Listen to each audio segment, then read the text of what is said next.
Welcome to Rabbi Moshe Chaim Luzato's Da'at Tvunot, or The Knowing Heart. This will be an audio book, word for word, about the philosophy of God's oneness. This is presented as a dialogue between the intellect and the soul. The soul will be read by Rabbi Mashiach Kelati, and I, Michael Kelati, will be reading the intellect. And this goes backwards and forwards. The soul is seeking guidance and advice and wisdom from the intellect. And the intellect will, over this quite difficult book, will try to describe the philosophy of God's oneness. And since this is an audio book, we're not going to make any commentary. We are just going to read the book word for word as it is, and I hope you all enjoy this very special composition. So, we start with the soul. I yearn and desire to be resolved concerning some of those matters of which it is written in Deuteronomy chapter 4 verse 39, and I quote, "And return it to your heart, that the Lord, He is God," end quote. Those principles of our faith, the knowledge of which every man is required to pursue to the extent of his understanding. The intellect. What specifically would you like to know? There are 13 central principles of faith. Which do you wish to consider? The soul. I believe in all of the 13 principles without any reservation whatsoever. There are some, however, which I believe and understand well, and others which, although I believe them, are not entirely clear to me through understanding and comprehension. The intellect. Which do you hold through belief alone, and which through reason as well? The soul. God's existence, His oneness, His eternal endurance, His incorporeality, and His freedom from all the accidents of matter, creatio ex nihilo, prophecy, the prophecy of Moses, the heavenly origin and the eternal immutability of Torah. All of these I believe in and understand, and I require no further explanation of them. But divine providence, reward and punishment, the coming of the Messiah, and the resurrection, I certainly believe in these as articles of faith, but I would like to reach a satisfying understanding of them. The intellect. What makes them difficult to understand? The soul. Those great recurrent happenings which ostensibly always seem to indicate the very opposite of divine providence, God forbid. And how much more does reason seem powerless to fathom the ultimate ends of these occurrences? What does the Lord want of His creatures? Towards what is He leading them? What is the final unfolding of everything? For the acts of God seem so broad that no heart can contain them.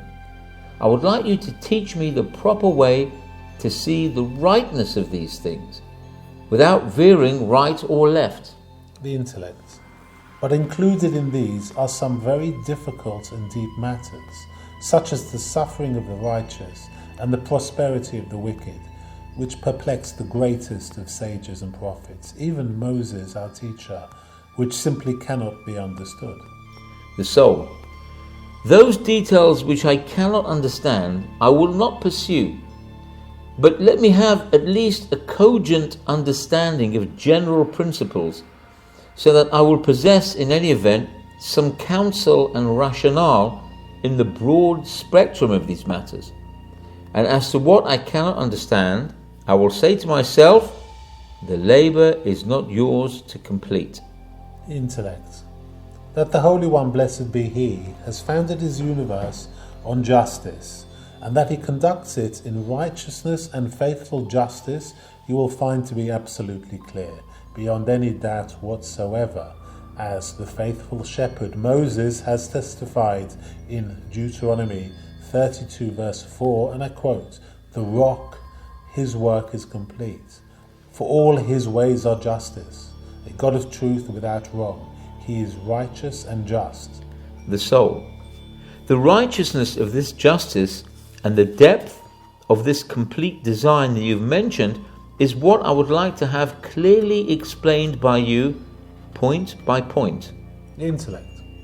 What must first be explained in order to comprehend the desired end in all of this is the idea of man's existence and the task incumbent upon him.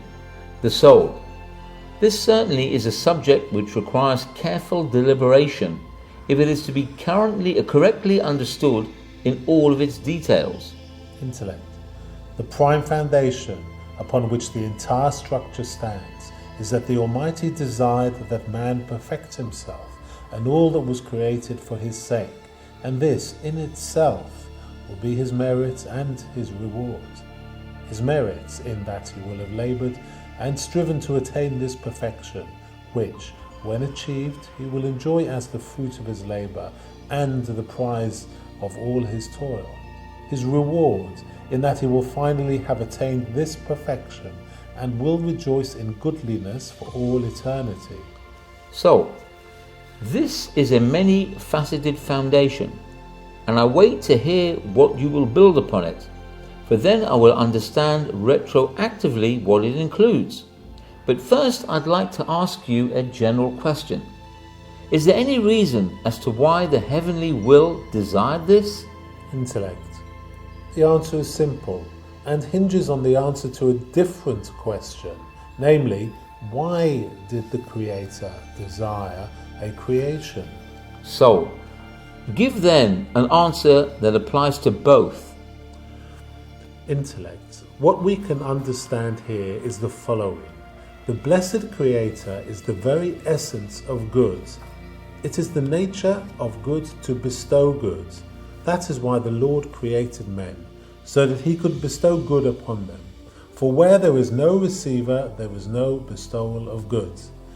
In his sublime wisdom, however, he knew that for this good to be complete, it should be received as the fruits of one's labour.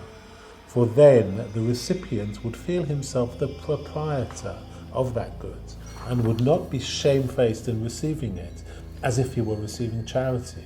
As it is said, and I quote from Talmud Yerushalmi, all are 1:3, one who does not eat of his own is ashamed to look at his benefactor. Oh, that makes sense. Please go on. Our introductory remarks have furnished us with a central theme to reflect upon, imperfection and its perfection. Now, we must know the nature of imperfection and its consequences, the manner in which it may be corrected, so that the creation is perfected through it, the manner in which this correction is implemented, and the manner of attaining this correction and its consequences. It appears to me that what should be understood is the nature of the perfection that is achieved when one has completed his task and rested from his labours. For then we could understand retroactively all that has been mentioned. For would not man's ultimate attainment constitute, in effect, what he lacked in the beginning, because of which lack he was constrained to strive for this attainment in the first place? You're right. In our present state, however, we can understand perfection only in a general way and not in detail. In coming to know it in this general manner, though, we shall be able to deduce the original defects in detail. For, whatever the case, any defect will resolve itself into a lack of that perfection. Say then whatever you can of that perfection. The perfection I speak of is implicit in Scripture and in reason. It is being joined to the holiness of the Blessed One and enjoying the apprehension of His glory without hindrance, barrier, or impediment. In Scripture, and I quote from Yeshaya 58, verse 14, you will then regale in the Lord. And from Psalms 140, verse 14, the just will sit before your countenance. Also from Psalms 16, verse 11, sated with the joys of your countenance. And many, many others in a similar vein. The prophets and hagiographs are replete with these for all to see. Consult the book of the Lord and read. And, in the words of our sages of blessed memory, from Brachot 17a, in the world to come there is neither eating nor drinking, but the righteous sit with their crowns on their heads and bask in the splendor of the divine presence. In reason, the soul is nothing other than a portion of the Lord on high. Being so, its only desire is to return and cleave to its source and apprehend it, just as it is the nature of any generated object to aspire to its source. And the soul has no rest until it has achieved this union. But as to the exact nature of this attachment and this union, we are powerless to understand this, as long as we are in the midst of imperfection. But this very fact permits us to discriminate our imperfections. For just as we understand that perfection is this union, so we understand that imperfection is any removal from it, and any barrier that comes between ourselves and the Blessed One, which keeps us from uniting with Him as we could in its absence. And this is the defect that we must strive to rid ourselves of in order to attain the aforementioned perfection. Here, however, we are in need of a vital preface. What is it? That the Holy One, blessed be He, could certainly have created man and the entire creation completely perfect. What is more, this is what He would have been expected to do. For inasmuch as He is the quintessence of perfection, it is only natural that His acts be perfect in themselves. But since His wisdom decreed that man be allowed to perfect himself, He created him imperfect, constraining, as it were, His own perfection and His exceeding goodness from manifesting themselves in full measure vis-à-vis these creations. Instead, He shaped them in that format which would further the end desired by His exalted wisdom. And herein is subsumed another idea, as formulated by our sages. Shaddai, the name of the Lord, who said unto His word, die, or enough, at the time of creation, the heavens continued stretching outwards until He rebuked them, as it is stated in the Midrash. That is, He certainly could have created more creatures than He did, and He certainly could have made them of far greater size than He did, and if He had desired to have them correspond in magnitude to that of the Creator, there would have no limit, just as there is no limit to Him and to His ability. But He created them in accordance with the intended nature of the object. That is, He apportioned them in accordance with the measure and character commensurate with the desired end.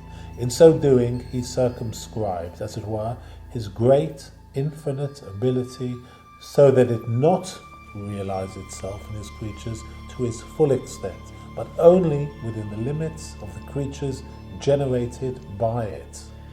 This must certainly be so, for it is a tenet of our faith that the blessed Lord is in all powerful, and His ability admits of no boundary or limit. And every particular limitation that we noted in His creatures reflects not the extent of His ability, God forbid, but what His will decreed. Let us summarize the principle and then go on to another vital preface. This is the principle. The blessed Lord, as it were, circumscribed Himself. That is, He circumscribed His ability in fashioning His creatures, so that they were formed not in accordance with His powers, but in accordance with His desired end.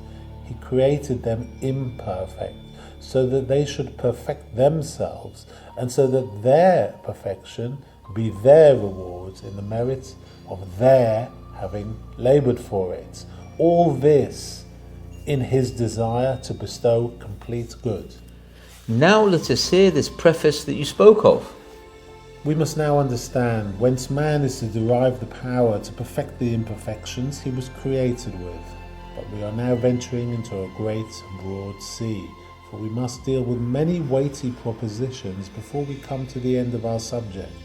You must consider matters patiently in their proper order, for this is the way of wisdom, to acquire ideas one after the other until, in the end, there emerges one complete concept, for which all of the prefaces were necessary. Speak your words in their proper order, and I will listen with all the necessary patience and deliberation.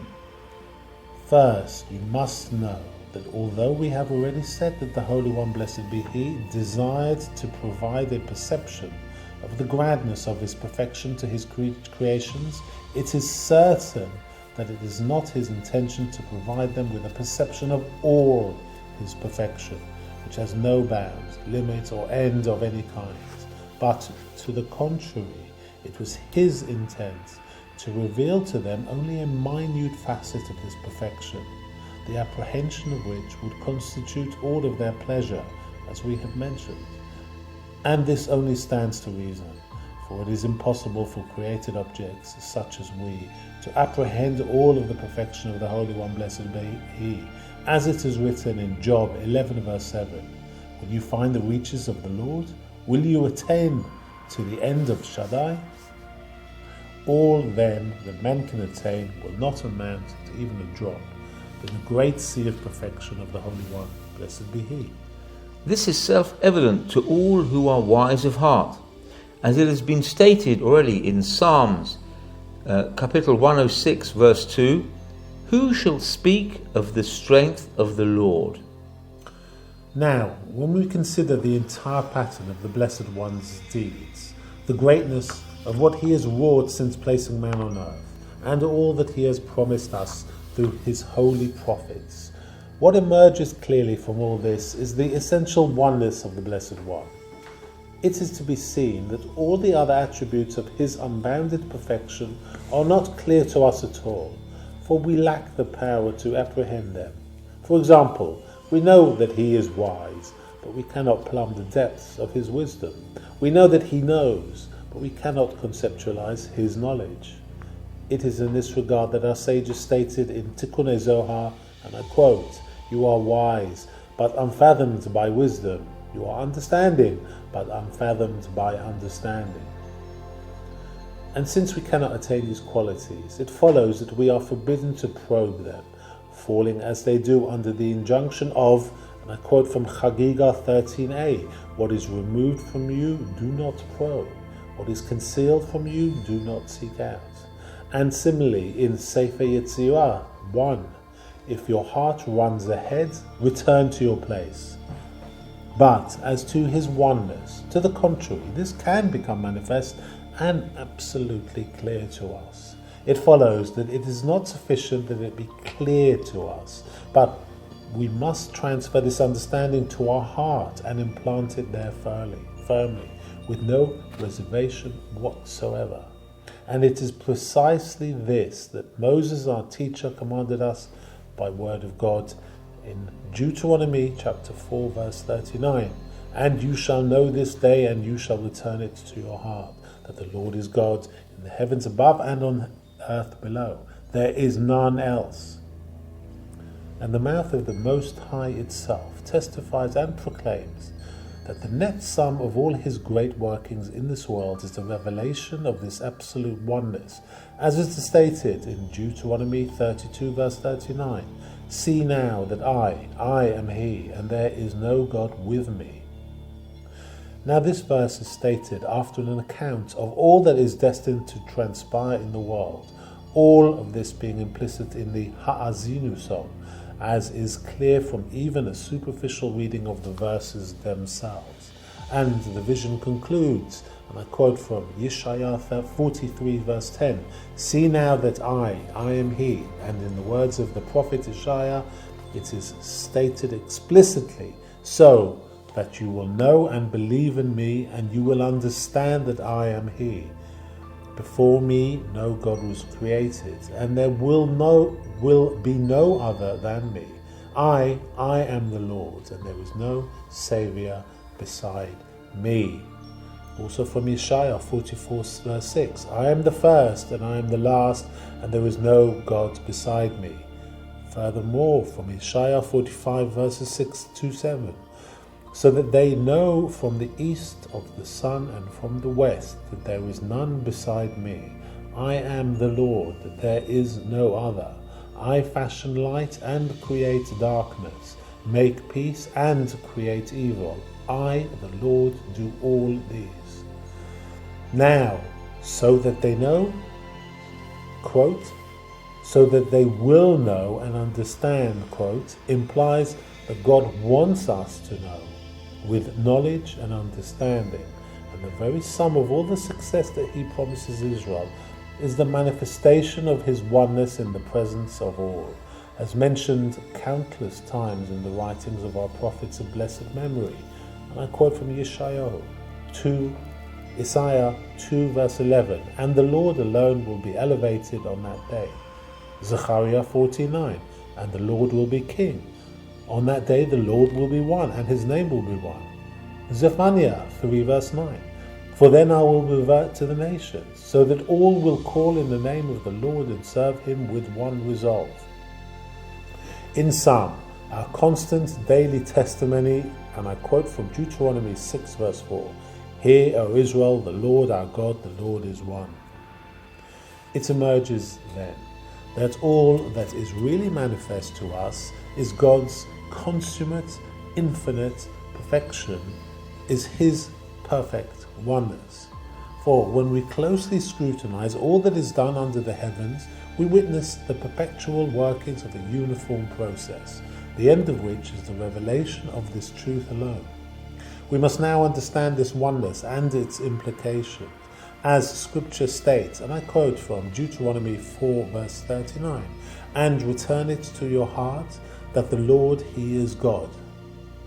The implication being that this understanding requires judicious consideration and proper counsel.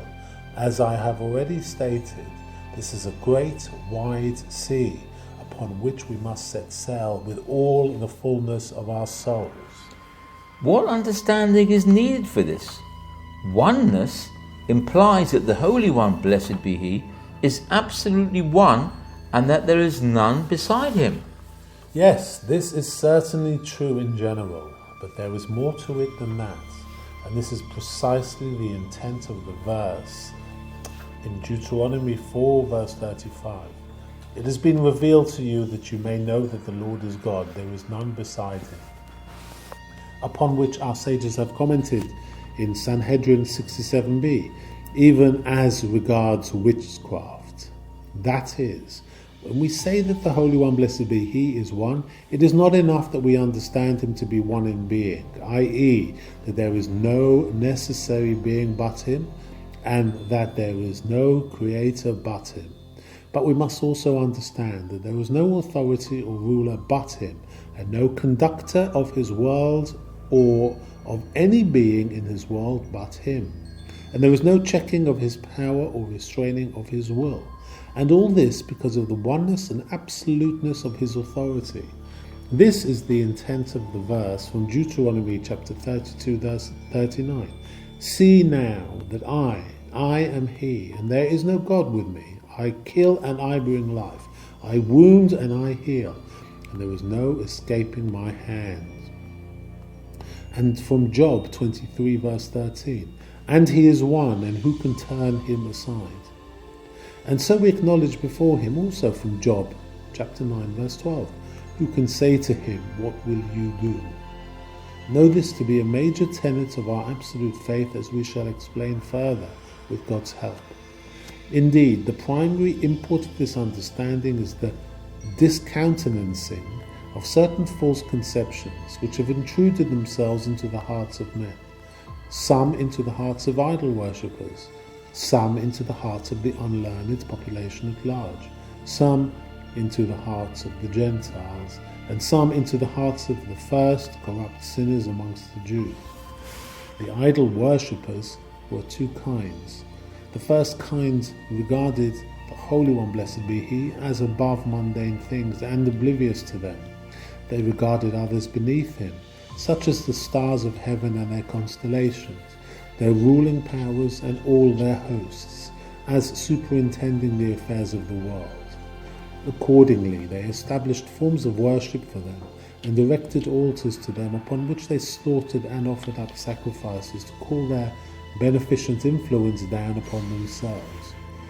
The second kind said, God forbid, there are two powers, one working good and the other evil, contending as they did that there is nothing without its opposite, and the Blessed One being the essence of good, there must be a corresponding deity, the essence of evil. And from these two sources, they said, arise the exigencies of this world, some for good and some for bad.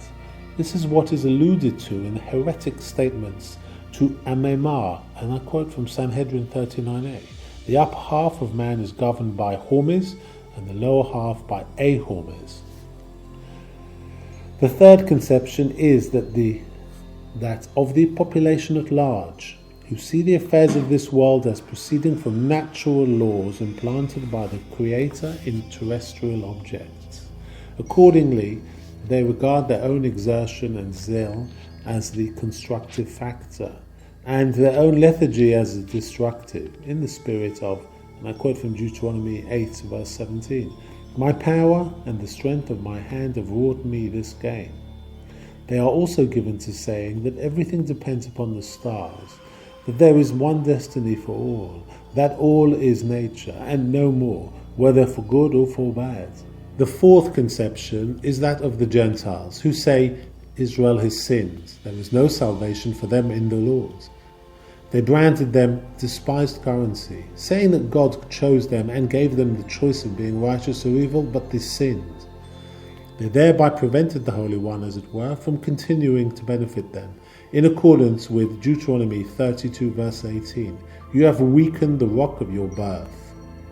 They forced him to abandon them and exchange them for another nation, it having been impossible for him to save them. The length of the exile ostensibly seemed to bear this out and cast fear into the hearts of those who are not strong in the true faith. The fifth conception is that of the corrupt sinners amongst the Jews who recognize their Creator but presume to rebel against him, such as Ammon, who said, and I quote from Sanhedrin 103b, have I any other intention but to anger God? And similarly, Isaiah 3 verse 8, to spite the presence of his glory, thinking as they did that they could act against God's will, God forbid, and anger him with their evil acts, as one who angers his friend against his will. Others amongst them thought to strengthen themselves through magic and charms, and others through a knowledge of the ministering angels and their functions, as in their saying to Jeremiah, and I quote from Midrash Echarabah, by invoking the names of the ministering angels, I will surround Jerusalem with a wall of water, I will surround Jerusalem with a wall of fire. However, one who believes in God's oneness and understands its implications must believe that the Holy One, blessed be He, is one, single and unique, being subject to no impediment or restraint whatsoever in any manner whatsoever, He alone dominating all. And not only is there no power contrary to His, God forbid, but He Himself is the creator of good and evil, as stated in Yeshaya 45:7. I fashion light and create darkness, make peace and create evil. I, the Lord, do all these. There is no other beneath Him who exercises any dominion in the world. That is, there is no deputy or secondary power, as the idol worshippers imagined. And what is more, He alone supervises all of His creatures individually, and nothing transpires in His world except through His will and agency, not through chance, not through nature, and not through constellation. But He governs all of the earth and all that is in it, decreeing all that it is to be done in the higher and lower spheres, through all of the levels of the entire creation. And it is the very oneness of His dominion which negates the existence of any external force or pressure whatsoever, all of the ordinances and laws which He decreed be subject to His will, and He being entirely independent of them. When He so desires, He subjects His will, as it were, to the deeds of men, as we learnt in Pirkei Avos chapter 3 Mishnah 19, and all is in accordance with the preponderance of deeds. And when he so desires, he pays no heed whatsoever to deeds, and in his goodness benefits whom he will, as he revealed to Moses of blessed memory, and I quote from Barachot 7a on Exodus 33:19, and I shall be gracious to whom I shall be gracious, though he not be deserving. And also quoted from Job 35 verse 6, if you sin, how will you affect him? And if your offences increase, what will you do to him? And further it is stated in Jeremiah 50 verse 20, the sin of Israel will be sought but not found, for I shall forgive whom I cause to remain. And from Isaiah 48 verse 11, for my sake shall I do, for how can it be abided? And also from Yeshaya 43 verse 25, I erase your offences for my sake, and I will not bring your sins to mind. And also quoted from Zechariah chapter 3 verse 9, and I will remove the sin of that land in one day. This is our consolation in our affliction, that he will not judge us according to our deeds, and he will not wait for our merits, or exchange us for another nation, because we are wanting in deeds, but because of the oath which he swore, and the covenant which he entered into. Even if there is no merit in Israel, when the appointed time comes, the day which he has secreted in his heart, he will save us, beyond any doubts, regardless of the circumstances. For he is the Lord of all, and can do so whenever he desires. What we must believe is, essentially, what we have just stated, namely that since the Blessed One is under no compulsion in his deeds, therefore none of his creatures can assert itself and prevail against him, even though the very laws and ordinances which he himself established. For it is he who fashioned them, and he can alter or annul them at will. This is the intent of the aforementioned statement in Sanhedrin 67b. There is none beside him, even as regards witchcraft. For even though in the celestial system which God desired and established, witchcraft refutes the heavenly retinue, still, whenever he wills it, he can assert his dominance and annul it, the witchcraft, as if it never existed, contrary to the conception of those fools who fancied themselves capable of using his very tools against him, God forbid. They were made to realize the falsity and ineffectuality of their devices. He is the Lord of all, and there is none beside him. This we must accept as an article of faith, but it is the affirmation of this truth which is manifest in all of his deeds, creation and assurances, as heretofore explained. It emerges then that the revelation of this oneness is what was desired by the heavenly will.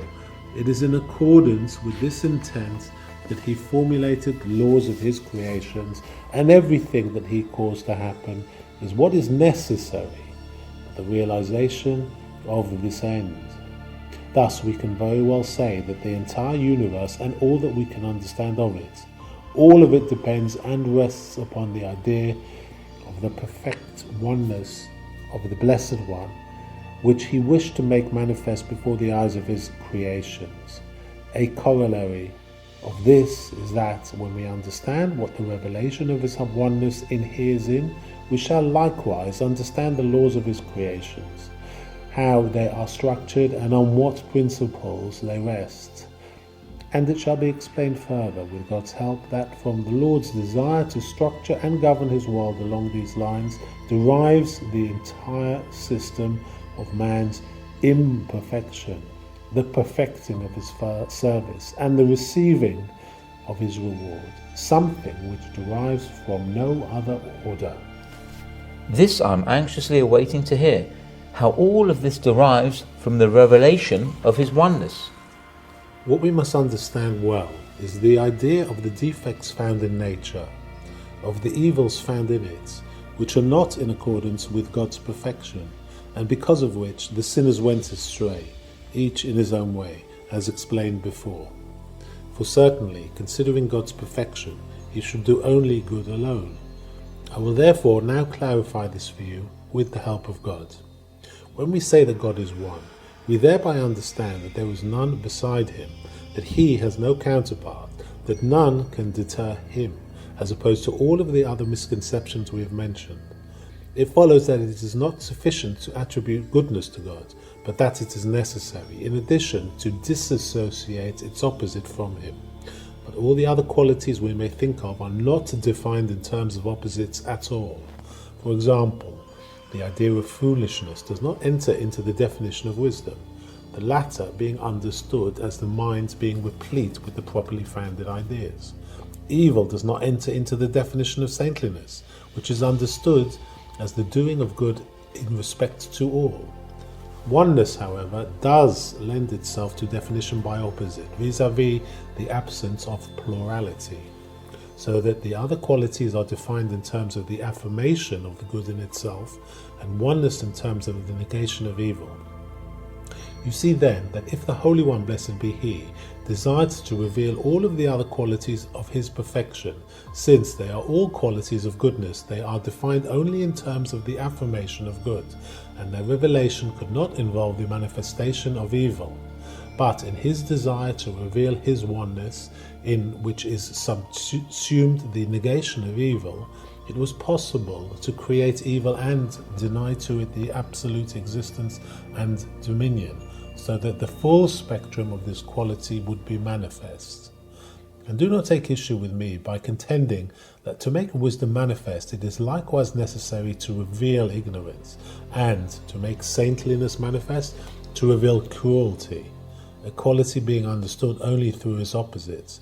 For we must understand that every variety of goodness can be understood entirely as a quality of goodness in itself, the negation of the opposite of these qualities entering it not at all into their definition. But all of these together are subsumed under the definition of oneness, the negation of aught beside him. They are all of this variety, and one who would understand must not confuse the varieties of one type with those of another. Unquestionably, understanding depends upon discrimination, and all categories and varieties must be distinguished one from the other, so that they and their ramifications may be understood. And although the supreme intelligence is not of the nature of the human mind, so that these distinctions would properly relate to it, still we are human beings, and we must speak as human beings. I will go even beyond what you have said. It is certain that the Holy One, blessed be he, in his omnipotence, could have created the world in such a manner that we would perceive in his creation neither subsequence nor antecedence, neither cause nor effect. And if he had wrought thus, the mouths of all men would be muzzled, unable to utter anything in respect to any of his deeds, for it would be impossible for us to have the least understanding of his ways, his omnipotence being above all our intellects and alien to man, whose mind is bounded within the specific laws of its nature. But since the supreme will desired that men understand somewhat of his ways and acts, and even more so that they exert themselves to this end and ardently pursue it, he chose to act in the manner of men, that is, in a perceptible, comprehensible order. In sum, he sought to adapt his deeds to the intellects of his creatures and not to his own intellect. He therefore gave us an area within which we could reflect upon them and understand at least something, if not a great deal. This is corroborated by the scriptural account of the creation, where he testifies about himself that he created his universe with a division of times, with distinctive injunctions, in the order he desired, and not simultaneously or through one injunction, in which manner it could have been created. This being so, it devolves upon us to reflect discriminately upon all of his acts and their reasons, and certainly upon what they give rise to, all of the types, varieties and individual details according to the entire order indigenous to man. Returning to our subject, when we speak of oneness, you understand us to mean thereby the negation of anything other than it. And this emerges as a general principle governing all of the infinite qualities of his perfection. That is, in respect to any quality and perfection that he possesses, it is always to be understood that there is none but him, and he has no counterpart, and that there is none who can deter him. All of this being subsumed in oneness, as we have explained. Two corollaries are to be adduced from this introduction. The first is, as we have already explained, that in respect to no quality but his oneness can we speak of God's creating anything opposite to his perfection. That is, when he desires to reveal the quality of his oneness and to make it vividly manifest, as conveyed previously in all of its aspects. The second corollary. Relative to this quality of perfect oneness, all of the other qualities stand in relationship of specific to general, for it reflects upon all of them. For it is axiomatic with us that in every facet of his infinite perfection, he is the very essence of oneness, there being none but him, none opposite to him, and none to deter him, as we have explained. This truth is rooted in the truth of his necessary existence, which constitutes the basis of all that we can say about his perfection, and likewise of all that we cannot say, namely, that to him alone is to be attributed necessary existence, that he must be, and that he alone must be, as is obvious to all of the holy faith. The implications of this idea will be explored further. It should be clear to you now what I have spoken of previously, how the quality of oneness is distinct from all of the other qualities of perfection, it being the core of the system of defect and perfection, divine service and reward. For if the Supreme Will desired only to reveal qualities of his perfection, he would have wrought only perfected deeds in accordance with the particular perfection he wished to reveal. And it would have been inappropriate for those deeds to partake of any imperfection whatsoever, as we have explained above, for the manifestation of no other quality but that of oneness lends itself to the revelation of defects. And if there were no defects, there would be no room for divine service by man and no room for his receiving rewards. But when he chose his oneness as what he would reveal of his perfection, a consequence of this was that there would be imperfections in his creations, it being necessary to reveal imperfection to extenuate its negation. This, however, does not constitute the ultimate manifestation of his oneness, which will obtain only when imperfection will in truth be annulled through the power of his perfection, and all will be perfected in the might of his solely reigning good. It is then that his oneness will be considered as having been revealed in actuality. A necessary implication of this is that though the creations are imperfect, their defects are not permanent, but temporary defects, which will assuredly be removed, although there are many ways to remove them. Now understand the root of all of this, that imperfection arises only from God's concealing his countenance, from his unwillingness that it shine immediately upon his creations at the very outset and render them perfect from the start.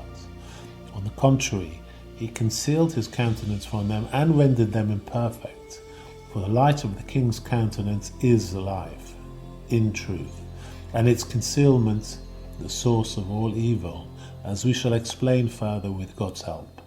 But since the intent behind the concealment of this light is not that it remained concealed, but on the contrary, that it ultimately be revealed and dissipate all of the evil that resulted from its very concealment, he established it for himself as a firm and fixed resolve to reveal his hidden goodness. This may be achieved through the agency of man's deeds, that is, through the carrying out of the laws and teachings which God set down for us in his Torah of truth, which, if a man keep them, will gain him eternal life. For the reward of a mitzvah is a mitzvah, the radiance of the Blessed One's countenance, which he hid from man in the beginning of his creation. Man was thus born to labor, invested with a reigning evil inclination, and weighed down by the evil of all kinds of imperfections and by his distance from the light of life. It is the performance of mitzvot which shed upon him the secreted light, so that when he has fulfilled the complements of his mitzvot, he will so have perfected himself through them as to bask in this light of life. But even if he is not upright, the heavenly oneness will still desire to reveal itself, for he will not conceal his visage from his world forever, but he will assert his rule over inveterate sinners with unleashed wrath, and they will bear the burden of their sins until, and I quote, sinners cease from the earth, or until they humble their uncircumcised hearts and repent and live. What is more, in view of the fact that this concealment of countenance presupposes its ultimate revelation in God's returning us to him in mercy, even this freedom of choice which he allows us now, so that we are always suspended between beneficence and retribution relative to the preponderance of our deeds, even this state will not endure forever, but only for as long as the Supreme Intelligence deemed necessary and sufficient for the perfection of all the souls that he created, whether through righteousness, repentance, or the undergoing of affliction. And this time period, according to our sages, quoted from Rosh Hashanah 31a and Sanhedrin 97a, is 6,000 years, after which he will renew his world. In this new world, men will be like angels and not like asses. They will be purged of this gross material nature and of its evil concomitants, the evil inclination and all that derives from it. And even in respect to the period of the Messiah, before the end of the 6,000 years, it is written in Ezekiel 36 verse 26, "And I will remove the heart of stone from your flesh, and I will cause you to walk in my statutes." And our sages have also said in Shabbat 151b, "Years of which you will say, I have no desire in them. This is the period of the Messiah, wherein there is neither merit nor fault." This stands to reason, for when man is to be cleansed of the evil inclination, his divine service will become a natural necessity, for which he will deserve no commendation whatsoever. However, it is dictated by the nature of the Supreme Oneness, in order to manifest the might of its complete sovereign sway, that, as long as he desires, the earth is to be left to the vicissitudes of time, while evil holds sway in the world. And what is more, it does not constrain this evil from doing all that is in its power to do, even if his creations thereby descend to the nethermost level. In spite of this, however, his world will not go lost, for his alone is the reign. It is he who does and bears and strikes and heals, and there is none besides him. And this is a strong bolster to the faith of the Jews, that their hearts not weaken, neither from the length of the exile nor from its severe bitterness. For indeed, the Holy One, blessed be he, has allowed evil to do all that is in its power to do, as we have explained. And in the end, the more forcefully evil brings itself to bear against men, the more manifest will be the strength of God's oneness and the omnipotent sway of his reign. And from the very depths of our many sore trials, the salvation will most assuredly spring in the greatness of his might.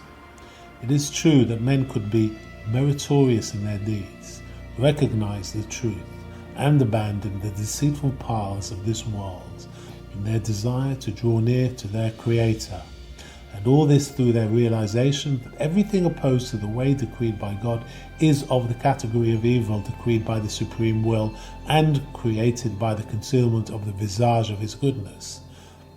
They would thus despise this visual deception and choose the hidden secreted light that light of the face of the King of life. And if they did so, God's oneness would be revealed to them in their own rights, so that they would be hastening their own salvation. The Holy One, blessed be He, would then have no need of revealing His oneness to them through the difficulty and length of the exile. For since they would have perceived the truth by themselves, this would be sufficient. If it is perceived, it is perceived. For since they would have seen and recognized the evil and abandoned it, embracing the truth of His oneness, what was necessary would have been done. But the entire intent was that this truth become manifest to them, so that they thenceforward they could bask in the truth that had been revealed to them. If so, when it is revealed, it is revealed. It is to be noted that what we have spoken of previously is very much descriptive of Adam's situation. Understand this well. If the Holy One, blessed be He, had created the world with the dimension of good alone, completely without that of evil, the mind could not at all conceptualize evil, and consequently could not gain a perfect comprehension of oneness, as we have explained. But since evil has been created, the mind is able to conceptualize it and, through it, to recognize true oneness.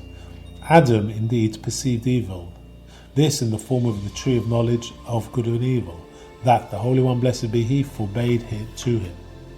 In spite of this, his eyes deceived him into regarding the tree as appealing to the eye, appetizing to the palate, and desirable for the acquisition of knowledge, as it is written in Genesis 3:6.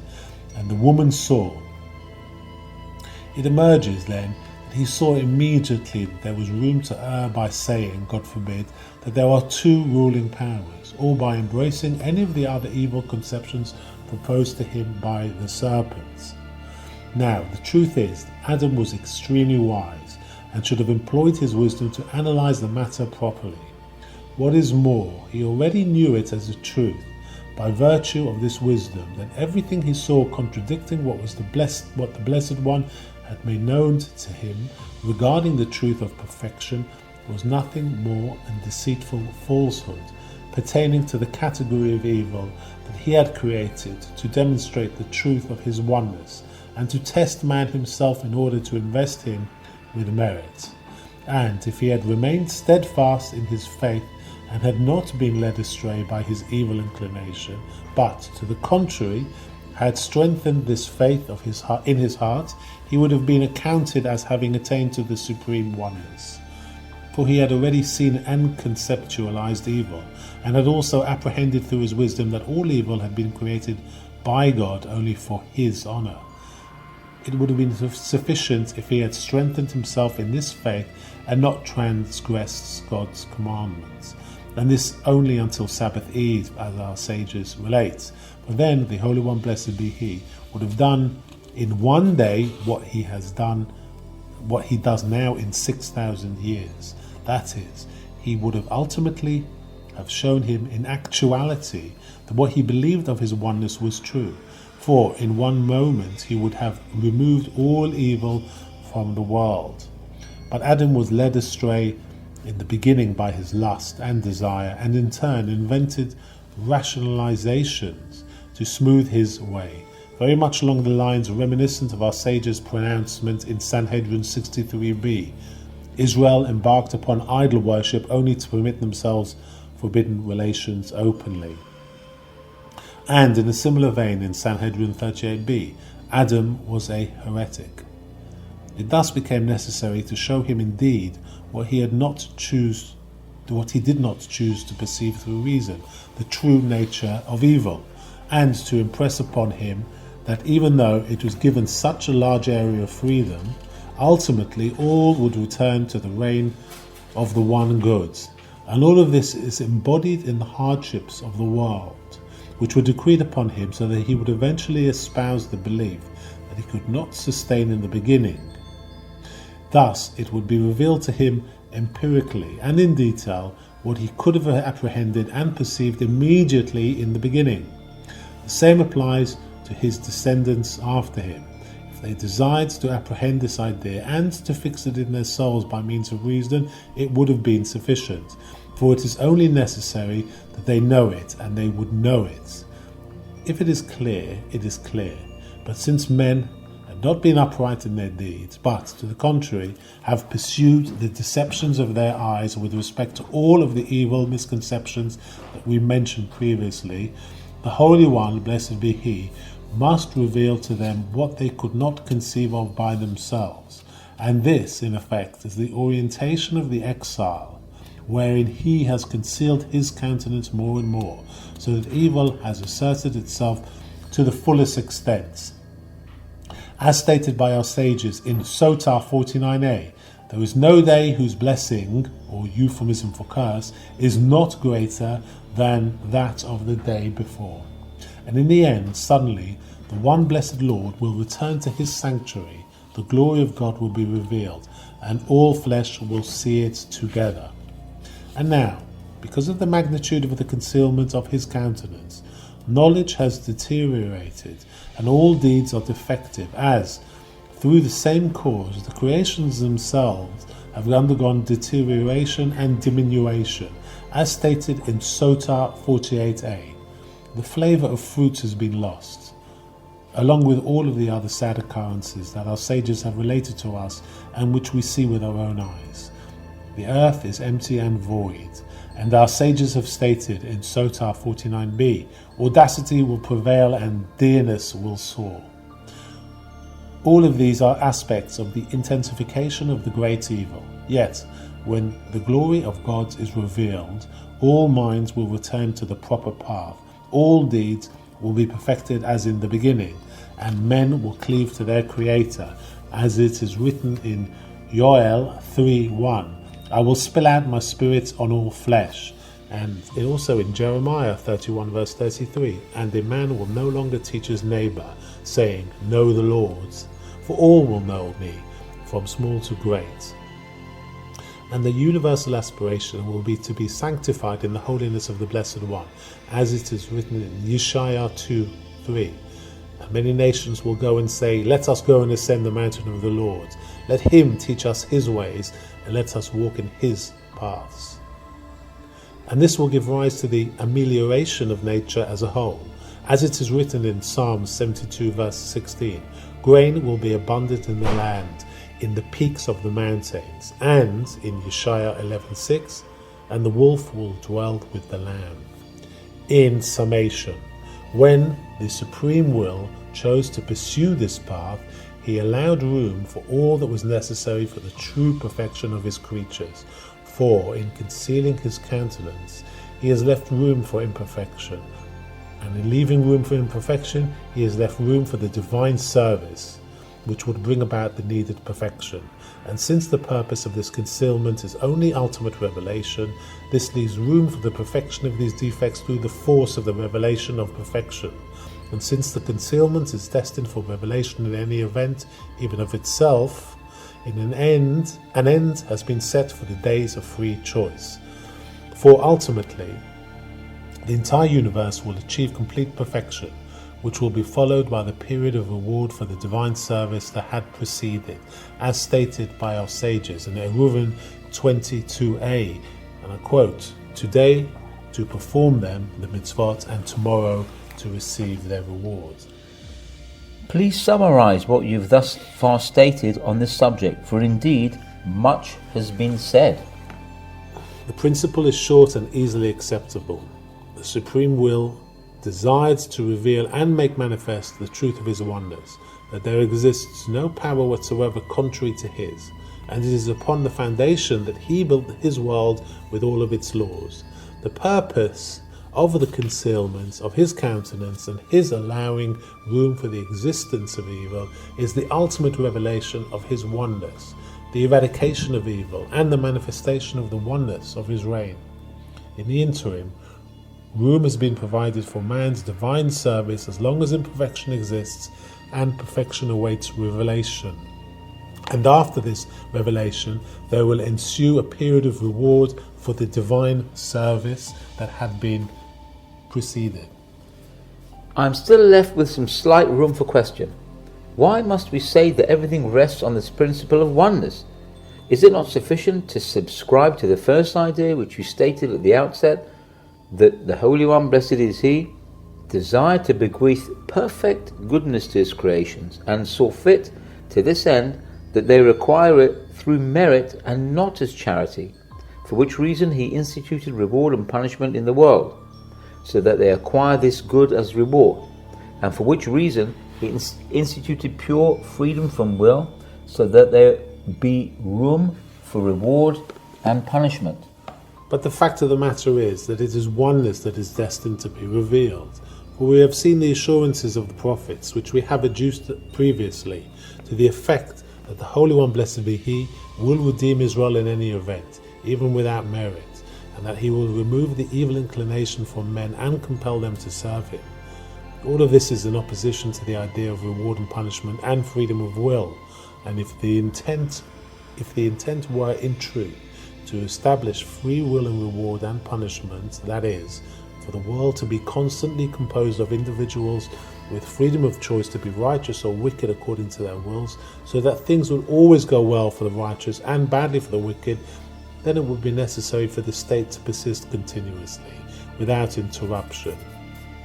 And this would indeed be the case were it God's desire to persist in the attribute of justice and to measure men by it all of their days. But we know this not to be so, as we have demonstrated through Scripture, and as it is clear to us from the words of our sages, that ultimately men will be divested of freedom of choice, and evil will cease from the world. And as they have stated in Brachot, it is written, and sins will vanish from the earth. The ultimate intent then is not reward and punishment, but universal perfection.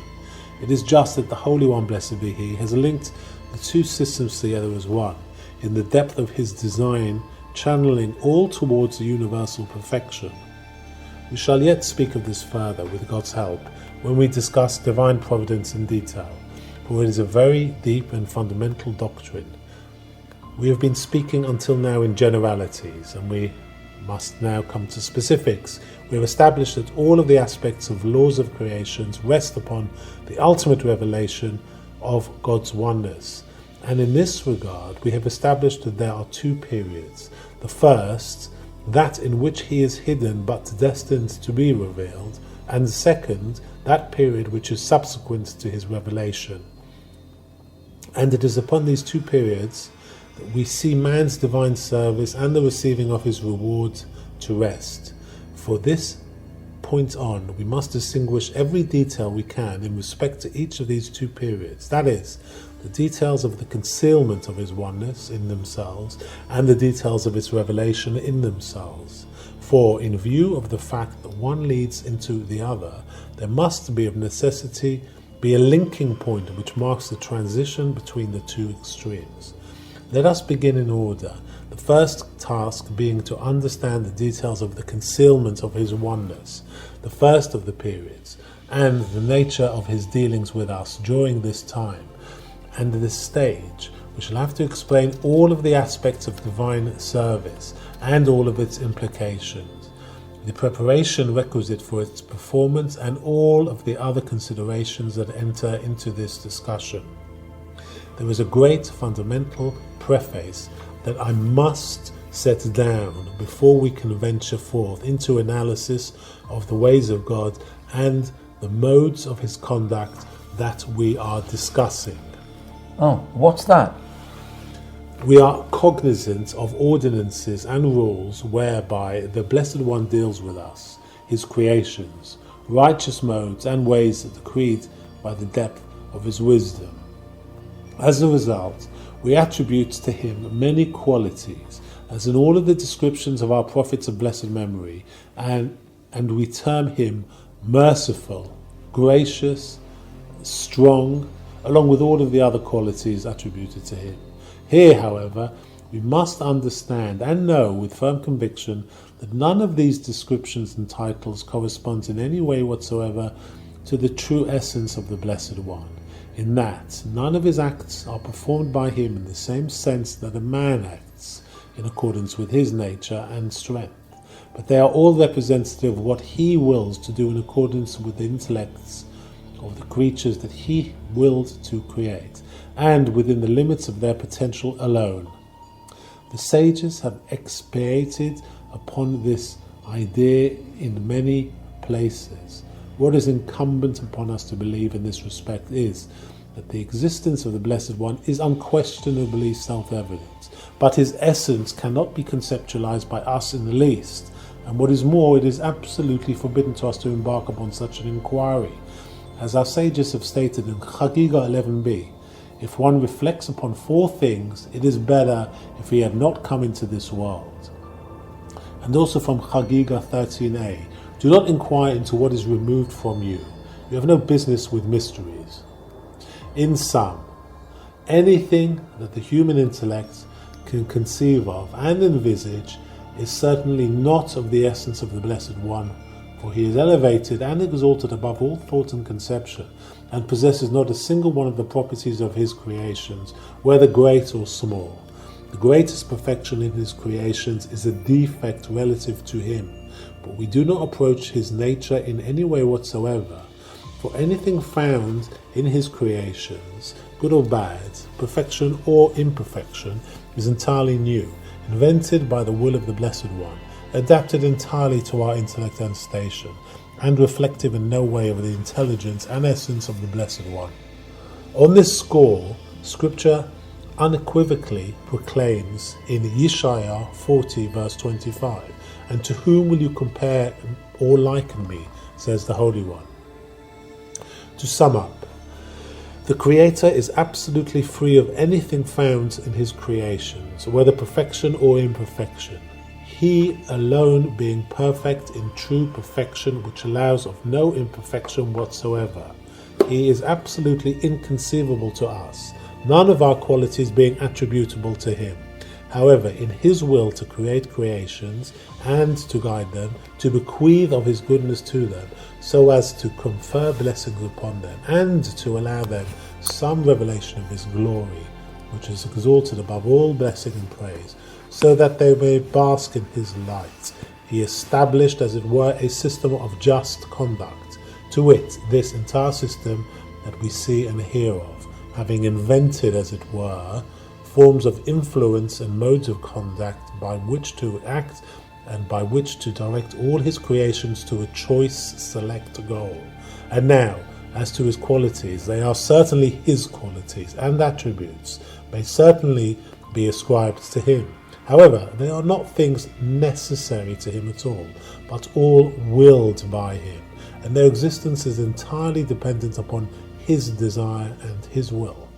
For he certainly could have acted without these in their complete absence, and even now he can alter them at will. In conclusion, the rule of his will is absolute, allowing of no deterrent whatsoever at any time whatsoever. I have already explained this sufficiently previously, and though he is hidden, God, in point of his existence and pure essence, entirely inconceivable and unknowable by the creature, yet his glory is somewhat revealed and known through his acts, and anything that any creature in the world may conceive of him will be through his acts alone and nothing else. However, you must also know that even those acts of his that are perceived by us, and are perceived only in terms of their effects, that is, we perceive only what is effected by the Blessed One, and not the manner in which he effects it. For there is no conception that can apprehend anything relating to the Blessed One. We can apprehend only what is native to us, his creations. Therefore, even though we attribute to the Blessed One certain qualities, such as knowledge, memory, thought, mercy, anger, volition, it is not to be said because of this that his manner of knowing or remembering or thinking or pitying or venting anger or willing corresponds respectively to ours, and so with all of the qualities. He effects his acts in a manner completely inconceivable and unknowable to us at all, but they reach us in the form and measure that he desires. Furthermore, even his acts of imperfection need not be enacted in the imperfect manner of the man who would perform such acts. But, and I quote, he said, and it came into being. in a manner completely hidden from us and beyond our comprehension, reaching us only in the measure that they reach us. Deduce this from the voice of the Blessed One in the tent of meeting, concerning which our sages commented in Torat Kohanim on Vaikra, and I quote, "The voice of God in power, and even so Moses heard it and all of Israel did not," end quote. All this stems from his omnipotence, from his ability to do all that he wills, without any force to deter him or any law or limit to circumscribe him. Therefore, we can draw no inferences whatsoever as to his acts from those of his creations, in view of the fact that they are bounded and circumscribed, whereas he is wholly omnipotent. This is the preface you will need for all that will touch upon in our discussion. Now, to our subject. I have heard what you have said and readily subscribe to it, for it's impossible to be at rest regarding the creation and its accidents without recognizing the existence of a cause and providence so elemental, exalted, omnipotent, and entirely unforced and uncompelled. Without this, there is no resolution or clarification for most of the doubts and conjectures raised by this subject.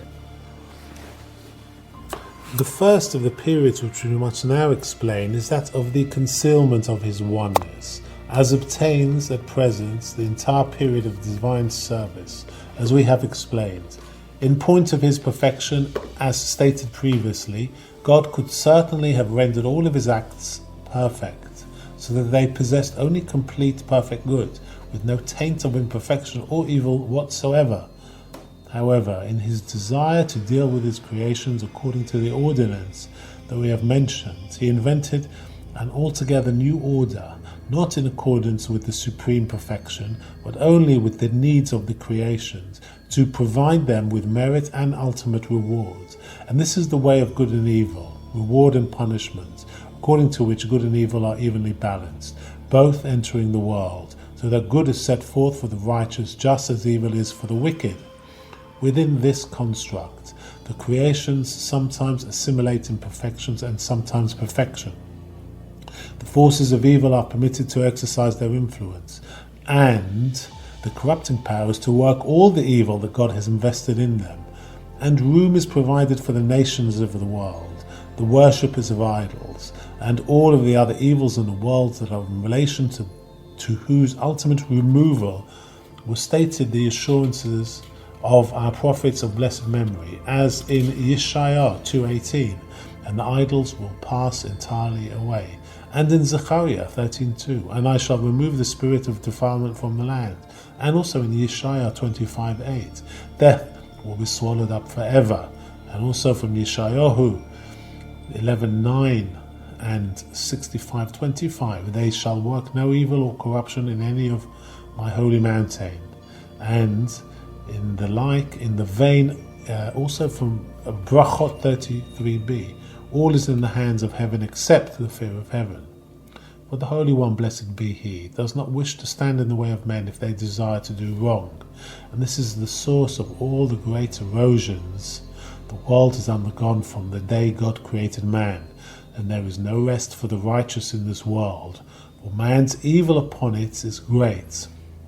The forces of evil are continuously asserting themselves, and the Holy One, blessed be He, is exacting with His saints to the degree of a hair's breadth. This is the nature of the order that the Supreme Will has originated in accordance with the concealment of His sovereignty and His oneness. And this order persists only by virtue of the concealment of the countenance of the Blessed One's goodness. For if He wished to reveal Himself in the truth of His reign, He would eliminate all of these evils and only allow good and perfection to remain, as He will indeed do in time to come. And it should be known further that, unquestionably, even now, although He has concealed His goodness and withheld the full scale of His perfection from His creatures, it is certain beyond a doubt that He is providential to them.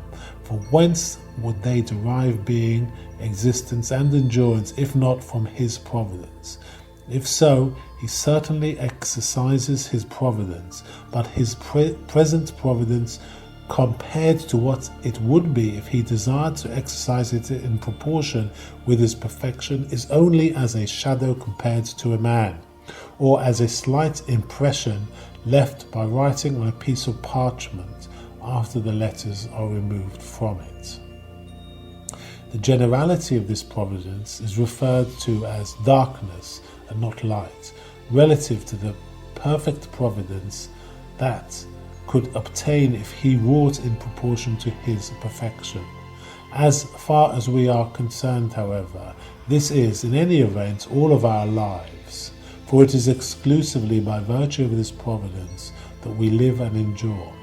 When we speak of this providence, then, which originated in the concealment of the countenance of the Blessed One's goods, we will regard it in its totality as the shadow alone of the Almighty's strength, and as nothing more, although, when we analyze it in detail, we find it in all the ordinances and laws which we distinguish in the supreme order. For altogether are extremely insignificant relative to the supreme power that would manifest itself in God's acting according to his perfection, as I have explained. However, since the ultimate intent is the revelation of oneness and not its concealment, as we have explained previously, this concealment being only the means of arriving at the ultimate revelation. Therefore, even though he concealed his countenance to originate this order of good and evil, he nevertheless cast a projection, through the quality of his goodness and within the framework of his sovereignty, to weave its resolution of this entire order into the universal perfection. This is self-evident, it having already been explained that God will put an end to this darkness of good and evil in these 6,000 years, and that he has already decreed the end of this order from the very start, so that his oneness will remain revealed and the good of the world will remain fixed for all eternity. Every day that passes, then, finds the world closer and closer to perfection. What is more, the Holy One, blessed be He, in the depth of his design, fashions contingencies and continuously manipulates events to bring the world to this perfection. As Scripture states, and I quote from Psalms 40 verse 6, "You have done many things, O God my Lord, your wonders and your thoughts towards us." And also from Yeshaya 25 verse 1, "Counsel from afar in depth of faith." And also from Shemuel 14 verse 14, "And he contrives thoughts not to cast out the outcast." For certainly it is not the intent of the Holy One, blessed be He, to persist so long in the order of good and evil, and then in one moment to abandon it, and initiate the order of sovereignty and oneness, as a man would regret and go back upon what he has done. But it is of the depth of the Blessed One's design to manipulate events from such a profundity of wisdom that we will attain this end, the revelation of the Blessed One's oneness, by means of the working out of the order of good and evil itself. We shall speak more of this further with God's help. We find then that the Creator constantly employs these two orders, which he established when he forged the foundations of the earth. The first, the order of reward and punishment, consists in a balanced state of good and evil, tending to merit and culpability respectively. This order is called the order of justice, for through it the Holy One, blessed be He, presides in judgment over all men according to their deeds, good or bad, and from within this judgment there emerges His goodness according to His perfection and His reign, through which He resolves to perfect all of His creations. According to the order of reward and punishment, the Holy One, blessed be He, makes His deed dependent, as it were, upon those of men, so that if they are good, He will bequeath them good in return, and if they are evil, He will be compelled, as it were, to punish them. This is the intent of the verse, and I quote from Tehillim 68 verse 35. "Give strength to the Lord." And its opposite in Deuteronomy 32:18. "You have weakened the rock of your birth." as our sages have explained in Eicha Rabbah 1 verse 33. When Israel does the will of the Lord, it adds strength to the heavenly power, and when it does not do the will of the Lord, it weakens the heavenly power. God forbid. But with respect to the order of his reign and sovereignty, Scripture states in Zechariah 3 verse 9, "And I will remove the transgressions of that day in one day." And Jeremiah 50 verse 20, "The transgression of Israel will be sought and not be there, the sin of Judah, and it will not be found." Under the order of good and evil, the judgments of the Lord are true, to recompense a man according to his ways, measure for measure. The Lord has many means to pay a man according to his deeds, and a man's ways will be returned to him, whether for good or ill. But in the counsel of his goodness according to his perfection, the common end of both good and evil is to return all to the perfect good, the ultimate universal perfection.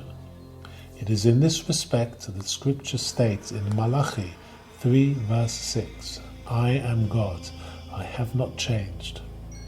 And in the Midrash of Rabbi Shimon Bar Yochai, it is written, and I quote from Zohar Kitzetze 281, "I have not changed in any place." It is the order of reward and punishment, however, which is revealed and constantly manifest to all, the process by which all is resolving itself into good being extremely profound and not destined to become apparent until the end, but the process is assuredly in motion every moment and does not cease.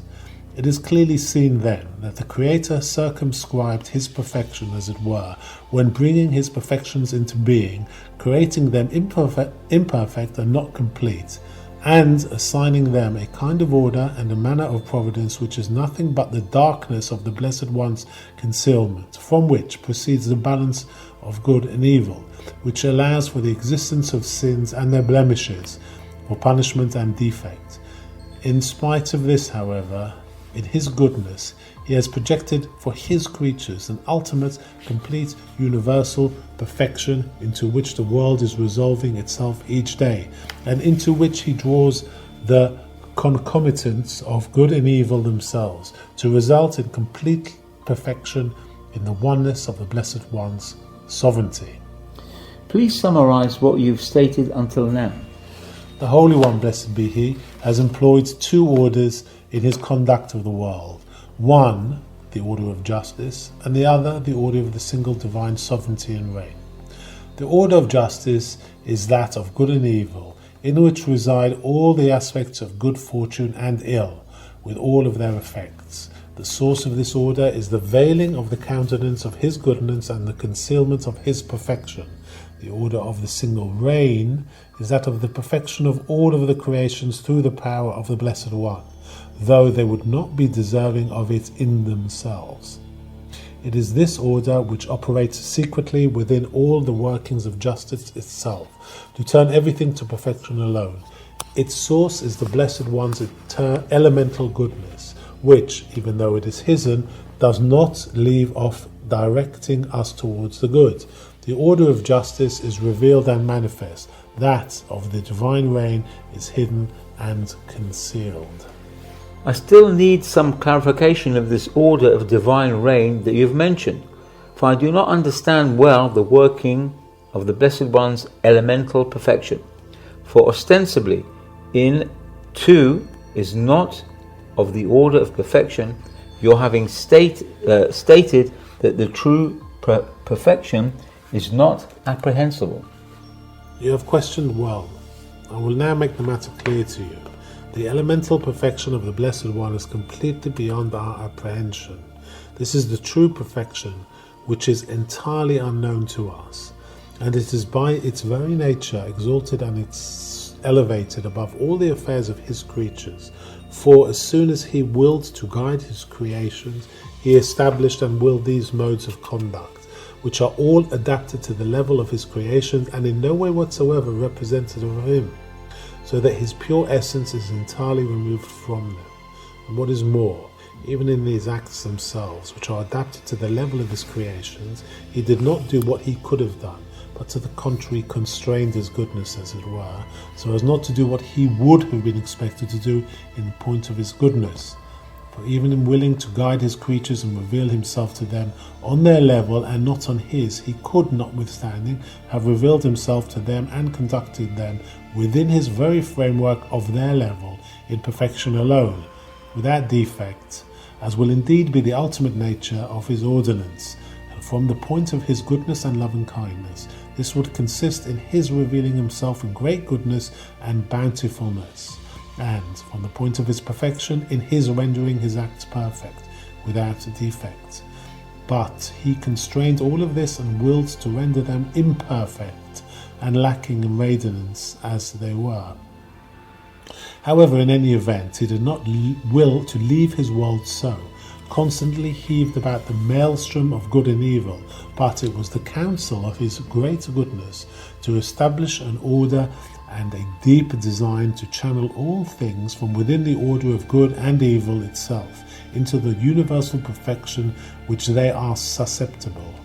And it is of the nature of his perfection to at least ensure the ultimate perfection of his deeds, and their not remaining in a state of imperfection.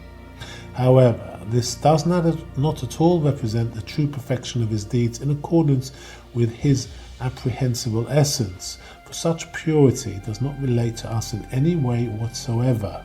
But it is as I have said, that in any event, even though he has willed to act only according to the level of his creations, it is of the nature of his perfection to act so only in perfection. And the root of this order is the deep design that I have spoken of, which resolves everything into universal perfection. Nevertheless, as we have mentioned, in the withholding of his mercies, as it were, the situation obtains of his not acting in accordance with his perfection, so that his creatures are perfect from the very beginning. But in the beginning they are defective, and their end is to achieve perfection through his great goodness, as we have explained. For if he allowed the order of justice to prevail forever, men would never emerge from their foolishness, for there would be always righteous men and wicked, good and evil, blessing and curse. But now, even though things are so at the outset, they will not remain so. It is for this reason that the order of justice is manifest and that of the universal perfection concealed, its workings destined to remain hidden until the achievement of the ultimate perfection of all existence. It is now clear to me that the order of the universal perfection most assuredly proceeds from the very nature of his goodness, albeit in his willing to act with us only in accordance with our level and not in accordance with his. I shall tell you now something more specific in this regard, and that is that in all of God's dealings with us, we can posit two dimensions, the revealed and the concealed. The revealed is reward and punishment to the recipient of one or other, good or bad. The concealed is the deep design inhering always in all of his deeds to guide the creation to the universal perfection. For this is certainly the case. There is no deed, small or great, whose ultimate end is not the universal perfection, as stated by our sages in Brachot 60b. All that is done by heaven is for the good, and by the prophet Yeshaya in the chapter 12 verse 1, your wrath will turn back and you will console me. For in time to come, the Holy One, blessed be He, will make known His ways in the presence of all Israel, showing how even the chastisements and tribulations were precursors of good, an actual preparation for blessing. For the Holy One, blessed be He, desires only the perfection of His creation, and does not categorically repel the wicked, but to the contrary, He refines them in the crucible of perfection to cleanse them of any impurity. And this intent characterizes every act that the Blessed One does with us, whether for good or ill, as we have explained. You must know, however, that every one of God's deeds is awesome infinitely broad and deep. As scripture states in Psalms 92 verse 6, how great are your deeds, O Lord. The very smallest of his deeds contains so much vast and profound wisdom that its depths can never be plumbed. As it is written also in Psalms, your thoughts are exceedingly profound. God's acts, then, are entirely incomprehensible to us. It is only their surface layer which is seen, their true core being hidden. And this core is common to all of them in that they are good only and not at all evil. This is something which certainly cannot be seen and understood now, but in time to come, this much at least we will see and perceive, that they all proceed from the Blessed One's profound design to benefit us in our latter end. But let us not imagine, because of this, that we shall ever attain to the end of the vast wisdom inherent in those deeds. For anything that one can fathom, even of the deeds of the Creator, is but as a drop from a great ocean. Let us know then that the Creator, in desiring to project his goodness onto his creations, as we have mentioned, has so wrought that all of the acts which reach us now within the order of reward and punishment certainly contain within them what they do not reveal on the surface, that which constantly impels and directs them through his goodness towards the consummation of our perfection. And there is that within this inner core which will immediately reveal itself in time to come, as it is written in Yeshaya 35 verse 5, then the eyes of the blind will be opened. The reference being to the wisdom which is to be seen and recognized from within the acts themselves. For as soon as our eyes will be enlightened in the light of knowledge, we shall perceive the thought from the act itself. However, there is certainly that within these acts which is of the profoundest wisdom and which can in no way be recognized or apprehended from the nature of the acts themselves, appertaining as it does to the sublimity of the supreme wisdom, which is not recognized even through its workings. Both of the dimensions of this inner wisdom, however, are nothing other than aspects of the projection onto us of the Blessed One's goods, but always on our level, not on his, as we have explained. For the profundity of his wisdom proceeds from the very nature of his perfection, whereas the working out of his deeds is dictated only by their significance for us. Summarize this idea too. In sum, the perfection of the Blessed One in itself is absolutely unfathomable.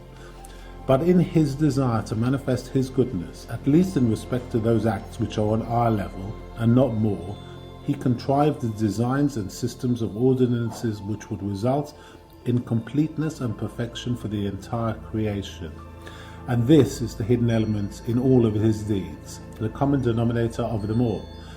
And as to the hidden element, a bare modicum of it will be revealed and recognized from the deeds themselves when the Holy One, blessed be he, chooses to open our eyes. The major portion of it, however, will still remain elevated and exalted and entirely unperceivable by virtue of the exceeding profundity of the Blessed One's wisdom. Here you should know that the order which can be absolutely attributed to the Blessed One is that of perfection, for he is perfect and acts always in perfection. And in having arranged and established the ordinances and orders relating to the creations on the basis of good and evil, the effects of these ordinances and orders are to be regarded as emanating from him in respect to what has been implanted in them. And indeed, as long as the order of good and evil is to serve, those acts which emanate from this order are derived from the operation of perfection itself. For in the last analysis, the source of all is this perfection. And even what is done according to good and evil is a cycle returning to the point of perfection. But as long as the oneness is concealed, things must follow this course. Therefore, it is from perfection itself that these acts will inevitably derive, for it is of the supreme will and wisdom that they emanate from the source of perfection as long as the oneness is concealed. And ultimately, the result of the operation of perfection will be the reversion of the entire order to him. And this constitutes a third dimension, to discriminate in each of the Blessed One's manifestations, the derivation of the results of that manifestation from the operation of perfection itself. This is an intermediary stage, as it were, between perfection and manifestation, according to its nature, and it varies with each manifestation according to the nature of the manifestation, being activated by perfection according to its particular character. And in this intermediary stage, too, it is necessary to discriminate the intrinsic nature and manner of execution, as will be explained further. We must realize, furthermore, that all of these things are dependent exclusively on the Blessed One's will, having neither existence, being, nor endurance except by virtue of the desire of the Blessed One, who reigns in infinite omnipotence, as it says in Psalms 33:9. For he said, and it came into being. He commanded, and they were established.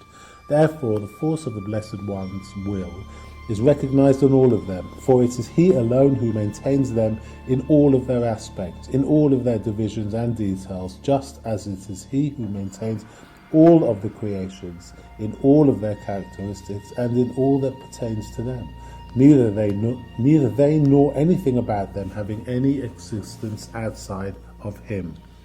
This is obvious to me. I have no doubt concerning it. I will explain this preface in greater detail, and you will understand the deep matter as well as the dictum of our sages, and I will quote from Bereshit Rabbah 68 verse 9. He is the place of the world, but the world is not his place. There is no necessary existence but that of the Blessed One, anything beside him having no existence except through his will, and being dependent exclusively upon it. All of existence is therefore regarded as hanging upon the Blessed One's word, as it is stated in respect to the upper waters. That's from Ta'anis 10a. And in this connection, our sages have stated in Chagiga 12b, upon what does the earth rest? Upon the pillars, and the whirlwind rests in the arms of the Holy One, blessed be he. And also from Yalkut Shmoni, flesh and blood is beneath its burden, but the Holy One, blessed be he, is above his, as it is written in Devarim 33 verse 27, and from beneath the arms of the world. God is here featured as supporting all of existence in all of its details and standing over it from above. The sum of the matter is, as I have stated, that since the existence originated by the Blessed One is not necessary to him at all, it is sustained only by virtue of the fact that his pure will desires it. And understand well that only this will and decree of his is the place of all that exists, without which there would be no place at all. Therefore, the Blessed One is certainly primordial, but not so the creation, as opposed to the contention of the heretics that since he is primordial, the world too must be primordial. For so long as he did not will and decree it, there was no place for the existence of the creations. On the contrary, relative to the Blessed One's existence, they have no place, for they are not analogous to something ingrained in a man's nature. Only he alone must exist of necessity, and nothing other but him. This is clear. Only by his willing them and decreeing them into existence do they have a place, and not otherwise. This decree of his, then, is seen to provide the place for all of his subsequent constructs. Understand further that although we now know the Holy One, blessed be he, as rejoicing in all of his deeds and deriving glory from them, as it is written in Psalms 104 verse 31. God's glory will endure forever. God will rejoice in his deeds. Let us not think, because of this, that before these came into existence, the Blessed One was lacking in joy or glory, God forbid. But it is as we have said, in point of the Blessed One's pure existence, there is no room for the creations at all, there having no relationship to aught that pertains to him. But since he has willed them, then, because of this will and desire, they are to him, as it were, sources of joy and honor. for it is certainly his will that gives them existence, and it is regarded as unfulfilled if their existence is not effected. His will is herein analogous to a building site, which is regarded as vacant until the projected buildings have appeared, and not the creations alone, but even all of the orders and ordinances and forms of providence that we have mentioned, which are adapted to our level and not his, have no meaning whatsoever outside of his will that they exist. Therefore, it is only in accordance with this will that he brought them all into being, and they are not necessary to him at all, but they too are among the buildings projected to fill the site, for all are needed for the fulfillment of his will. This is clear. We have now said enough on this matter. My mind is completely settled on this matter. I would now like to understand the idea of the existence of man, a matter which I feel must be well understood, for everything revolves around him, and it is upon him that the burden of divine service falls. You speak rightly. Man is the end of all of the Blessed One's deeds. Therefore, only he who understands this correctly can understand the essence of all that precedes it, for everything is directed to this end. Here too we shall have to inquire a great deal. We must consider the three things: man's existence, his deeds, and the fruit of his deeds. If so, the area of inquiry is extremely great. Therefore we shall mention in the main ideas only, and leave their elaboration to the understanding of the wise. Speak on. Here we must consider the idea of the resurrection, which we certainly believe in without any doubt whatsoever. This indeed is one of those matters that I ask you to explain, for I would like to understand it well. The idea of resurrection, briefly stated, is quite simple. In view of the fact that the Holy One, blessed be He, created man as body and soul together to take upon themselves all of the holy service, the Torah and the mitzvot which were given to them, it is only fitting that they also be together in the receiving of the eternal reward. For it is inconceivable that the body's labours not redound to its benefit. The Holy One, blessed be He, not withholding the reward of any creature. We know this from Baba Kama 38b. What does demand reflection are the details of this union of body and soul, in their conjunction, their separation, and their subsequent complete reunification. For the Lord deals so with all men, and it is certainly no vain matter. These details therefore demand explanation, broad, adequate explanation. It certainly does demand explanation. Why is it that Hashem created body and soul, two creations and not one, whereby man would be one distinct entity and not a complete composite as he is now? For he certainly is not lacking the wherewithal to create him as a distinct living being, without this quality of body and soul. Indeed, I think that knowing this would serve as an entry into knowledge of the other details. The heavenly intent, as you have already heard, is man's good alone, that he merit reward for his deeds by perfecting himself and completing his creation. This is subsumed under the idea of defect and perfection that we mentioned previously. God made this body of coarse, dark matter, unfit by its lowly nature, to shine in the light of the Blessed One's holiness. For only the readied in perfection are fit to approach the King's gate and sojourn in his sanctuary, a fortiori from the code of earthly kingdoms. And it is this darkness which has been ingrained in this body's nature that invests it with all of the evil lusts that hold sway over it and render it vulnerable to all of the evil accidents that befall it. And in contradiction to this, he has made the pure soul hewn from under the throne of glory and brought down and infused into this body to purify and sanctify it. And what we must understand is that the end intent of the infusion of the soul into the body is not that it's animated for this life of vanity, but its central purpose is to refine it completely, to elevate it from the depths of the dark earthly abyss to the highest station, to the rank of the ministering angels. This indeed is what occurred with Moses of blessed memory, who so refined and enhanced his earthliness that he actually attained to the level of an angel, so that all of Israel saw that the skin of Moses' face shone. And Hanoch and Elijah actually ascended to heaven in their bodies after they had greatly refined their earthiness. This means, however, by which the soul is enabled to purify the body is the performance of mitzvot and the observance of the Torah. For, and I quote, a mitzvah is the candle and the Torah is light. And the more Torah and mitzvot the soul acquires, the more refinement it achieves for the body, and the more merit for itself in fulfilling the will of its Creator. We find then the benefit of perfection for the body and merit for the soul, but not the benefit of perfection of the soul.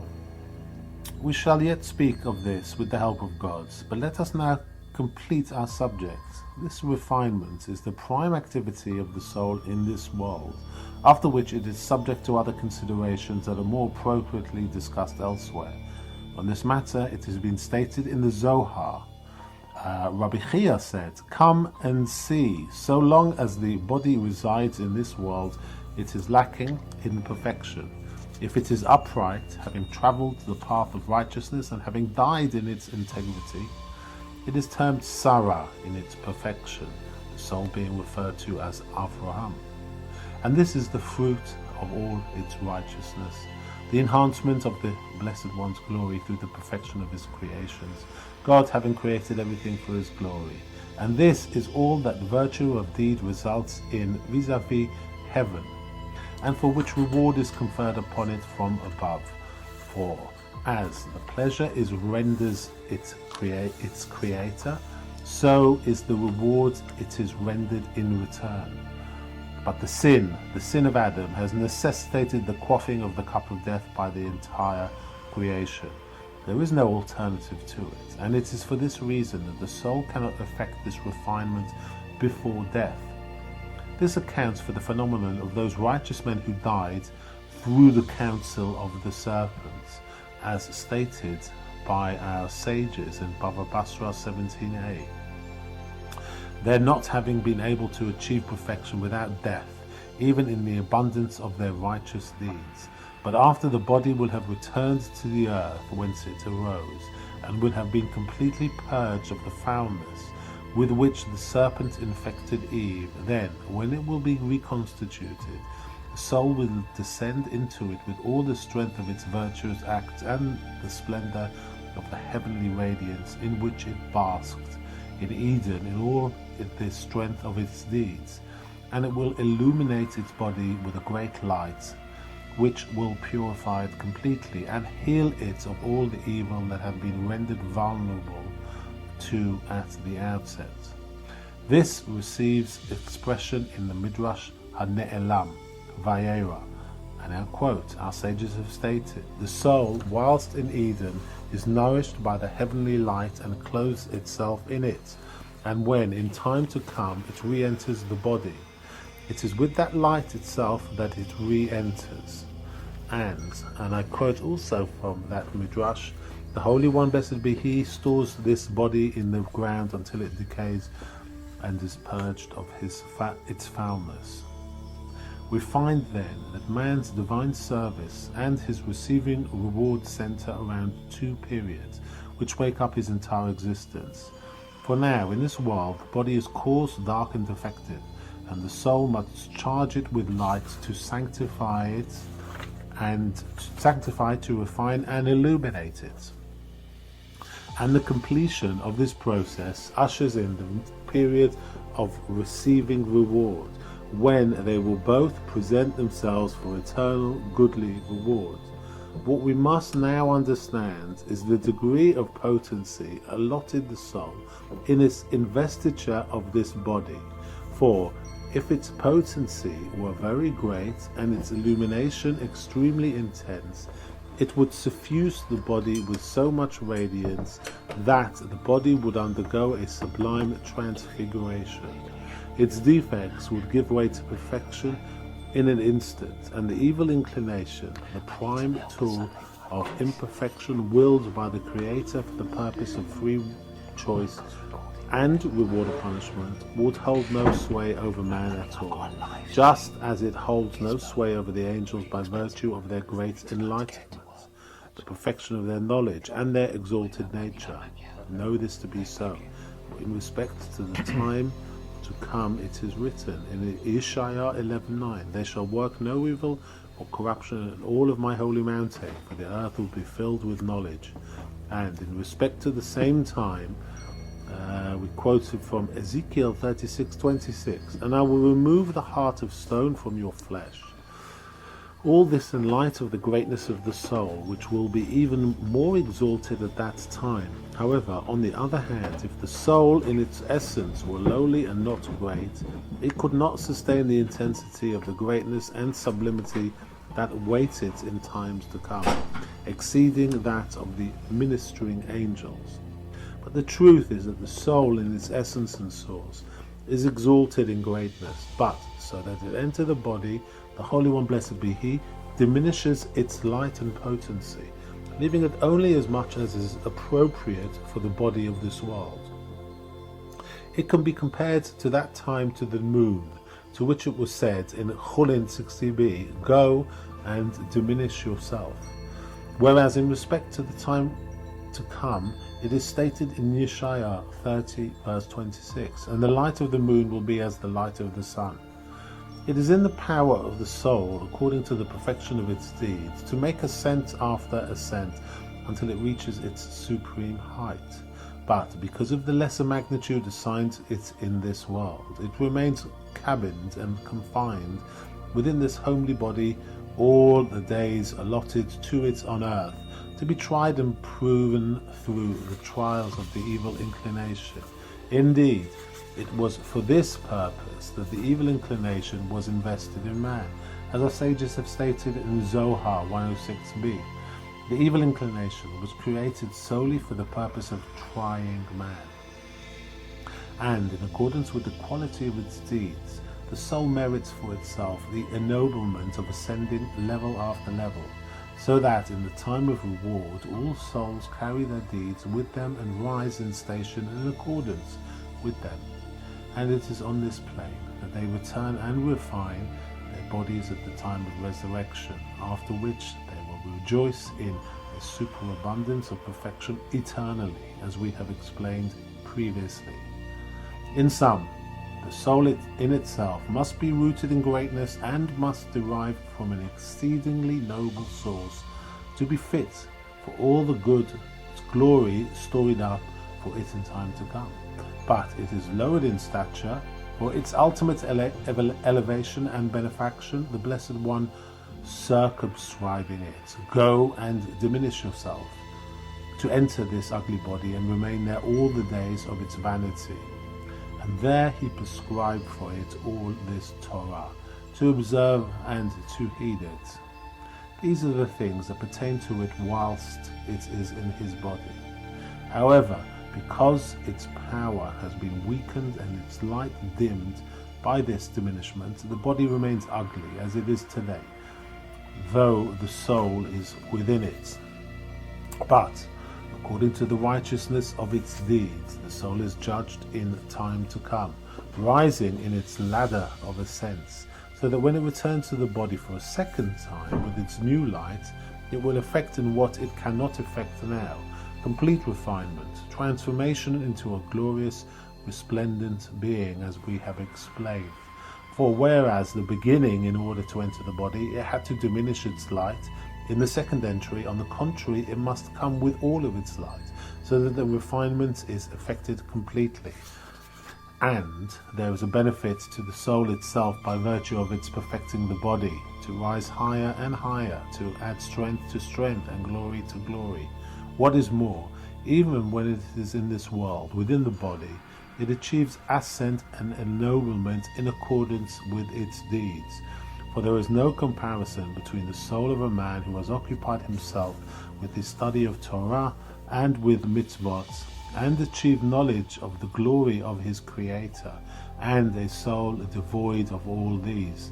But its ascent does not reach the point of enabling it to change the body to the extent that its refinement is apparent, except in the case of a select few, the rare chosen ones of the Lord, such as Moses, our teacher, of blessed memory, Chanoch and Elijah. As far as others are concerned, however, though it will be ennobled through its acts, the ennoblement will not proceed so far as to be evident in the body, but good will not be withheld from its proprietors in time to come, each according to his deeds. Please summarize what you've said. This is the overall idea. The body in its creation is dark and defective, but it achieves refinement through the soul. The source of the soul is majestic, but the soul diminishes itself in entering the body, so as not to saturate it with the refinement in one instance and alter it from what it was created to be. Little by little, through virtuous acts, the soul effects the requisite amendment of the body, after which it achieves ascent in proportion to its deeds, increased power in proportion to its ascent, and effects refinement in the body to proportion it to its increased power, until the body is fit to present itself together with the soul to behold the pleasantness of the Lord and to sojourn in his sanctuary for all eternity. I have understood what is sufficient for me in respect to the resurrection and the future reward. We should now complete the subjects that we began. Now that we have considered man's essence and in nature, and in terms of both his soul and his body, with respect to the different periods and the order of times established for him, we must understand how the Holy One, blessed be he, relates to him in all of these times, as concerns both his body and his soul. Order is certainly appropriate. Everything should be understood in its various aspects, in respect to its differing circumstances and times. Now, please complete your statement. There are material and spiritual entities. You are aware of the great difference between them, the material being obviously inferior to the spiritual, whose nature is noble and sublime, and you are aware of the radiance of the spiritual and of the darkness and defectiveness of the material.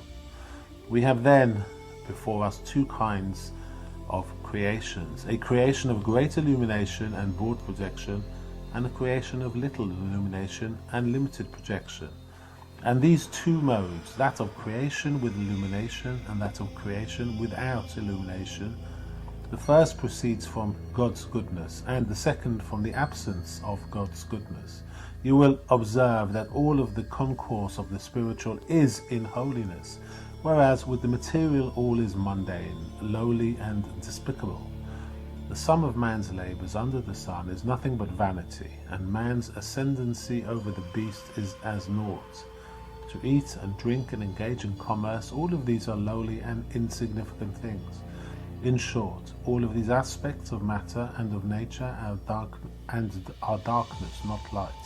They result from the Blessed One's concealing his countenance from the world and not shining the light of his holiness upon it, but to the contrary, leading men in an uncharted void in these lowly ways. But as concerns the spiritual, this path is radiated by the light of the Blessed One's countenance, shining in his holiness. This is clear. Know, then, that these two are the foundations and the root of the Blessed One's conduct with all of his creatures, the concealment of his countenance, his secreting and concealing himself and not revealing the splendours of his glory, and the shining of his countenance. And as it is in conduct, so it is in creation, the coarse, ugly creations proceeding only from the concealment of his countenance, his not illuminating them with the visage of his holiness, and the noble spiritual creations proceeding from the shining of his countenance. And it is upon these foundations that the fusion of body and soul is effected, the body and all of his operations proceeding from concealment and of countenance, and the soul and all of its operations from its luminescence. And man himself is the perfecter and the perfected, for he perfects himself through his divine service, as in our sages' interpretations, and I quote from Sanhedrin 99b, and you shall do them, and also from Devarim, and you shall make yourselves. For it is man's power to give the ascendancy to the material, or to the spiritual in himself. If he follows the material promptings of his eyes and his heart, then his soul, instead of fulfilling its intended function of abetting the body by refining it, as we have explained, will, to the contrary, suffer great loss and deterioration, sinking into darkness. If, on the other hand, he overcomes his evil inclination and departs from the paths of vanity to walk in those of Torah and mitzvot, the soul will gain ascendancy over the body and refine it. Observe now the progress of the world, the difference between the earlier and later generations. For, in truth, one who considers this matter will indeed marvel at the phenomenon of men ceaselessly racing back and forth, day and night, each in his own path, wearied and fatigued. And for what are they labouring? For food and drink? For inane vanities? For a one-night world of nothing? Today here, tomorrow in the grave. But one who can observe well will see and understand that it was not for this that man was created, that it would benefit him, that it would befit him to engage only in the contemplation of the glory of his Creator, that it was this for which he was created and invested with great knowledge and wisdom, and not to devote himself to commerce or to other inconsequential enterprises. But man has perverted his deeds and has brought himself to his present state. The world is undergoing constant regression in this respect, the earlier generations having been closer to wisdom and having given greater priority to intellect, the later generations being further from intellect and steeped in these elements of matter and nature, in commerce and in all manner of enterprises, which leave nothing behind them, as we have explained. The root of all things is, as we have said, the one blessed Lord created the body, and through the concealment of his countenance, and not through its radiance, for which reason it is dark and ugly in essence. The soul, contrawise, was created in the luminescence of his countenance, and with projection for the good, for which reason it is eternally enduring and pure in essence.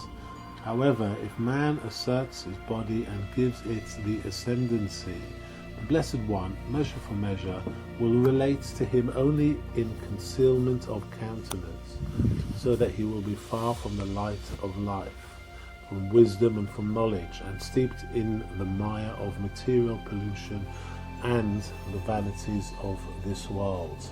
And this is precisely what happened to Adam in the beginning, and to his descendants after him, until this very day, because they went astray after their eyes, and gave precedence to the body and not the soul. The Holy One, blessed be He, responded in kind, with concealment of countenance. To Adam he said in Galatians chapter 3 verse 9, by the sweat of your brow shall you eat bread. And from that day forward, we quote from King Solomon's Ecclesiastes chapter 6 verse 7, all the labour of man is for his mouth, and his soul too will not be filled. Wisdom has progressively waned and has departed from man, and this is a great principle. The bounds of a man's intellect dictate the bounds of his thoughts and his desires. The little child does not recognize wisdom and does not desire it at all. To the contrary, every child wishes to run away from school, thinking there is no good but the vanities he occupies himself with. But when he grows in knowledge and his horizons expand, he comes to desire more sophisticated things, and so onwards according to his progress. The same applies to men in general. When their intellect was stimulated by an abundance of illumination, they found pleasure in wisdom alone, and in what was truly good. But when their intellect is not so stimulated, they recognize nothing as good but these earthly vanities. And this is the evil that resulted from Adam's sin, the removal of providence and radiance from the human species so that they remain steeped in gross material elements alone. The Holy One, blessed be He, indeed corrected this state at the giving of the law, but they reverted to it through the sins of the golden calf and through others, so that the world remained in the darkness of illusory natural processes. This would not be the case were man to accord preeminence to his soul, for then the Holy One, blessed be He, would in kind cause his countenance to shine upon him, and would raise him to the stature of the seraphim, for the righteous are greater than the ministering angels. And this, in truth, is what was experienced by the generation of knowledge at Mount Sinai, and what will be experienced in time to come, as it is written in Yoel chapter 3 verse 1, I shall pour out my spirit upon all flesh. And even in respect to this good, there are varying levels, which Israel and the world in general attained in varying degrees in different generations. Witness the generations of Moshe, of David and Shlomo, and the like. The good attained by all such generation consisted in the shining of the Blessed One's countenance upon them according to the ennoblement of their souls through the strength of their deeds. It follows from this that when we understand the details of the existence of body and soul, and their conditions under concealment of countenance and shining of countenance respectively, as they were correspondingly created in their varied details within this context, we shall likewise understand the principles by which God governed and continues to govern the universe, sometimes for the good and sometimes, God forbid, for evil. We shall see too the awesome wisdom immanent in this order, as well as the central position of man, around whom in his affairs and his acts revolves the entire world and all that is done in it from beginning to end. These things are certainly gratifying to the understanding, seeing the great wisdom in the Blessed One's governance of the universe, the inner relationships of things, the creation of man and all that happens to him, the creation of the universe and all that is in it. You will hear yet more in this regard, for when we delve into the details of soul and body, we will understand how all of them relate to this root of the two qualities that we have mentioned, each one of them being governed in all of its aspects by its source, which serves as a sufficient reason for all of them. What is more, it was decreed by the Blessed One's wisdom to reveal the workings of these qualities through the body and soul that originated in them. It is seen then that the body, aside from it and its accidents resulting from concealment of countenance, is, in its make-up and parts, a paradigm of the entire order of concealment of countenance in itself, and the soul, likewise, is a paradigm of the entire order of radiance of countenance. This is a specific dimension of man's form, it being said of him, and I quote from Bereshit chapter 1 verse 26, in our image according to our likeness, imaging, as he does, all of the orders of the Blessed One's qualities. Know that the essence of the body is darkness, and that even if it is realized its greatest potential of refinement, it will still be distinguished from the soul. That distinction consisting in this difference alone. The soul is a noble, luminous entity, emanating from the radiance of the Blessed One's countenance, whereas the body is not so, but an entity, dark in essence, resulting from the concealment of the Blessed One's countenance. It is susceptible of refinement, however, to the extent of its nature, to that degree where very little difference is perceivable between it and the soul. But, in despite of this, the soul will remain soul, insusceptible of defect, and the body, to the contrary, a thing defective by nature, but attaining the refinement afforded it. Note further that the body is divided into organs and parts, each performing its own function. The eye seeing but not hearing, the ear hearing but not seeing. This is not so, however, with the soul, which, although encompassing all functions, does so without this division into individual organs characteristic of the body, but it does everything without such division, as is well known. You will see now how this follows logically from our preface, that the body was created through concealment of countenance, and the soul through its luminescence. And this itself brings us to a preface of central significance. It is well recognized that perfection is one, that absolute perfection is insusceptible of detraction or addition. But when the Holy One, blessed be He, does not wish to act through His perfection, He is not lacking in devices to reward or punish, each according to his deeds, as we have explained previously. And since it was the decree of the supreme wisdom to display through the creation itself the manner and order of its creation, therefore, by concealment of countenance, just as its operations are manifold, so He desired to invest this creation with many parts and different organs, which would exactly parallel all of the aspects of His ordinances. This is the idea intimated previously, concerning which it is written, and I quote, "Let us make a man in our image, according to our likeness." For, in relation to all of the exalted qualities which will be distinguished in the Blessed One in His acting on the level of His creatures, we find corresponding qualities in the figure of man. For example, the eye of man corresponds to the eye of His providence, which exercises surveillance over all the dwellers of the earth, to judge all of their deeds, as it is written in Genesis 18:21, "Let me go down and see." This teaches us that a judge must abide entirely by the evidence of his eyes. That's a quote from Sanhedrin 6 on the base. The ears of man correspond to God's sitting and listening to the praise of men and to all of their praises, as it is written in Exodus 2:24, "And the Lord heard their wailing." And our sages have also said in Ethics of Our Fathers, chapter 2, verse 1, Mishnah 1, "Know what is above you, a seeing eye and a listening ear." The mouth of man corresponds to God speaking in a vision to His prophets, and causing the glory of His voice to be heard by His angels, mighty in strength, executors of His words.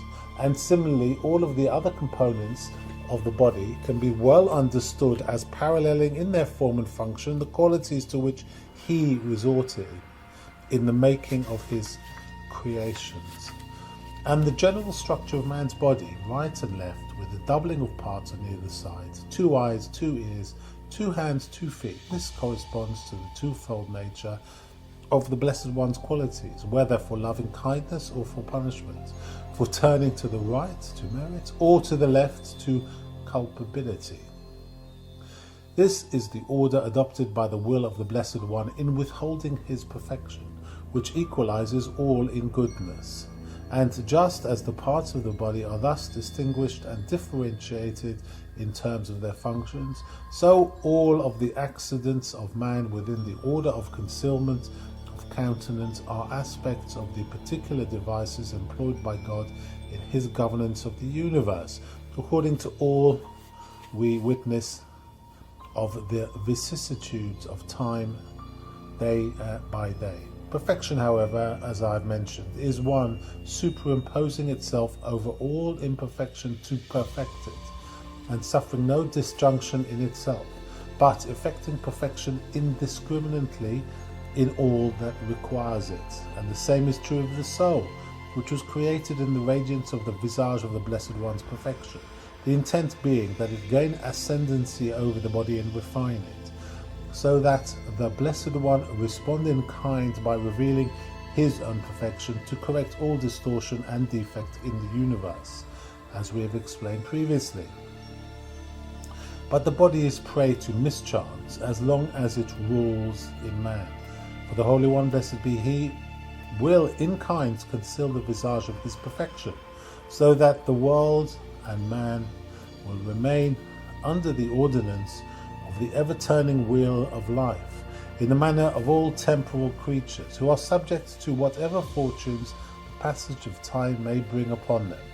The body, therefore, contains all that this wheel of life is apt to contain in the absence of the perfection of the goods. All of this will befall the body if it gains complete ascendancy over him, and there is in the perfection of the soul that which can effect perfection where it is lacking, so as to call down upon itself a correspondingly positive influence if man sets his path right and places the crown of kingdom upon the soul, so that it alone reigns in the goodness of its wisdom and its nature. This has been well explained in the Midrash of Rabbi Shimon Bar Yochai, and I quote from the Zohar, Pinchas 257b. It is to be known that he is called wise with all kinds of wisdom. For aside from the interpretations of the nose of truth in Kabbalah, according to their holy ways, even from a superficial perusal of the previously mentioned dictum, we can derive what has already been stated, that the Holy One, blessed be He, has many epithets, and that these relate to Him not in terms of His own nature, but in terms of the nature of His creations. As it is stated also in the Zohar, He will be known by the names of the creatures that are destined to be created. By the names of the creatures is certainly not meant to imply the manifestation of something new in Him, for His essence is insusceptible of newness or change. It is to be understood, rather, that it was always in His power to generate these qualities, but that they always represent what applies to His creatures and never what applies to His essence. In this guise, He created the soul, an allusion to the fact that the essence of the soul points to the perfection of the Blessed One, through which it was created, and so too the Lord of the world, but all names attributed to Him are in accordance with the qualities He manifests, and just as the Lord of the world has no specific name, so too the soul. This idea must be carefully considered if the essence of body and soul and all that relates to it is to be correctly understood. The Holy One, blessed be He, in His perfection cannot have ascribed to Him any name or epithet, for we cannot conceptualize His perfection, and it is impossible to name what cannot be conceptualized, for a name defines its object, and what is not known completely cannot be defined. We do indeed perceive in the Blessed One's glory specific qualities, such as mercy, sovereignty, power, judgment, pity, anger, strength, and the like. All of these qualities which we perceive in Him through His deeds are the very same qualities that the prophets perceive in Him proactively, the Blessed One having granted them such perception.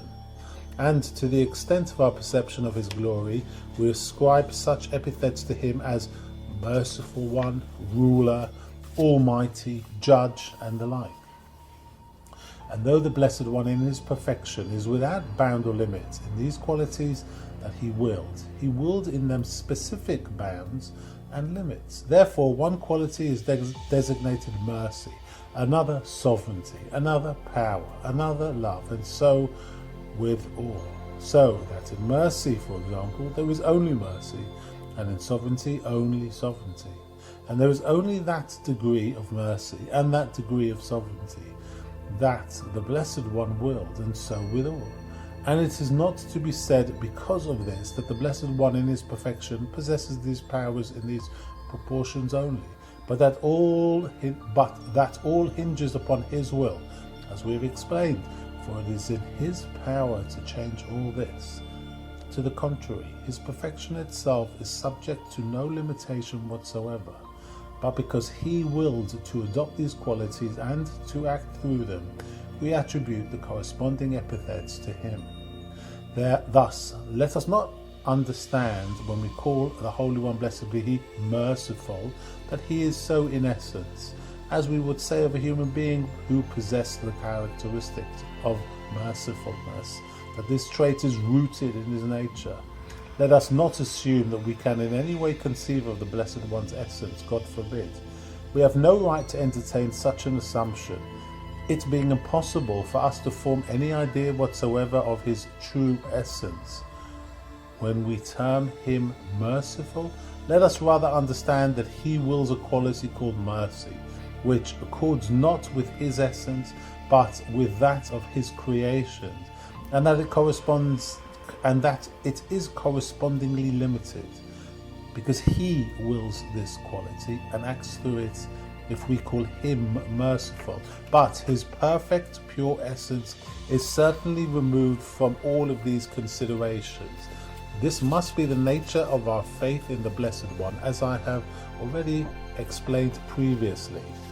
The body-soul relationship is to be understood in the same manner. The body consists of specific parts and organs, each assigned specific limited functions. The soul in itself, however, is one, entirely removed from all of the aspects of the body, all of its ways being different ways, absolutely dissimilar to those of the body, even insofar as sensations are concerned. But because it performs all of the actions of the body while in it, it is the soul which hears through the ears of the body, the soul which sees through the eyes of the body, and the like. It is therefore referring to as seeing, hearing, etc. It is not to be understood, however, as intrinsically invested with such attributes, for though it is the soul alone which sees and not the body which is inanimate, so that it is the agency through which men in fact see things as they do, it is not to be understood because of this, that this is its natural manner of seeing, for its way is entirely different from all of the ways by which the body functions, and it is entirely unfathomable to a man as long as he exists in a body. But because it adopts the way of the eye to see through its mechanism, it is therefore referred to as seeing, and so with all the other functions. In sum, the soul is a single creation, entirely divorced in essence from all the ways of the body, but created in such a way as to perform all that is implanted in the organs of the body according to their nature. And because it adopts these mechanisms and performs all of these actions in the body, they are all attributed to it. The relationship is precisely the same as that of the Blessed One vis-à-vis the particular qualities which he willed. Perfection possesses no aspect of these qualities whatsoever, all of them being specific qualities which he willed, and which he bounded and limited in accordance with his will.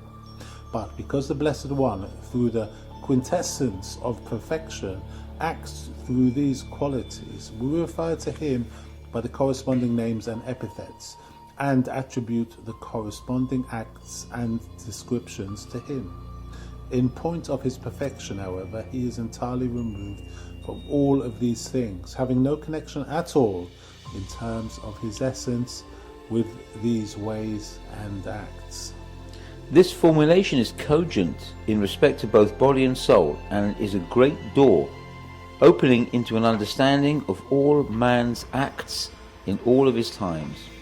Now we come to the categorization of the various periods of soul and body and their different states. But first, a necessary preface. It is obvious that many laws and modes of ordinance enter into the complete picture of all the states of men and of the creation in all of their times, as it is written in Psalms 40 verse 6. You have done many things, O Lord my God, your wonders and your thoughts. And also from Psalms 92 verse 6. How great are your deeds, O Lord. And furthermore from Psalms 94:24. How many are your deeds, O Lord.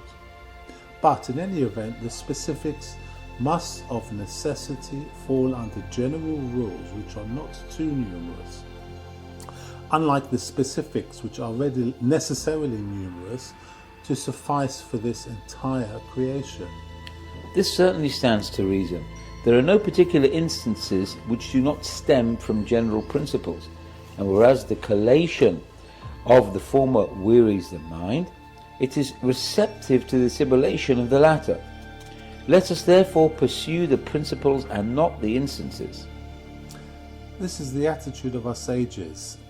If we look at Sifrei Ha'azinu 32 verse 2, and I quote, "Let the words of Torah at your command always be principles and not particulars." Let us return then to our subject. You have already seen that the Blessed One employs two modes, concealment of countenance and illumination of countenance, which are root and cause of body and soul respectively. We must understand both of these modes, each in itself, in all of their many details, which derive from their governing principles, if we are to understand similarly the states of soul and body, each in itself in complete detail. After having established this, we must know further that these two modes operate jointly in the governance of the entire world and its inhabitants. There is no area in which they do not operate, concealment manifestly and illumination in concealment, as we have explained previously. After this, we must go on to understand the consequences of the conjunction of these two modes when one or the other gains ascendancy. In summation then, we must have knowledge of these three things, the two modes, each in itself, their constant joint operation, and the various consequences of this conjunction as either concealment or illumination gains ascendancy. I'm reflecting, in view of your having stated that the Holy One, blessed be He, desired to make manifest the orders and modes of His creation, that along these lines, the two modes which govern man's conduct, and in accordance with which he was created, are reflected in man himself, in the two parts of which he is composed and constructed, body and soul. This corresponds to the first aspect of knowledge that you have mentioned. The second too has a parallel in man, the soul being conjoined to the body and permeating all its parts, so that every act results from their joint operation. As to the third, however, I ask you, do you see a parallel? I don't. You will find a parallel for this too, if you look deeply into the human construct. For aside from the figure of the body, and aside from the form of the soul within it, there is something which results from the union of both, radiance of countenance. It is this which distinguishes the living from the dead, and not this alone, for even a change in the disposition of the soul within the body is reflected in the face. Witness the ashen countenance of the ill, and what is more, even the musings of the heart are reflected in the face. A smiling countenance, an angry countenance, a cordial countenance are all witnesses of the thoughts hidden in the recesses of the heart, and this expression inheres neither in the soul alone, for it is manifested by the body, nor in the body alone, for the body has no expression without the soul, but it is born of the union of body and soul. And this is no small matter, for the prophets liken the form to its creator, as we have explained. Therefore, when the supreme glory appears to them through his qualities, presenting them with allegorical visions, appearing to them at one time as a young warrior and at another as an ancient presiding in mercy, as our sages have stated, and I quote from Chagiga 14 Amud Aleph, the eye of the prophet will image and his heart will conceive. He will thus apprehend in his prophetic vision the concealment of his countenance, the illumination of his goodness, and the consequences of their conjunction. This will be effected through the apparition of human form on high, process of body and soul, and the expressiveness of countenance resulting from their union, whether cordial, smiling, or angry, so that he will know all that the Lord proposes for his world, whether for the good or for the bad. This suffices me now as far as parallels are concerned. Let's return to the knowledge of the ordinance itself in its various stages. What must be considered first in respect to the consequences of the union of these two modes is the ultimate stage to be reached by man in the time of the final perfection set aside for him. It goes without saying that the final stage, the end of all man's ascension, is that which had been anticipated at the outset. For, considering the soul's noble extraction, it follows that in its nature there must be that which provides for the attainment of the greatest possible perfection in the end. It is just that it is charged from above, "Go and diminish yourself," until it returns to its original status by elevating itself through its deeds. But it is not to be understood that it is of a minor stature in its creation and attains greatness subsequently, for there is nothing new under the sun. The opposite is the case. It is noble in the greatness of its origin and subsequently diminished, pending a return to its pristine strength. In any event, the end of the process is what is first contemplated. Accordingly, it is the perfection of man which is projected first, after which ensues his diminution, to be followed by an ascent of the stages by which he descended, to return to the perfection established for him in the beginning. The perfection of man, then, is what is first envisioned. This is the state and time in which the soul alone holds sway, the body exercising no form of dominance whatsoever, as if it did not exist, for it will be entirely subservient and subject to the reign of the soul in its purity, so that it will not even go by name, but will simply possess existence without dominance. And this goes without saying, for the dominance of the body is but darkness and blackness of the soul, corporeality being nothing other than concealment of countenance, even a modicum of which exercises a deterring influence. For it is impossible for even the slightest bodily dominance not to result in a corresponding diminution of light and power in the soul. Therefore, the time when the soul will reign in all its strength, when it will lack nothing of its bounty of perfection, that is the time when the body will exercise no dominance whatsoever, for which reason there will be no deterrent to the soul. It is not to be thought, however, that the body at that time will have no existence, for we have already explained that both body and soul must receive rewards, but it will have no dominance, being entirely bound up with the soul and inseparable from it. It will do nothing of its own accord and will desire nothing that the soul does not desire, so that it will be almost indistinguishable as an entity in itself, but will be assimilated, as it were, among the pure powers of the soul. A lesser stage is that in which the body can be somewhat discriminating in its dominance, the soul experiencing a corresponding lack in not realizing the full glory of its perfection. This slight dominance will produce only a slight lack, but to the extent that the dominance will grow, to that extent the deficiency will increase. In principle, there are three general time states: complete dominance of the soul, partial dominance of the soul, complete dominance of the body. If, however, we proceed by stages in considering the dominance states of the body, we can distinguish 5. Stage 1. The body's possessing existence, but no dominance whatsoever, so that it gives not the slightest intimation of corporeality as it now exists. In this stage, a man is entirely free of any of those qualities which he possesses now, when bodiliness dominates him. This is the most exalted state of all.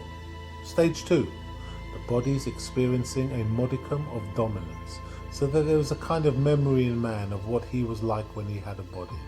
This is not, however, a memory of specific things, but rather a generic memory of many things that he experienced.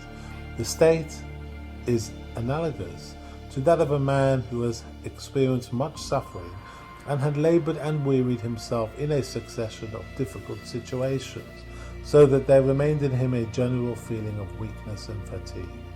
In the same way, the dominance of the body produces a general deficiency which cannot be distinctly discriminated, just as man who carried some sorrow in his heart cannot experience complete joy, even though there was no specific reason for that sorrow.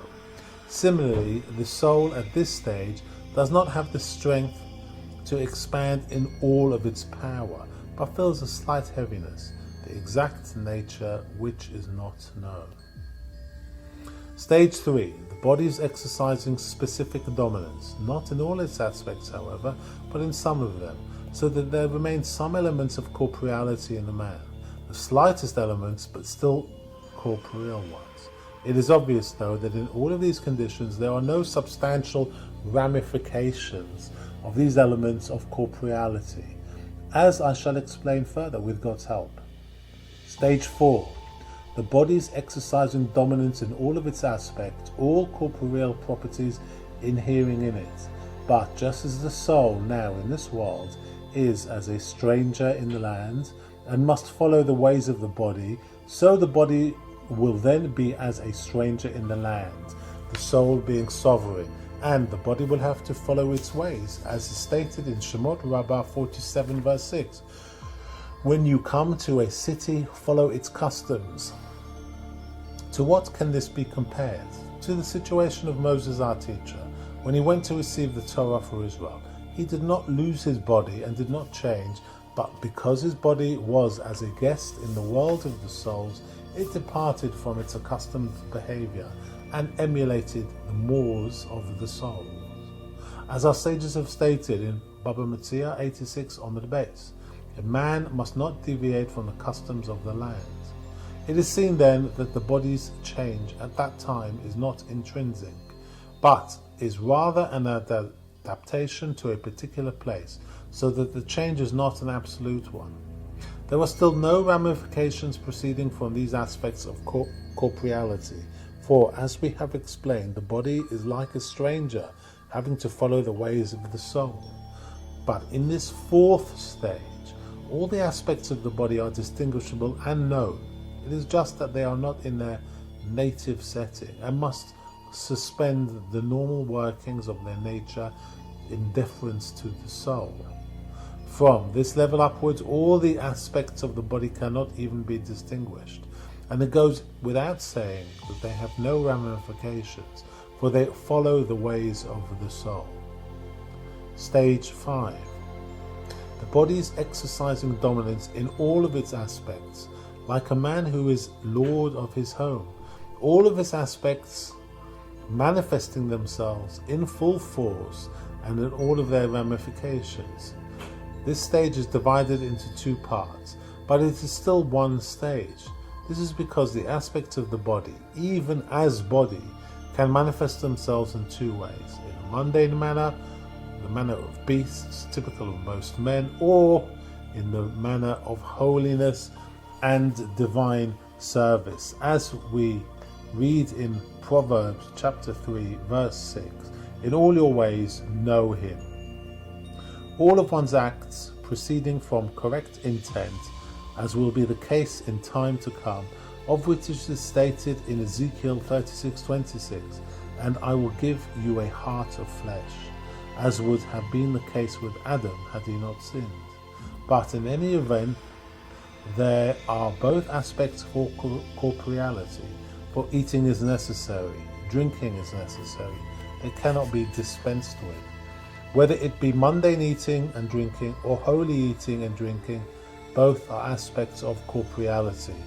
But as we know that all of these things result from either concealment or illumination of the Blessed One's countenance, we therefore say that the Holy One, blessed be He, varies His ordinance in accordance with what the creation demands in terms of these 5 levels.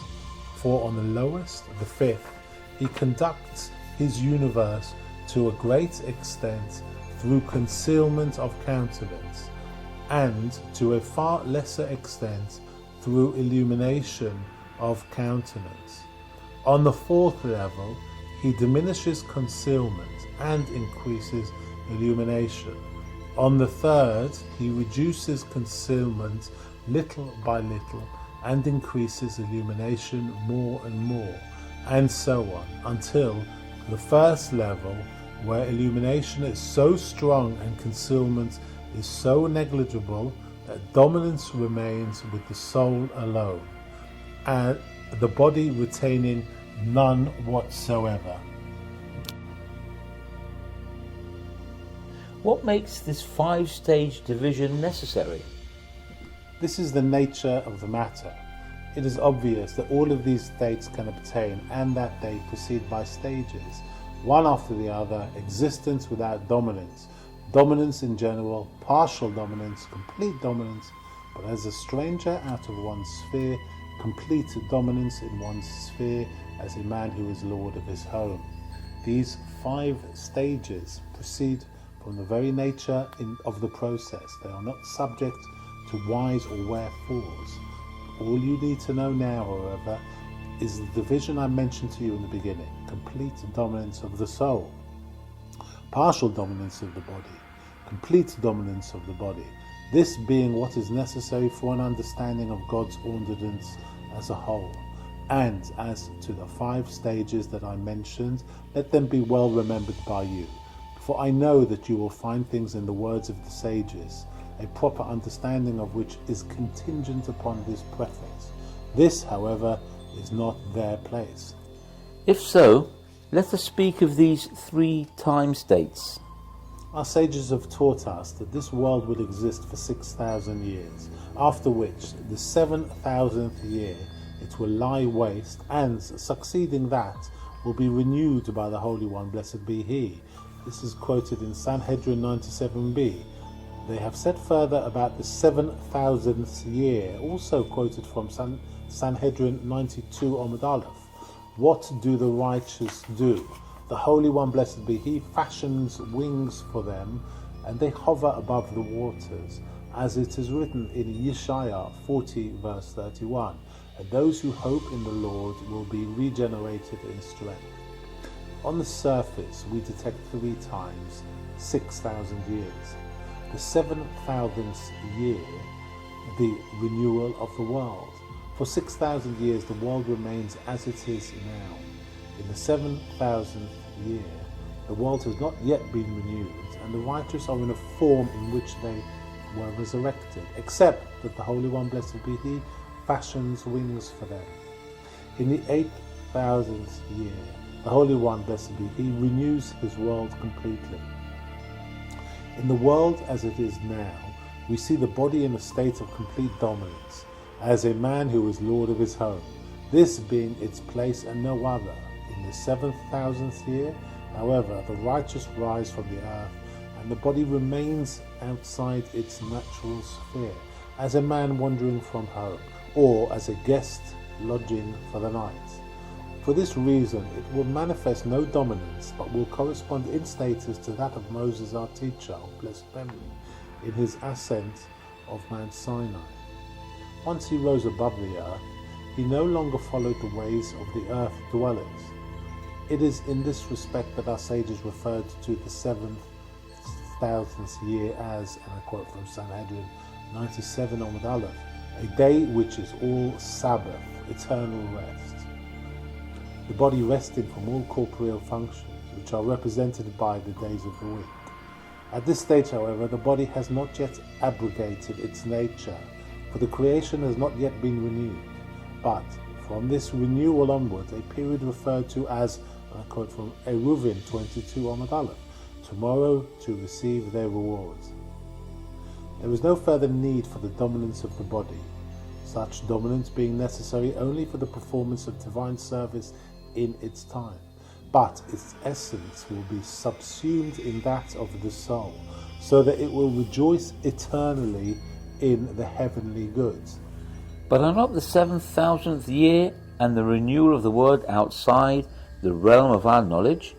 How then can we speak of them? Indeed, we shall not speak of them, but the existence of these times and their general character we know for certainty. It is these that we speak of in respect to body and soul, but we certainly cannot conceptualize and know the details of these times. The period of the 6,000 years, however, is known to us and conceived quite specifically, and it is this period which our discussion will center upon in detail. The 2 other times we can know only in a general manner, as those in which the body loses its dominance and the soul ascends to its original preeminence. If so, let us then speak of what we have been permitted and are able to conceive. We must now understand man's first state in this world, the time of his divine service. The nature of this service we have already explained. The removal of any imperfection found in this creation. The evil which exists now and which is destined to be annulled. It is man's task, however, to labour to eradicate it from himself first, and subsequently from the entire creation, as far as is in his power. As our sages have said, and I'll quote from Sanhedrin 37 Omid Aleph, a man must say, for my sake the world was created. Our sages have explained this in the Midrash of Yalkut Shimoni Hosea 5:32, on the verse in Hosea 14 verse 2, for you have stumbled in your sins. Rav Shimai said, this is analogous to a tall rock standing at the crossroads and causing the passerby to stumble. The king commands, chip it down little by little until the time comes when I will remove it from the world. What must now be explained are the details of this service and the manner in which this perfection is achieved for man and the world. What must be clarified first, however, is the idea of the existence of this evil, the cause of this entire laborious regimen, all of its delimitations, its nature and ramification, the source of its great power, the process by which it is chipped down, as per the formulation of the sages, and the manner in which it is removed from the world.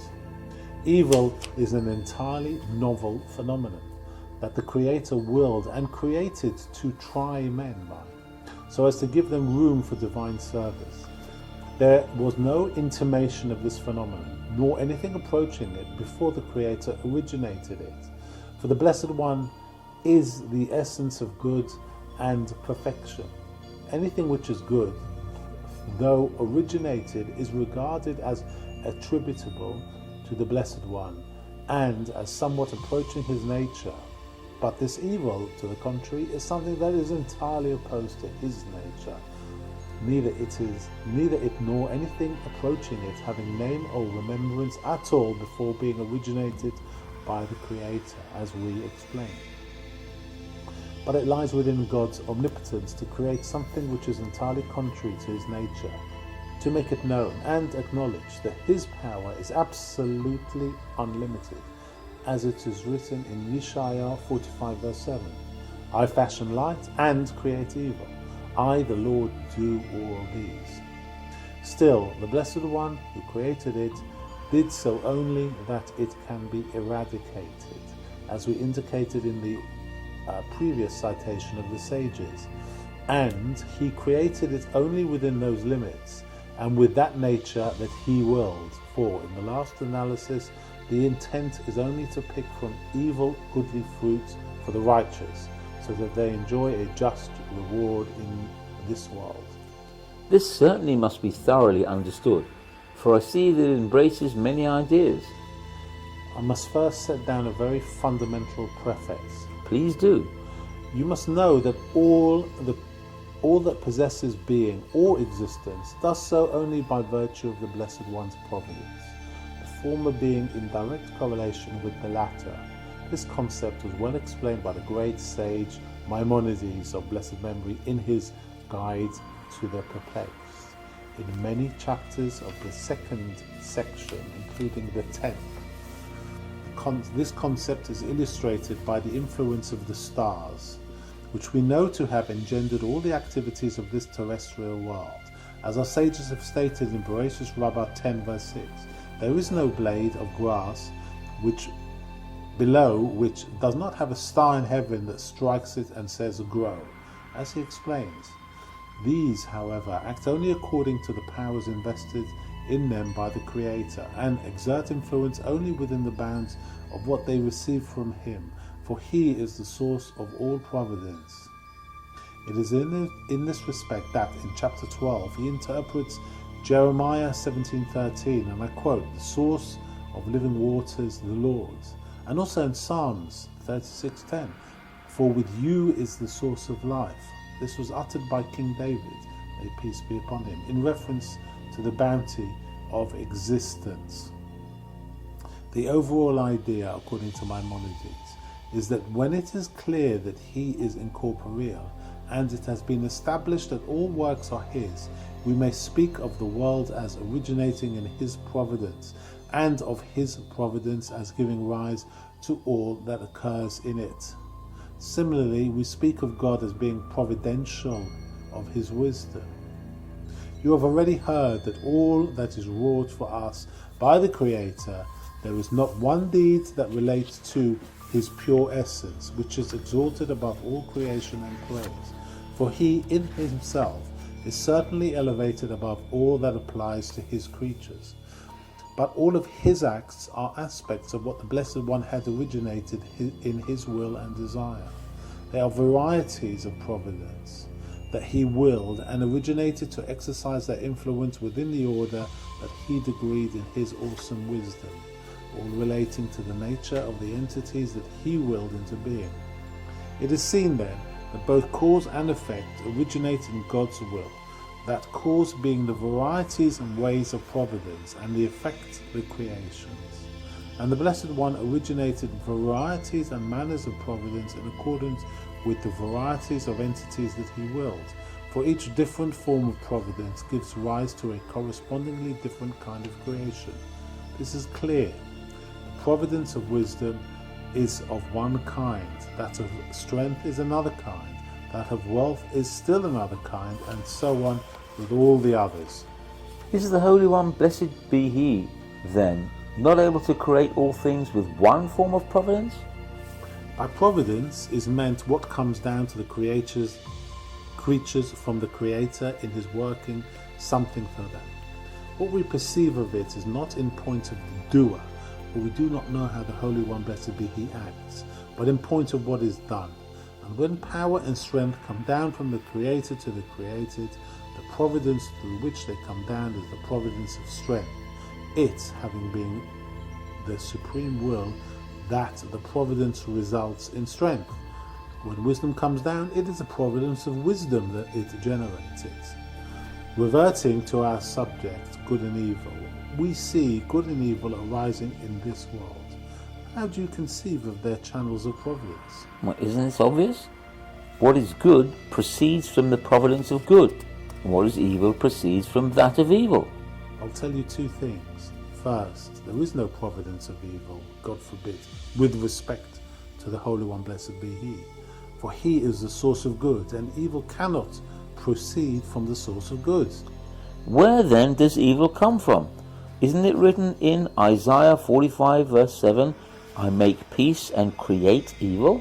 It is written, create evil, not make evil.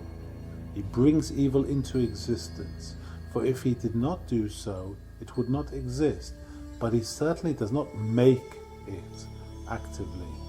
If so, how is it made? It is written in Psalms 30 verse 8, Lord, in your will you established my mountain of strength. You hid your face, I was confounded.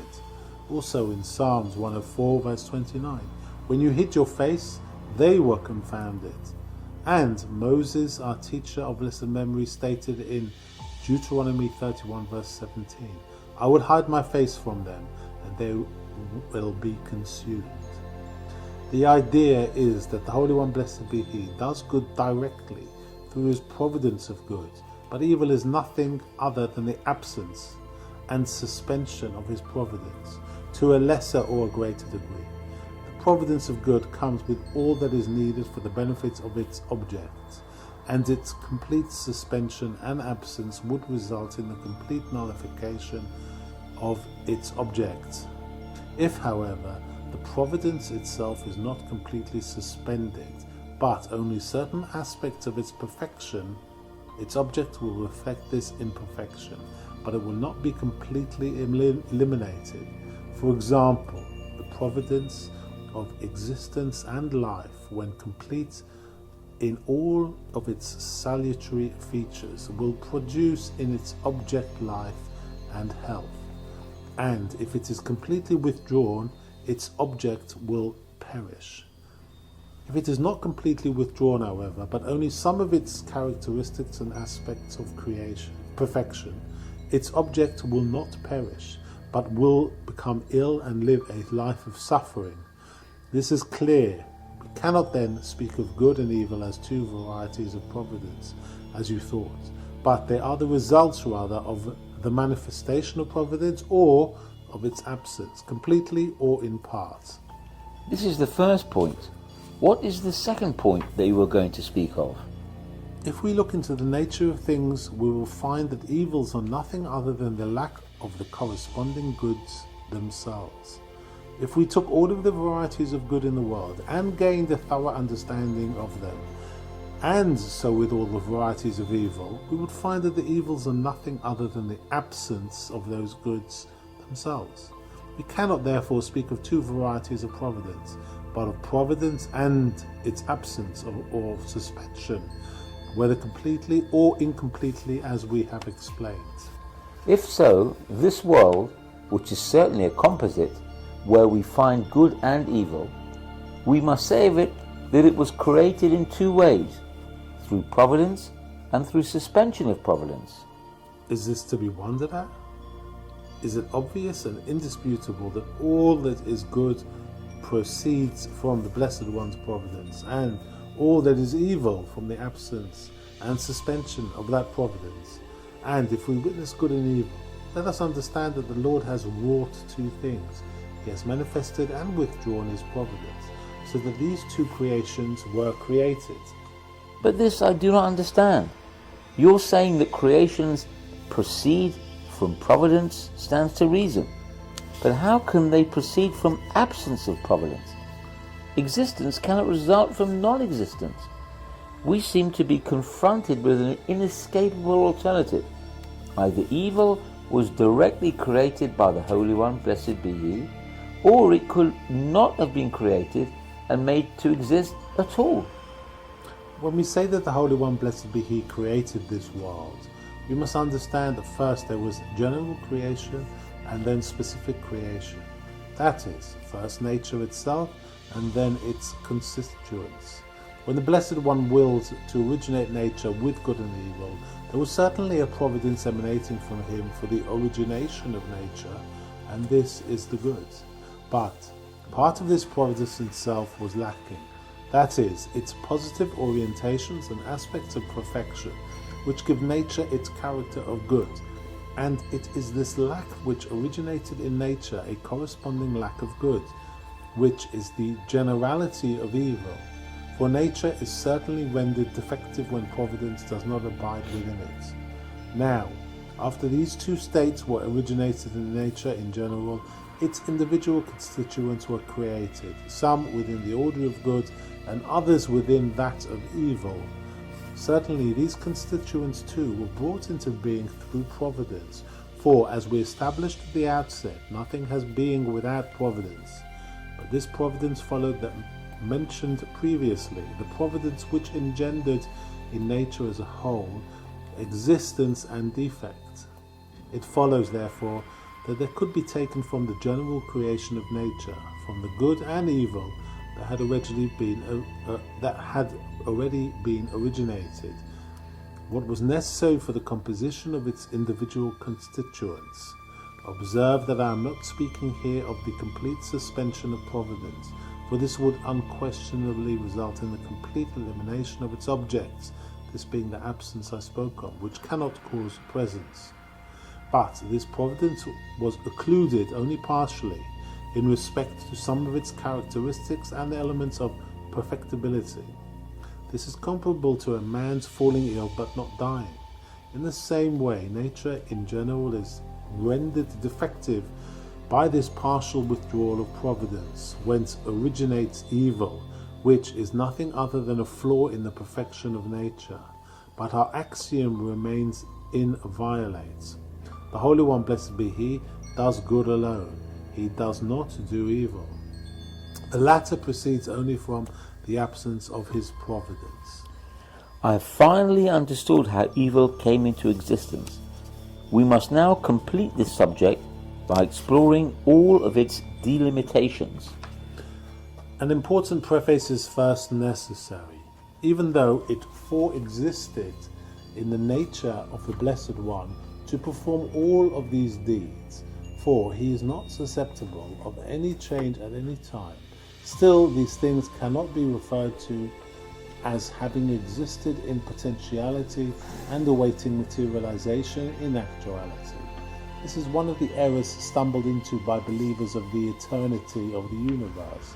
The truth is that all that relates to God prior to the creation of the world is absolutely unfathomable to us and cannot be referred to in any of the terms that we now employ. And we cannot speak of potentiality or actuality with all of the implications that stem from a potentiality actuality relationship.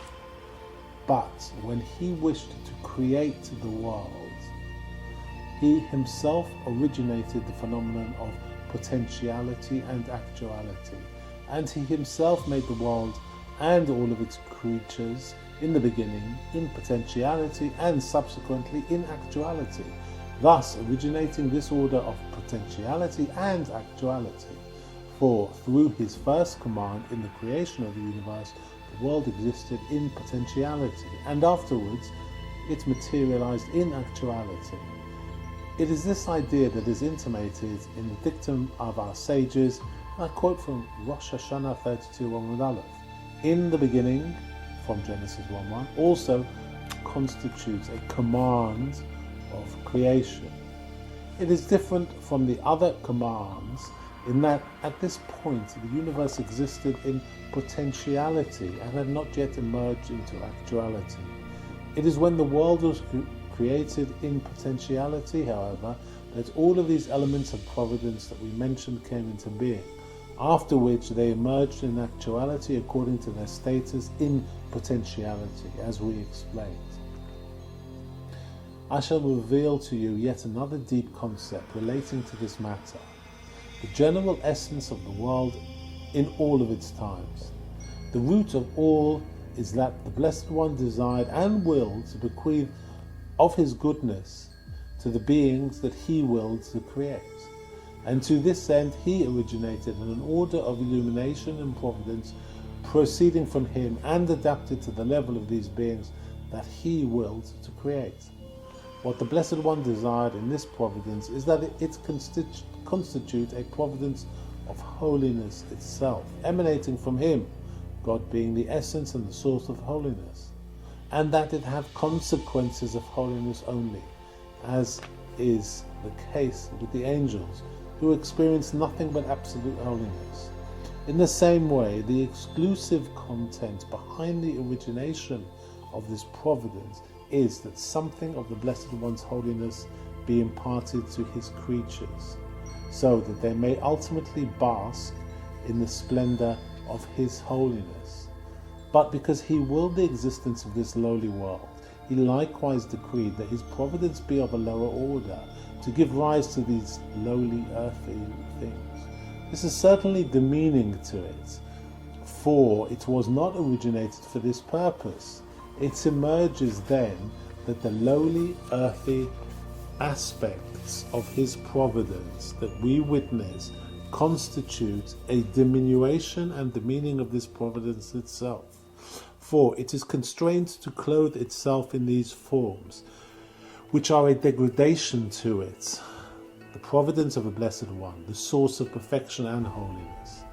But thus was it conceived in the Blessed One's mind, to cloak his providence in these dark forms, until such time as it will strip itself of all these vestments, and appear in its clear, pure form, when the creation and all that relates to it will be completely consecrated to the Lord. At the time of man's divine service, this providence is enclosed in these forms, but at its conclusion it will divest itself of them. The Blessed One has fashioned great causative mechanisms and cycles for the attainment of this end, Thus, the root of the variations in the world's times is the Blessed One's providence, God varying this providence from ascent to ascent until it arrives at its essential form, at which stage all that arises in the creation will be absolute holiness only, as we explained. In sum, the Blessed One has originated a form of providence channeled from himself to the creations, the essential purpose of which is the emanation of holiness from himself to them. He has further originated forms for this providence, which are lowly and inferior relative to its level of holiness. And he has originated within this providence itself the negating and obstructing factors that I have mentioned. And all of this is a function of the revelation of oneness mentioned previously. Concealment of countenance originates all of these things within the order of his providence, and the subsequent illumination will remove all of these cloaks from his providence. We shall yet speak further of this with God's help. What we must know here is that the supreme decree originated things within this providence itself, which are the source of what is afterwards found in the world. For only after all of these preparations did he create this lowly world, structured on all of these grounds and composed of all of these elements, to revolve from one condition to another in accordance with the supreme will. This preface is indeed essential for an understanding of all the many prerequisites for the existence of this world, the character of which is not complete until all of these preconditions have been met. Let us now complete our subject.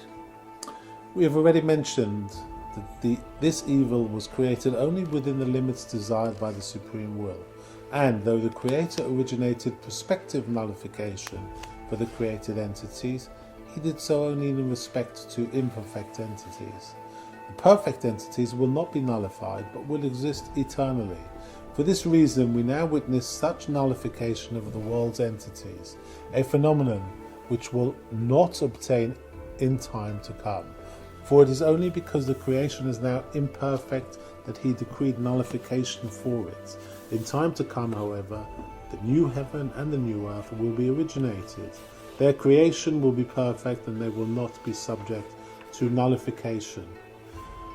It is seen then that the first providence, which created nature in general, and its obstruction, which created corresponding defects in nature, was not a type of providence which could create perfect things, such as the new heaven and earth that are destined to arise, for they will not undergo nullification as we explained.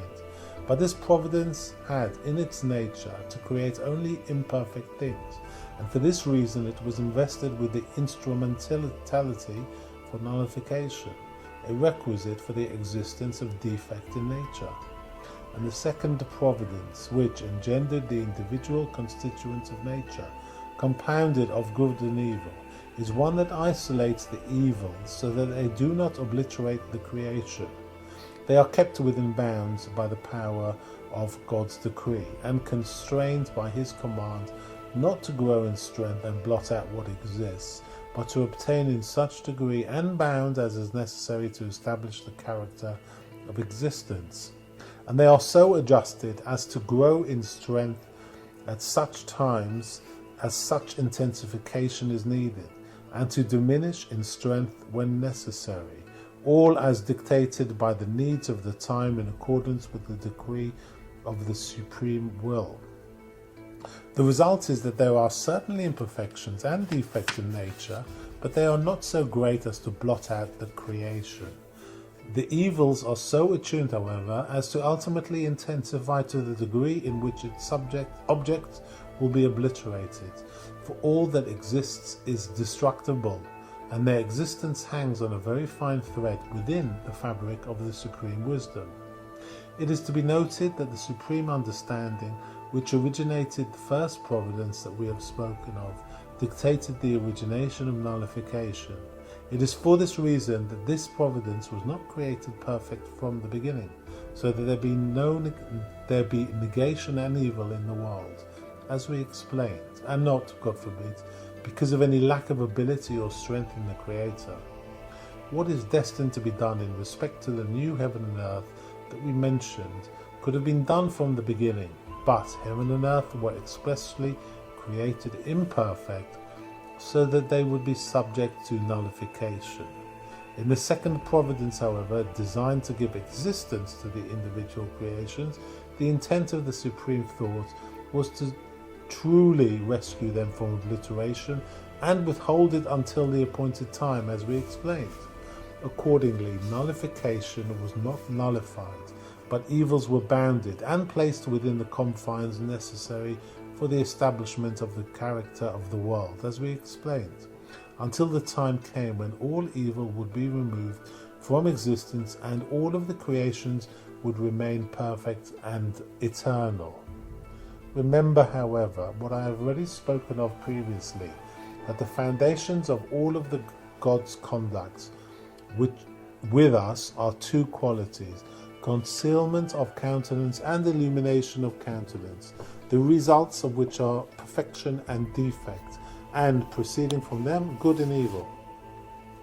The existence of evil, however, proceeds from complete concealment of the Blessed One's countenance, for the Supreme Will, in desiring to create man of soul and body, as per the soul-body character of man that we witness today, equalized his qualities to operate conjointly. The quality of concealment of countenance and that of illumination of countenance, exercising one and not relinquishing the other, to establish all the characteristics of man in due proportion, the weak and the strong, the noble and the lowly, all that is demanded by his existence in terms of its underlying purpose. Here, however, a certain preface is needed. A particular creature is not called evil simply because it is lacking perfection, for there may be an imperfection which, though it cannot be regarded as absolute perfection and good, is not evil.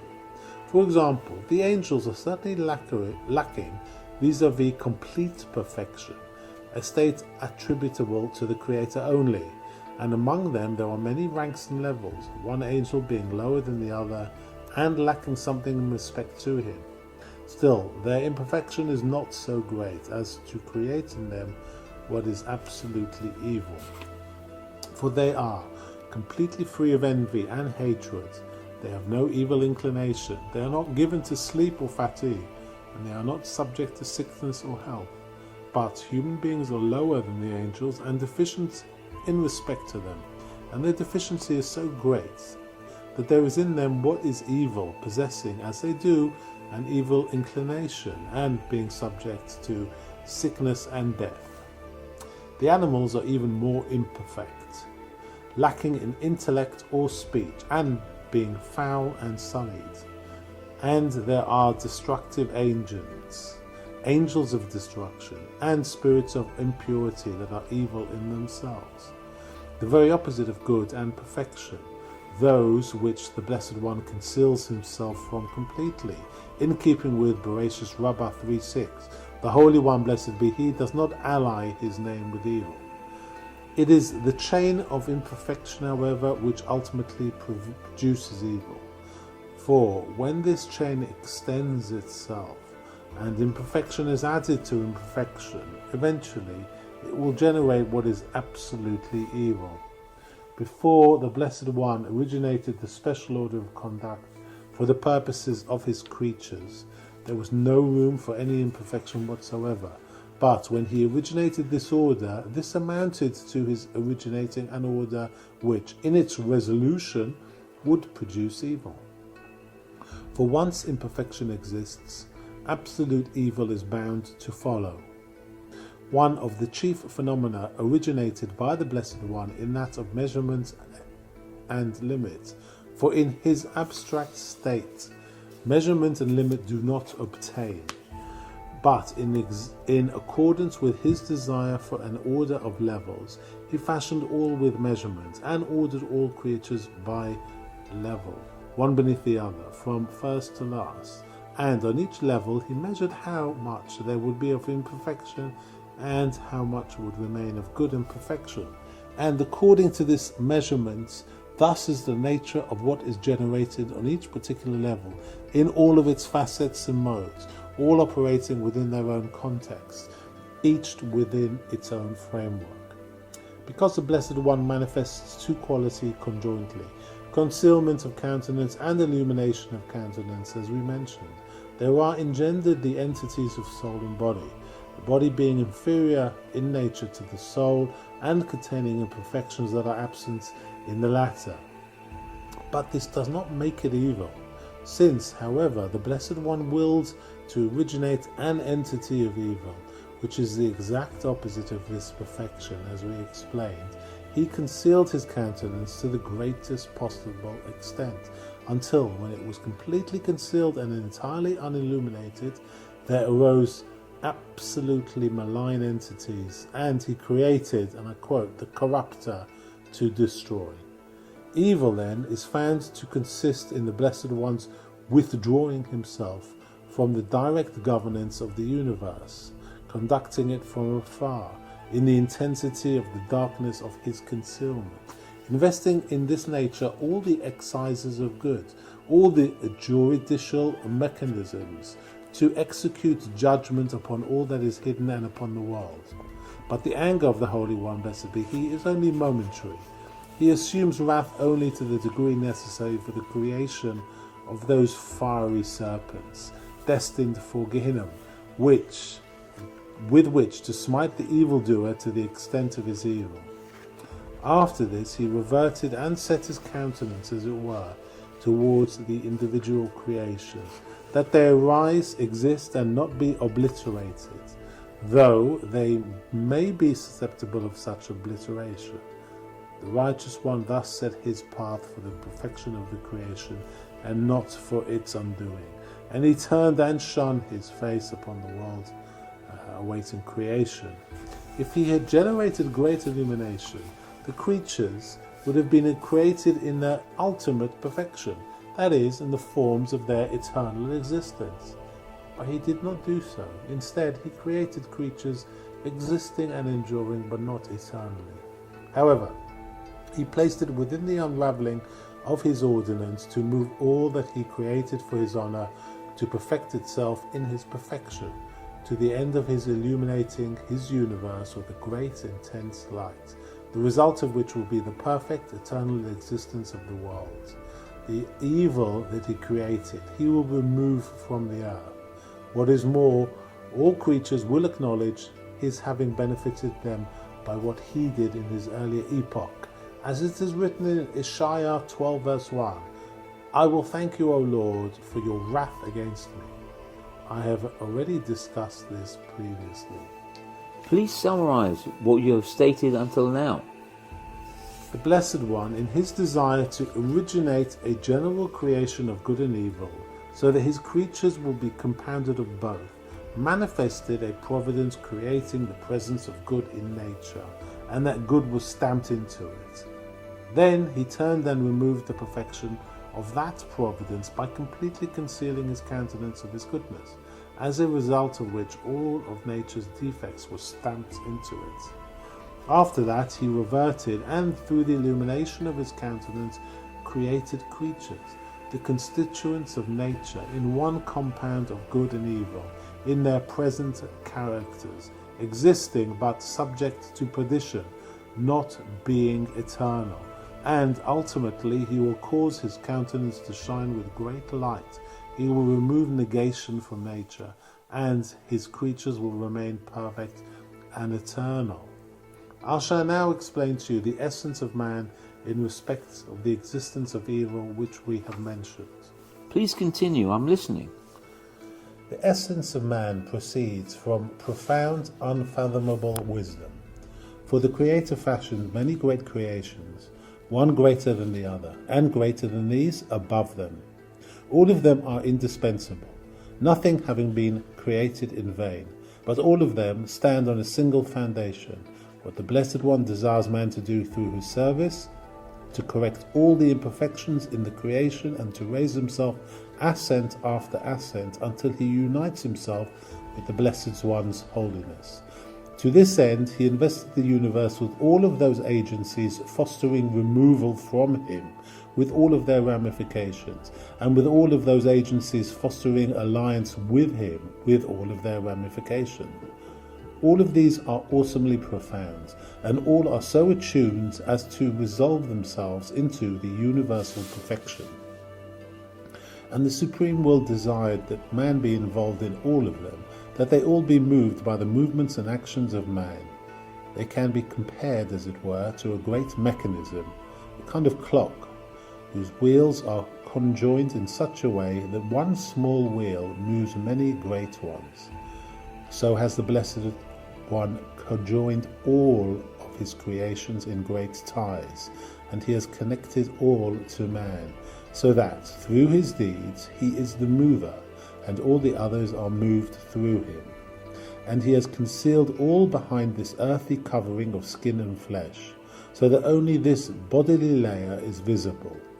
But in truth that there are great things behind it, great mechanisms that the Holy One, blessed be He, created in His world to this end, in concourse with the great deeds and divine service of man, towards his ascent and growth in holiness, or towards his descent and falling off in it, God forbid, and all of the many other states. But this can be apprehended only by the soul in all of its parts and in all of its roots, which he included in his body. This is what King David was alluding to in Psalms 40 verse 6. You have done many things, O Lord my God, your wonders and your thoughts towards us. And also in Psalms 139 verse 14, I will thank you, for I have been singled out for wonders. Your deeds are wondrous, and my soul knows it well. For the body cannot conceive these many things, as the soul can, for they are perceptible not through earthiness, but only through spirituality. One of the aspects of this mechanism, as we explained, is evil in all of its facets, and all of those things necessary for the first stage of man in this world. And all of these serve the end of the revelation of God's oneness, as I explained earlier. The revelation of light from the midst of the darkness. From the initial concealment of countenance in all of its ramifications will follow revelation of oneness in the end. Now understand that the Supreme Will desired the active manifestation of the truth of His oneness, as we explained before, and this by means of all of the cycles that He set in motion in His universe, as indicated by the verse cited previously from Yeshaya 43:10, so that you should know and believe me, and understand that I am God, and also from Deuteronomy 32:39. See now that I am He. For in the beginning He desires to manifest this in actuality, and sets the entire cycle in motion to resolve itself in this point. But when this has been achieved, i.e., when it has been manifested in actuality, from that point on there will ensue unification and attainment, His creatures attaining union with Him and joy in the perfection of His oneness, which will have been revealed. They will bask in the splendor of His presence and attain through this perfection states more profound than the first, without end, through all eternity. We find then two varieties of action in respect to the Blessed One. The first is what He will do after His oneness is revealed and actively believed in by human beings. This embraces the generality of reward and recompense, the essence and details of which cannot now be apprehended by the body. What we know for certain, however, is that the general character of this reward can be described as, and I quote, basking in the splendor of the Blessed One's holiness, as our sages stated in Brachot 17a. The righteous sit, their crowns upon their heads, and bask in the splendor of the divine presence. And unquestionably, there will be many different varieties of pleasure. It's a fortiori that what we see in this world, which is like a fleeting shadow, and yet has many different varieties of pleasure invested in it by the Creator for human beings to enjoy, although in their generality they are pleasures of the senses only. How much more so in the world that is all good, though they will obtain only one type of pleasure, the only good that there being the spiritual good of understanding and of union with God. Still, the facets of that good will be highly variegated. This is what I told you of the providence of the Blessed One, that it was originated only to engender spiritual states of holiness. The second variety is what the Blessed One does while this truth is revealing itself, the process of its revelation not yet having been completed, that is, from the beginning of the creation to the ultimate redemption. May it take place speedily and in our days.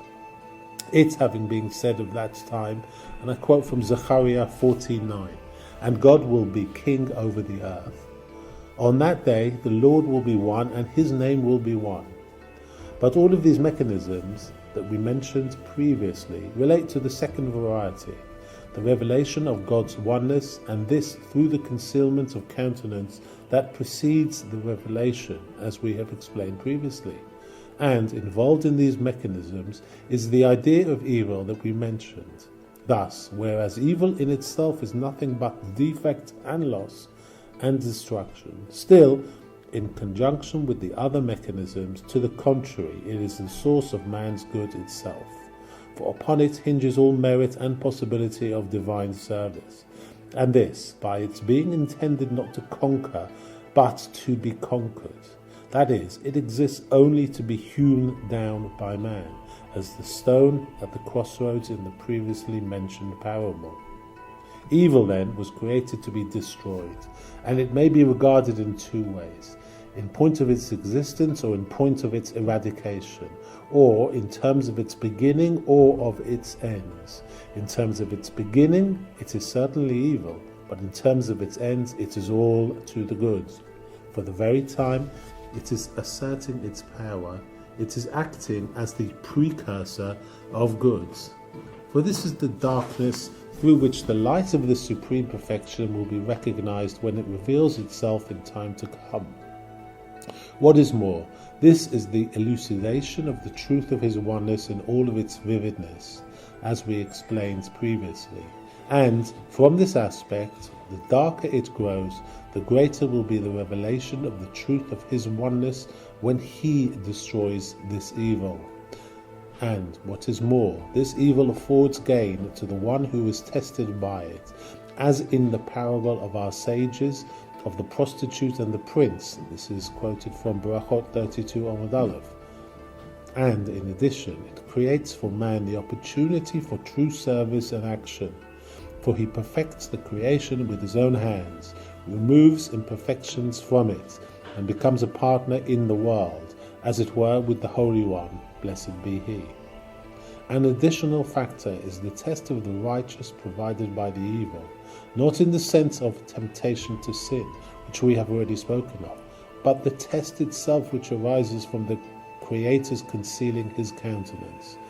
For did not God declare through all of his prophets that it is he who superintends all of his creatures, and that his eyes are on all the ways of man, to requite each man according to his ways and is in accordance with the fruit of his actions, a God of faith without wrong? And after having told us all this, he conducts his world through deep manipulation and counsel from afar, which betoken ostensibly the opposite of all this, God forbid. For at certain times it seems as if all is in the hands of a completely gratuitous chance, and at others as if the workers of evil have been upraised, and the men of valor, the servants of God, have not received the rewards of their efforts and labors. How many cry out and are not heard? All consider all of the other situations created by God with which to try the hearts of men. This is what is alluded to by King David in Psalms 73 verse 2. And as for me, my feet also slipped, for I envied the revelers. And this is precisely the test, to see if men will remain strong in their faith and not deviate from the firm conviction in their heart, which will enable them to say, He is certainly a God of faith, without wrong, even though we do not understand his ways. And it is in this respect that it is written in Habakkuk 2 verse 4, and the righteous will live in his faith, as we have already explained previously. There is a great gain to be derived then from the concealment of the supreme perfection, and God has left room for evil to darken the face of the world for a test as great as this. Consider, in light of this, how beloved by the Blessed One will be those righteous men who withstand such a trial, and how great will be the reward for their divine service in time to come. And it is in the realm of the Blessed One's honour that even the great darkness of the concealment of the countenance of his goodness redounds to his glory and results in manifold reward to the righteous. This evil, however, is destined to result in good only through these mechanisms that we mentioned, the wheels of cause and effect that turn everything towards the good. We have already mentioned that this evil, in isolation from these mechanisms, is indeed evil and bitter, destruction and loss. However, within the framework of these mechanisms, it too may be regarded as one of man's needs, and as one of the essential complements of his being. For though, in terms of its essential nature, it is, indeed, exclusively a force for the working of evil, yet, in combination with all of the mechanisms established by the Creator for the attainment of perfection, it exists only to be vanquished, as we explained. Man must be invested with the evil inclination and with all of the evil lusts, not to be swayed by them, but to subdue them and rid himself of them. With all this, it does not lose its evil nature, but this, too, is a good that evil form part of a man's being, as we explained. And this evil does not in itself effect loss and defectiveness in a man. This, by virtue of the positive components of man's nature, as we explained. Ultimately, however, when the true fruit of these mechanisms for which they were originally established will eventually emerge, it will reveal itself as the eradication of evil itself from existence and the perfection of all imperfection. We find then that when the Creator established his world, as we explained, he invested in it all that was necessary for this first stage of man, the time of divine service. He then originated evil in the fullness of its nature and its powers, in isolation, possessing as many powers and parts as those of divine service and perfection relating to man. Afterwards, he completed his work by creating all of the mechanisms that we mentioned, designed to do all that is necessary for the removal of this evil, to lift man through his ascents, and to fill all of the other needs of his perfection and good. Within this framework, evil is not given free vent to exercise all its powers, but, on the contrary, it is vulnerable to all of the forces that the Blessed One created for the eradication of evil. And it is within this context that this lowly world and humanity were subsequently created. The result is that the entire quality of good, the generality of all these heavenly mechanisms that we mentioned, as well as the quality of evil itself, both are instruments for good in the construct of man. The end result of the whole is the emergence of the fruit of the entire process, the universal perfection. But as long as this process has not been completed, although evil too is intended for man's good, to be vanquished by him, it can also be to his detriment, God forbid, if he does not vanquish it. For then, evil is not perfection. Evil and not perfection will gain the ascendancy. But at the end of the process, when evil will have been eradicated, the tranquility of the creation will be eternal, never ceasing. We have thus far spoken of evil in general. It is now necessary to be more specific. Evil divides itself into two categories. The first, lowliness and baseness. The second, the creation's susceptibility to deterioration, which we shall speak of each in turn. As regards the first, lowliness and baseness, even the angels themselves are ranged in descending order of rank. In spite of this, however, they are all pure, all noble and precious. The baseness we are speaking of applies only to man's body and to what is beneath it. All this ultimately tracing itself through bodily, earthly channels to, and I quote from Genesis 2 verse 7, dust from the earth. In spite of all this, however, understand that if man were on this level appropriate for him, this bodily condition would not be accounted lowly and shameful to him. For he who is on a level appropriate to his nature is in his proper place, and not really to be characterized as base, though the level itself may be a lowly one. Lowliness and baseness in the true sense are referable to one who could have attained the higher level, and for whom such a level would have been appropriate, and who yet remained on a lowly and inferior plane in respect to it. But I'm speaking in general terms. Let us now enter into particulars and understand the essence of man in his superiority, his inferiority, and on all of his levels. You will find profound wisdom in this inquiry, for God created a great variety of conditions for man, so that he experience all that is required in respect to divine service and reward in all times. We should explain this in detail. Man acts, and his acts have consequences. For in the light of the mechanisms that we have mentioned, it is seen that man's slightest movement moves many great systems. The generality of all the heavenly and earthly creations, physical and spiritual, all the operant powers, and the Blessed One's providence in them, as we explained. And with all this, not all men are alike, nor are all acts alike.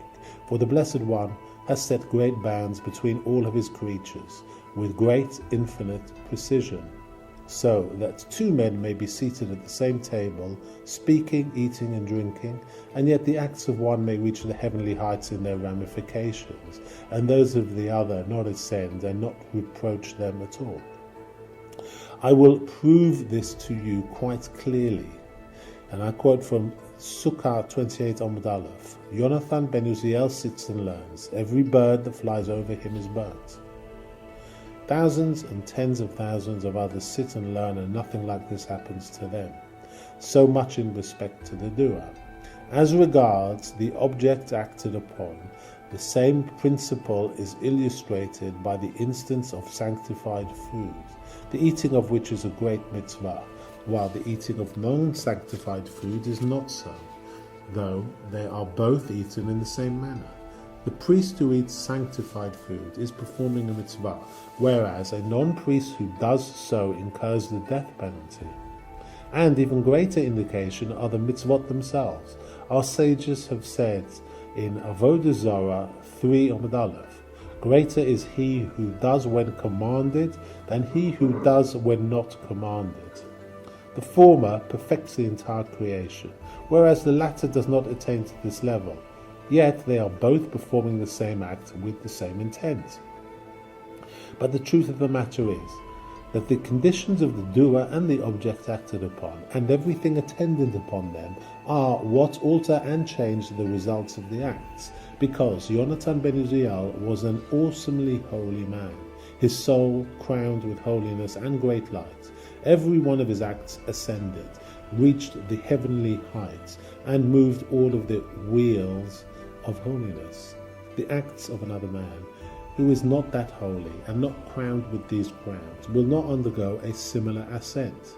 Here there is a great variation in scale, depending upon the state of preparation of the individual, of his deeds themselves, of the time, and of all the other attendant factors. This indeed is the general state of preparation with which the Holy One, blessed be He, invested His people, Israel, in the beginning, to have them fulfill and perform all of Torah and Mitzvah. For without this, they could not effect through their deeds the great perfection that they achieve for the universe in general, as we shall explain. With all this, however, this variation in scale that we mentioned obtains even among them, there being no comparison between the deeds of one who is not a Torah scholar and those of one who is. or between those of a Torah scholar himself, who is not exceptionally holy in his deeds, and those of one who is holier than he, or between those of one who is holy and those of one who is holier, one of the chosen few called upon by the Lord, and so on until Moses, our teacher, may peace be upon him. Here you must know something of the human species in general, descending in all things from Adam, and subject to much differentiation and variety of time. For Adam, before his sin, was adorned and crowned with great adornments of holiness and preciousness, to the point where the ministering angels desired to chant holy before him, as stated by our sages in the Midrash in Bereshit Rabbah 88 verse 6, and he possessed knowledge and holiness with every noble quality in great degree, being as he was the handiwork of the Holy One, blessed be he. And being so, his deeds certainly shook all the worlds, for as he was, so were they, unquestionably more majestic and exalted than any deeds which would be wrought afterwards under the sun. And with all this, he could have ascended to even greater heights if he had only abided by the Lord's command. For this is obvious: what is destined to take place after the resurrection could have occurred in the very beginning, even without death. But note that even though he was exalted far above the human species as we know it today, he was still susceptible of deterioration, still liable to sin and to die, as was indeed borne out by the succeeding events. If he had abided by his command, he would have achieved absolute perfection, eternal existence, and insusceptibility to any evil. By sinning, however, not only did he not gain what he could have gained, but even lost what he had already possessed, and became the lowly, shameful man that he is now, as stated by Scripture in Psalms 49 verse 13. Adam, not resting in preciousness, became likened to the beasts. We find then three variations in man's status: his status before the sin, his status after the sin. What could have been his status if he had not sinned, as will actually be his status in time to come? His status before the sin is a middle stage between what it became afterwards and what it could have been had he not sinned. We find in any event that man was not created complete, but underwent a preliminary lowering by the Creator, being created in a lesser state than was appropriate for him, and being subject to further lowering if he would sin and be guilty, as was the case. All of these are conditions prepared by the Blessed One, originated and created for the necessary conduct of the world. Let us now make some further discriminations in this subject so that we understand it thoroughly.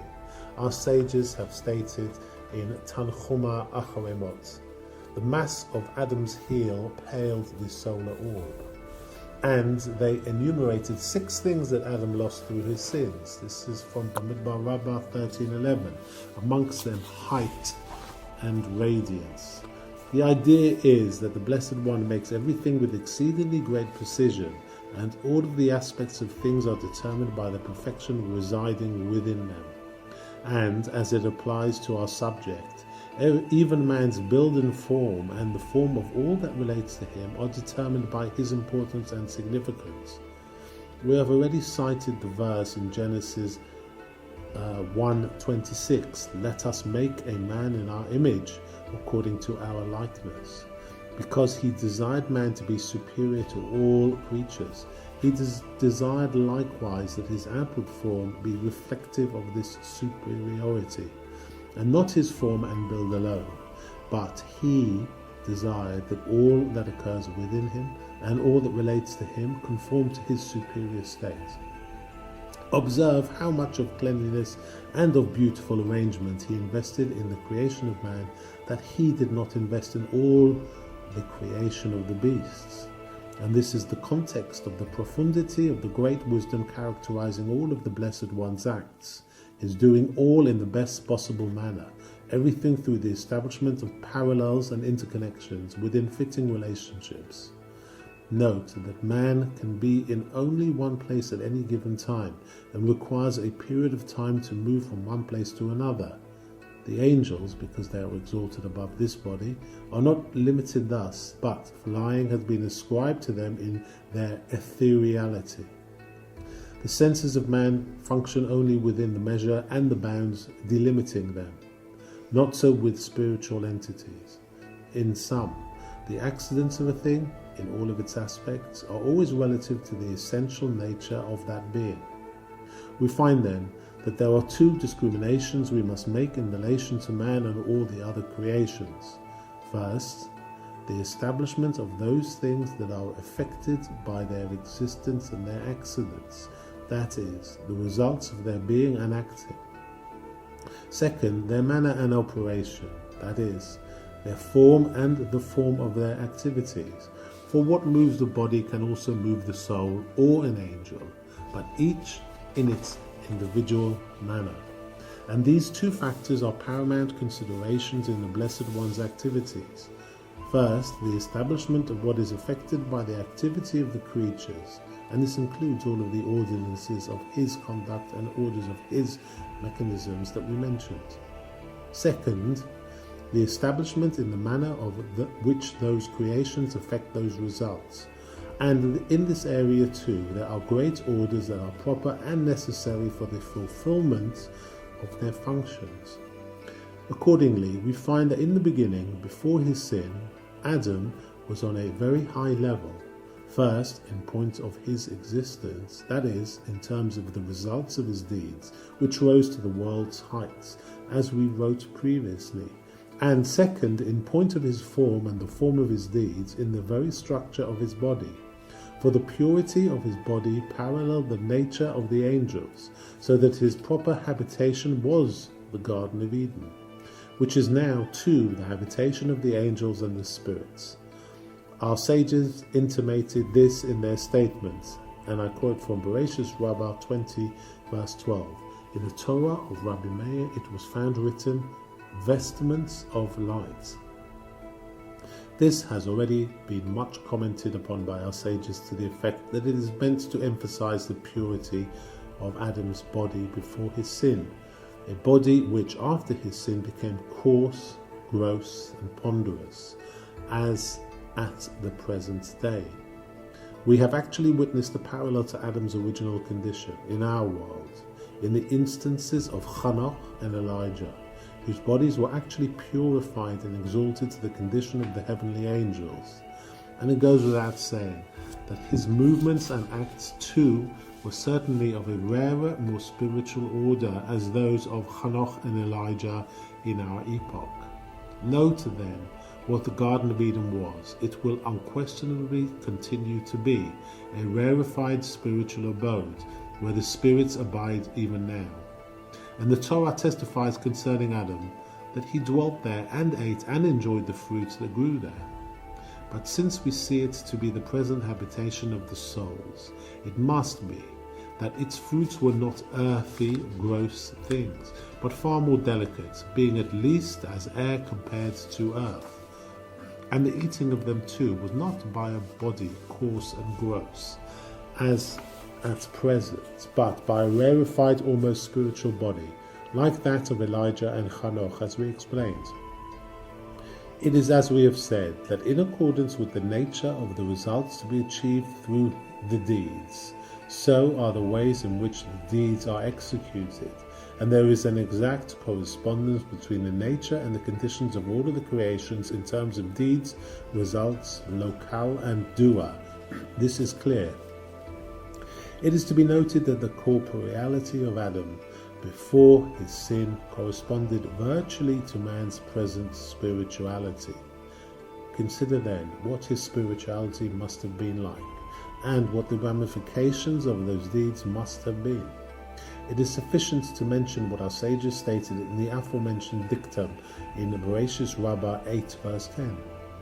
The ministering angels desired to chant holy before him. And from this we may deduce what he would have been had he not sinned. he would have achieved the great ascent intended for him. For as we see that Adam's corporeality corresponds to the present spirituality, we may justifiably conclude that his corporeality, had he ascended, could have corresponded to his original spirituality. For this is the nature of these things, to progress from ascent to ascent. And this is the general idea behind the two trees, the tree of life and the tree of knowledge. Certainly Scripture is not to be divorced from its plain meaning. The trees were trees, the fruit was fruit, and the eating was eating. But the fruits were rarefied, and the eating was rarefied to an extent inconceivable to our minds, which can picture only that which is corporeal. But do we not observe even mundane fruits to possess properties made use as for healing and other purposes? And do we not reap wonders from natural properties? In the same manner, the fruits of these trees too were invested with certain properties by the Creator.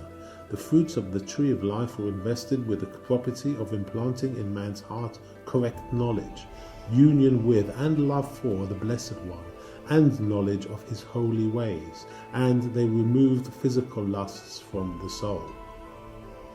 The fruits of the tree of knowledge, to the contrary, imbued the heart with physical earthly lusts, and with all of the sins. If Adam had eaten from the tree of life and not from the tree of knowledge, he would have grown more and more intimate with the holiness of his Creator, and would have rejoiced in it eternally without abatement. But in eating from the tree of knowledge, he became steeped in physical lusts and love of earthliness. Therefore, measure for measure, he lost the glory of his spirituality and remained material in nature for the number of days decreed him, until he would have expiated his sin and repented and been healed, within the context of the great principle quoted in Makot 23 Amud Aleph. Once he has been smitten, he is like your brother. At that time he will return to his original strength and complete all that is necessary for his perfection. So much for the first category of evil. The second category of evil is that of deterioration and destruction, as we explained. Know that deterioration is native only to this lowly earthy form, and not to any form superior to it. And when Adam himself was in a more perfect, exalted form, as we explained, he was insusceptible of sickness or injury. But all of this was certainly ordered from the beginning, and in the creation of evil itself it was implanted within the general order of nature, as we explained. And in the light of Adam's original lowering at his creation, how much more obvious it is that this has indeed been done. It emerges then that the Blessed One first originated the providence required for Adam's perfect, exalted state, this constituting man's supreme existence in its potential. Subsequently, he willed to lower him, so that he not be in the exalted state appropriate for him, but in a lesser condition, so that room would be left for him to perfect himself by rising to that supreme level appropriate for him. It was the providence then which was lowered first. Its power was weakened and its status and nature lowered, so that it no longer creates man in the aforementioned exalted state, but in his lowliness and defectiveness. The crucial factor here is that this providence be prevented from creating exalted, perfect creatures, not by virtue of a deficiency in power, for this would have not be considered lowering, but that the impediment be outside it. That is, though in point of its nature it should produce the perfect creation, it is prevented from doing so by the originated evil, which effects this lowering within it. This is alluded to in Scripture in Deuteronomy 32 verse 18. You have weakened the rock of your birth. And Numbers 14:16, because of the Lord's not being able. Interpreted by our sages in Brachot 32 Amud Aleph as alluding to his power being weakened as a woman's, as it were, and In the lowering of this providence through a weakening of its power, room is provided for absolute evil, as we explained.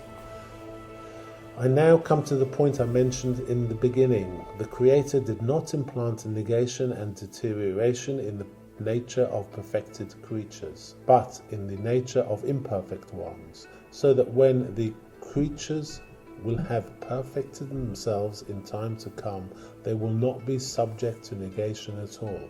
What I must explain to you now is the nature of this defect in perfection which produces negation.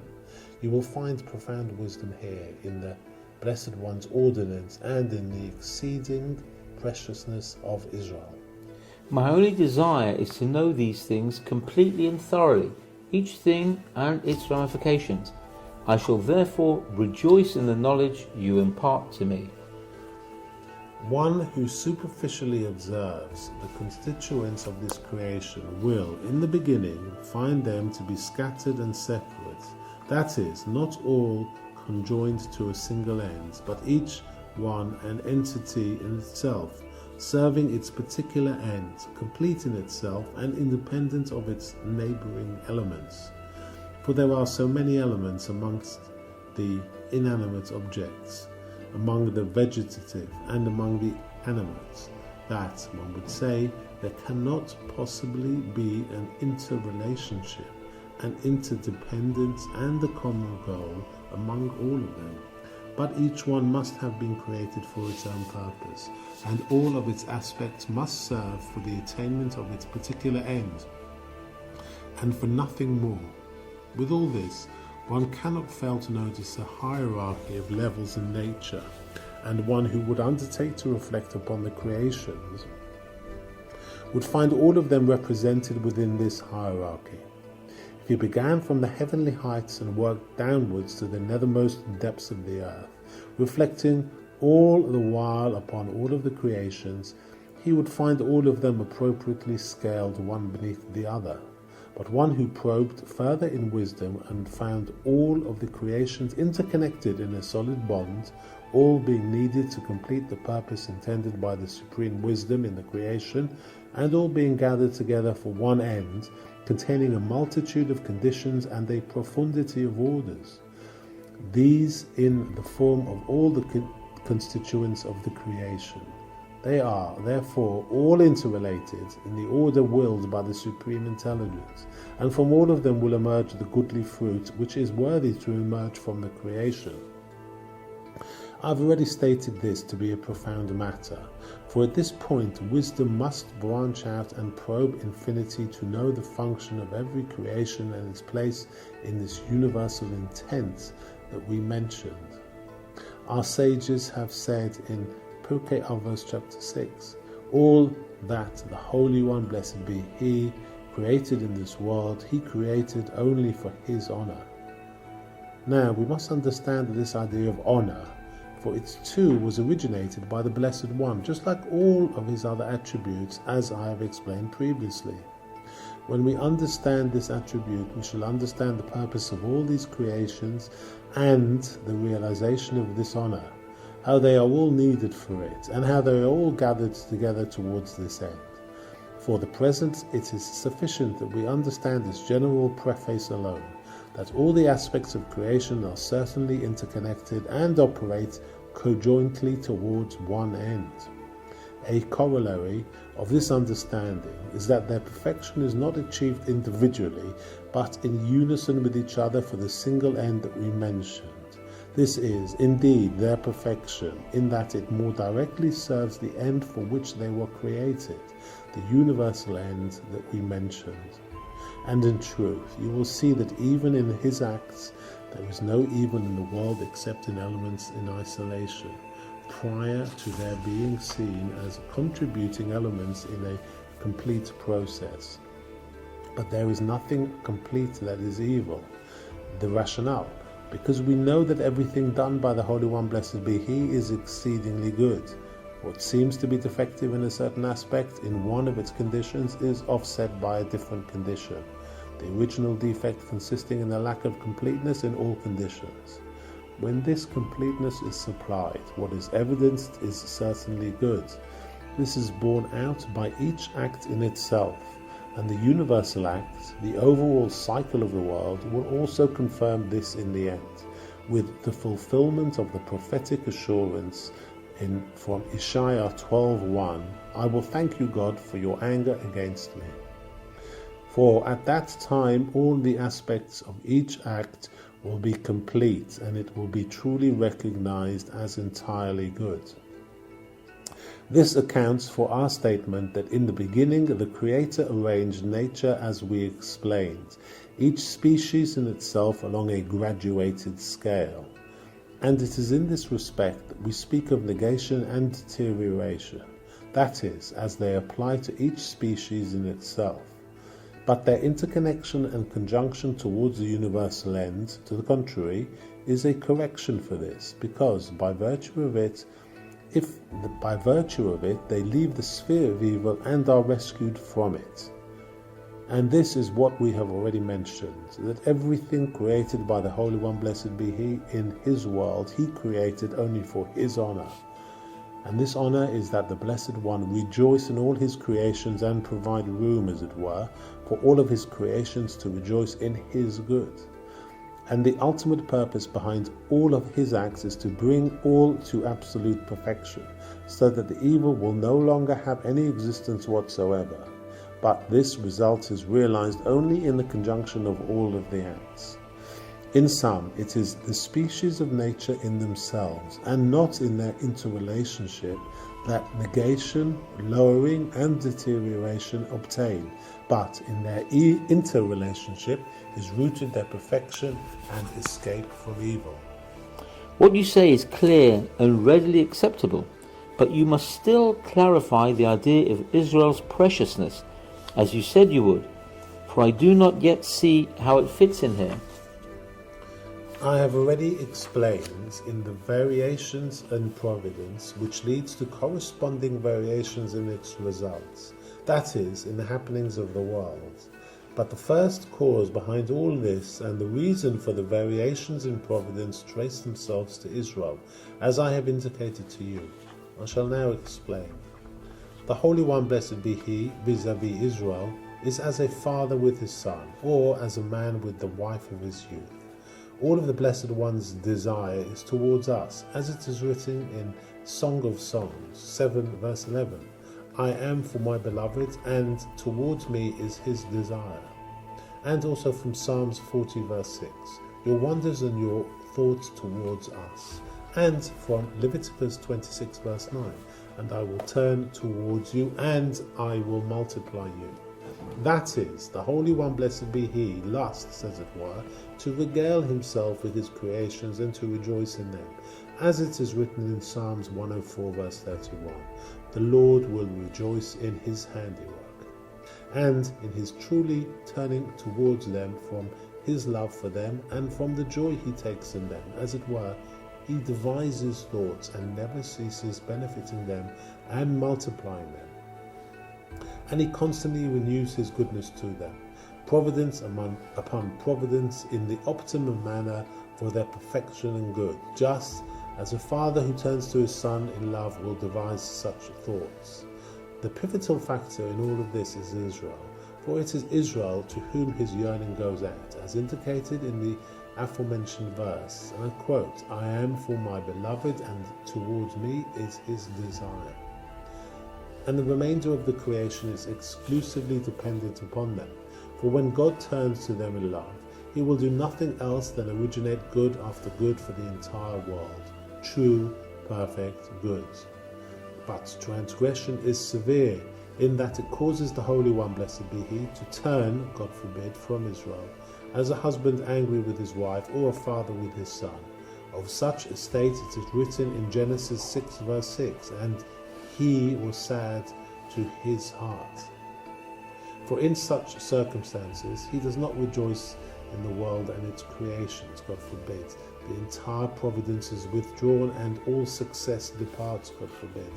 It is seen then that evil is created only through concealment of countenance, the Creator not turning with love towards the terrestrial creations and not rejoicing in them. this being the cause of the entire withdrawal of providence that we mentioned. In truth, the Holy One, blessed be He, foresaw the deeds of the righteous and those of the wicked. This was taught to us by our sages in the Midrash of Bereshis Rabbah 2 verse 5. In the beginning of the creation of the world, the Holy One, blessed be He, foresaw the deeds of the righteous and those of the wicked. And also from Bereshis Rabbah 8:4. What did the Holy One, blessed be He, do?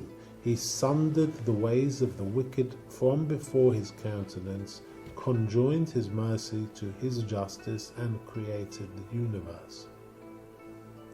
That is, the entire creation of the world from the beginning proceeded through channels of prevision of the future, God foreseeing what was destined to be and perfecting orders for the needs of the entire future.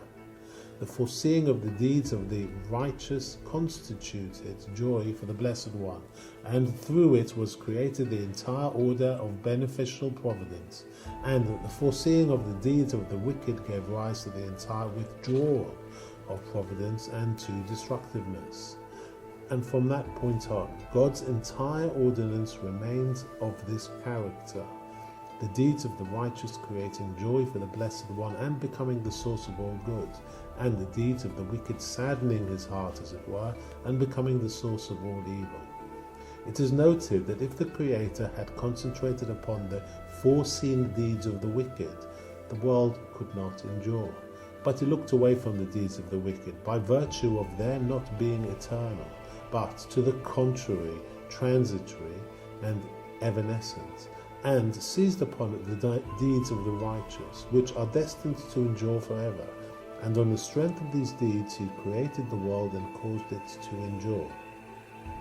And He also implanted in it the dynamics of the universe, that good grow stronger and gain the ascendancy, until evil is removed and entirely nullified from the universe.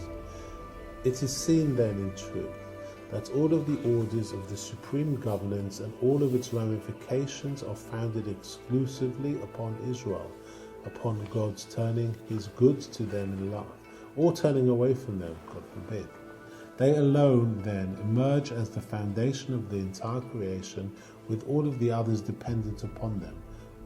I shall not expatiate upon this now, but what we need for our discussion is what I mentioned in the beginning, that all of the perfections of providence arrive from the Blessed One's turning in love to the terrestrial creatures, and the opposite from His turning away from them.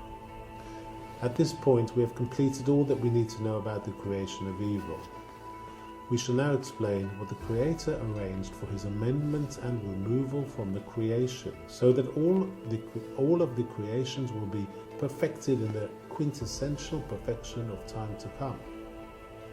What must first be understood is that although the Supreme Will originated defectiveness, as previously explained, the intent was not that it be allowed to remain, but that it be removed and supplanted by complete perfection. He therefore decreed that this defectiveness not require utter obliteration, so that no memory remain of what was obliterated, but that there be defects which are susceptible of amendment, and that the essence of the creations endure even in the midst of defectiveness until it return to its original strength, as a sick person who is cured. Observe the truth of this in all the occurrences of the world. Defectiveness was not instituted to destroy good, but to corrode it, after which it will be removed and good will return to its original strength.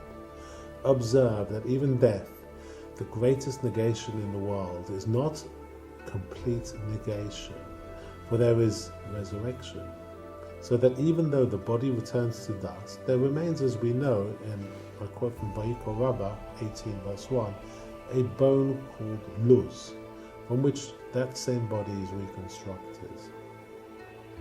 What is less than death, then, is certainly not complete negation, but defectiveness subject to amendment.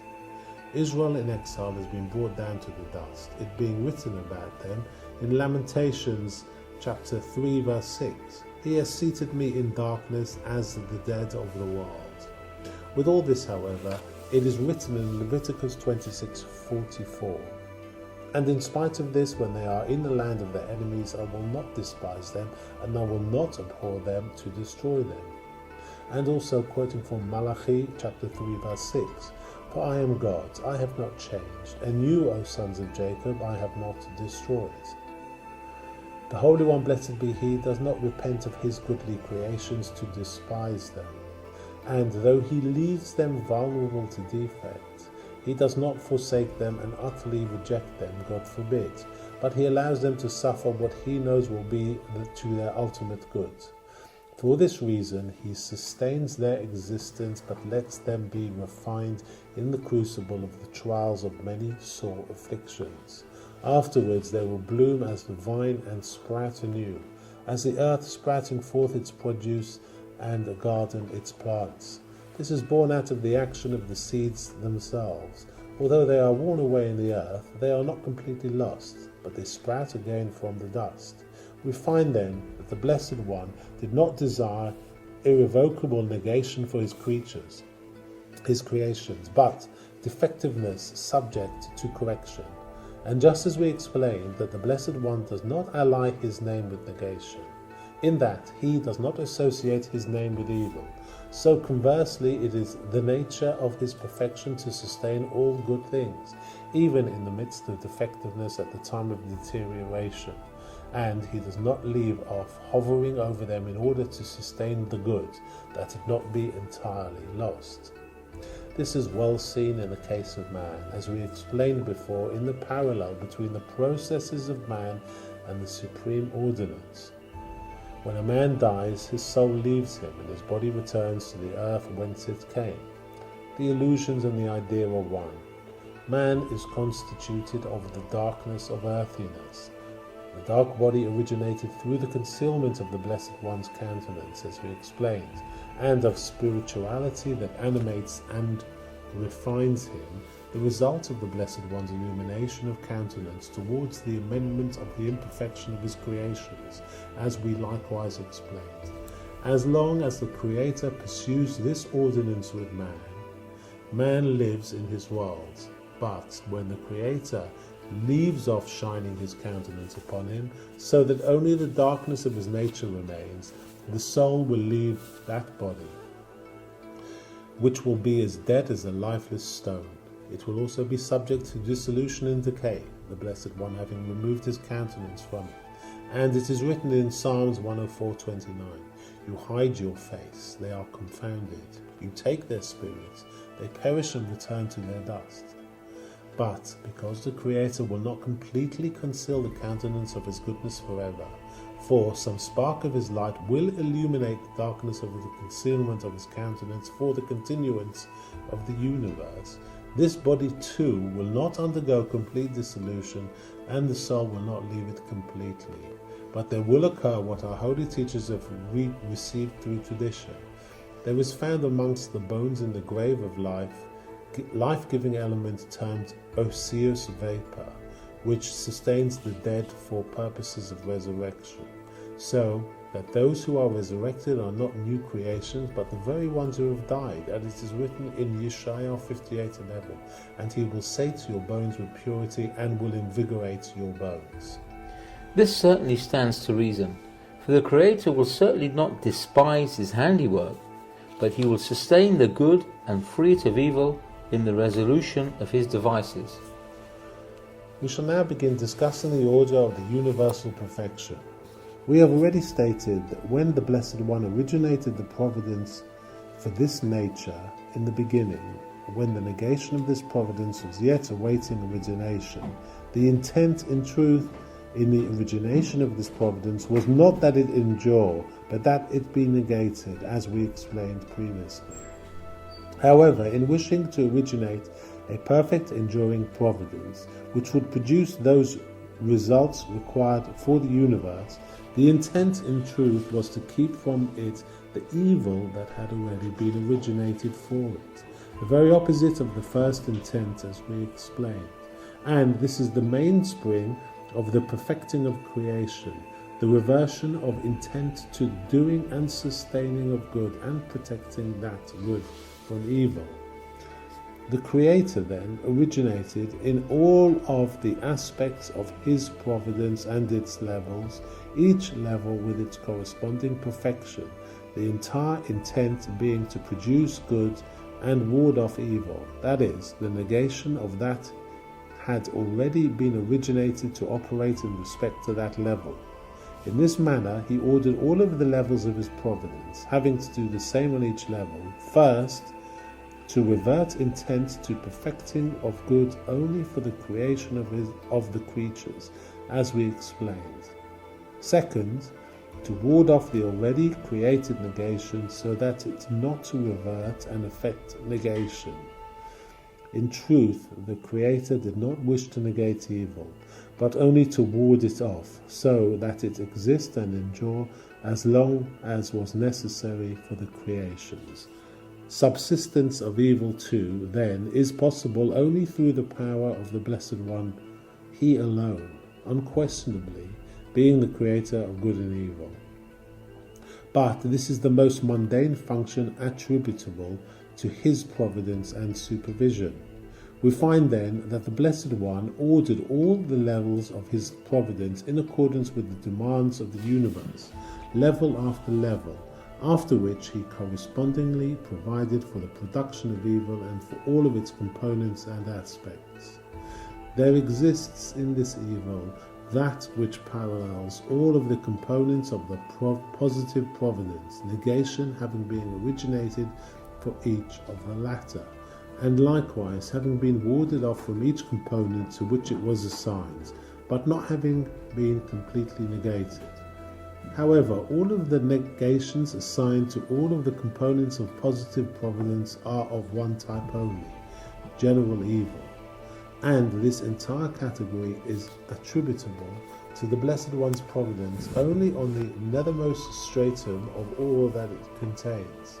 Therefore, for example, when the highest level of providence has received its perfections, its negation has been isolated and warded off from it. Still, however, it has not been negated entirely, but it has been rendered existential and operable only on the next lowest level attributable to His providence. When this second level in turn has received its perfection, its negation has been isolated and it becomes existential on through the orders in succession until it reaches the lowest, as we explained. But in respect of providence, it becomes more liable of materialization in successive levels than in the beginning, on the third level more so than on the second, and so on until the very last level. Therefore, it may be stated that the Creator, at once wishing to invest His providence with complete perfection, undertook to arrange the orders of good and evil, those of good being perfected on their various levels, but evil being in a state of suspension from the apex of the order of providence until its lowest level, where all of its characteristics reside in their details. For the intent is to force evil downwards, so that it become the least significant of all of the elements of creation, this lowering of evil constituting one of the great forces for perfection in the universe, causing the quality of good to achieve great ascendancy over that of evil. It is for this reason that at the very establishment of the orders, the Creator isolated the orders of good for arrangement and perfection, and those for evil for progressive descent from level to level. For to the extent that any one of the orders of good is perfected, to that extent one of the orders of evil is correspondingly lowered, so that when the orders of good have attained their complete perfection, evil will have been entirely reduced, and the world will have achieved its intended perfection. This provides a great entrance for the understanding of Ezekiel 26 verse 2. I shall be filled by the desolate one. As explained by our sages in Megillah 6 Amud Aleph, holiness is full to the extent that evil is desolate. For this is the sum of man's divine service, God having created good and evil, and the descent of evil hinging entirely on the ascent of good, and vice versa, God forbid. The Holy One, blessed be He, has made known to us the deeds necessary for the ascendancy of good in all of its orders, from which there will naturally flow the descent of evil in all of its orders, and the ultimate complete perfection of the universe. All of these things are now clear to me, and this is, indeed, a most appropriate order for the understanding of the Creator's modes of conduct rooted in the depths of His wisdom, revealing, as it does, that the features of the world and its occurrences are not adventitious and arbitrary, but that all is perfected in profound wisdom for a perfect end. Let us complete the exposition of the Blessed One's ordinance by saying that once the Supreme Will fixed the boundary of evil, establishing and delimiting its province, it reverted and established a beneficial ordinance, appropriate for the world once evil had come into existence. But what the Supreme Will desires in some is the existence of this evil, is that it exists the amount of time accorded it and then vanish from existence. And from the very beginning of the world he has been conducting it towards its providential end, wherein evil shall be completely eradicated from it. This constitutes a particular ordinance that we have already mentioned previously in reference to the revelation of the Blessed One's holiness. But as long as he desires the existence of evil, another ordinance is necessary, for its creation was not in vain, but in furtherance of the divine service of man. There is therefore need of an ordinance appropriate for such service in all of its aspects.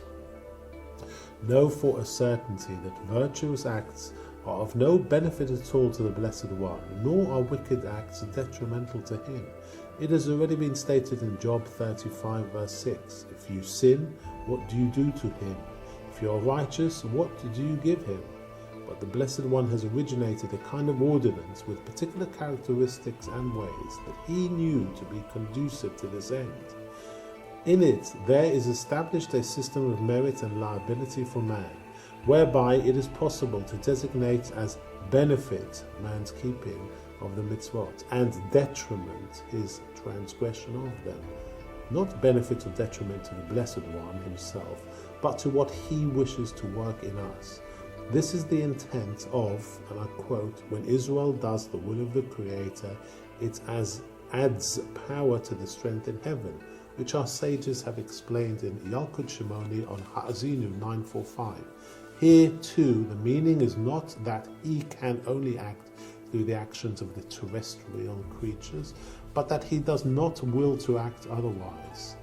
And it is for this reason that virtuous deeds are termed the Blessed One's honour, and wicked deeds to the contrary, God forbid.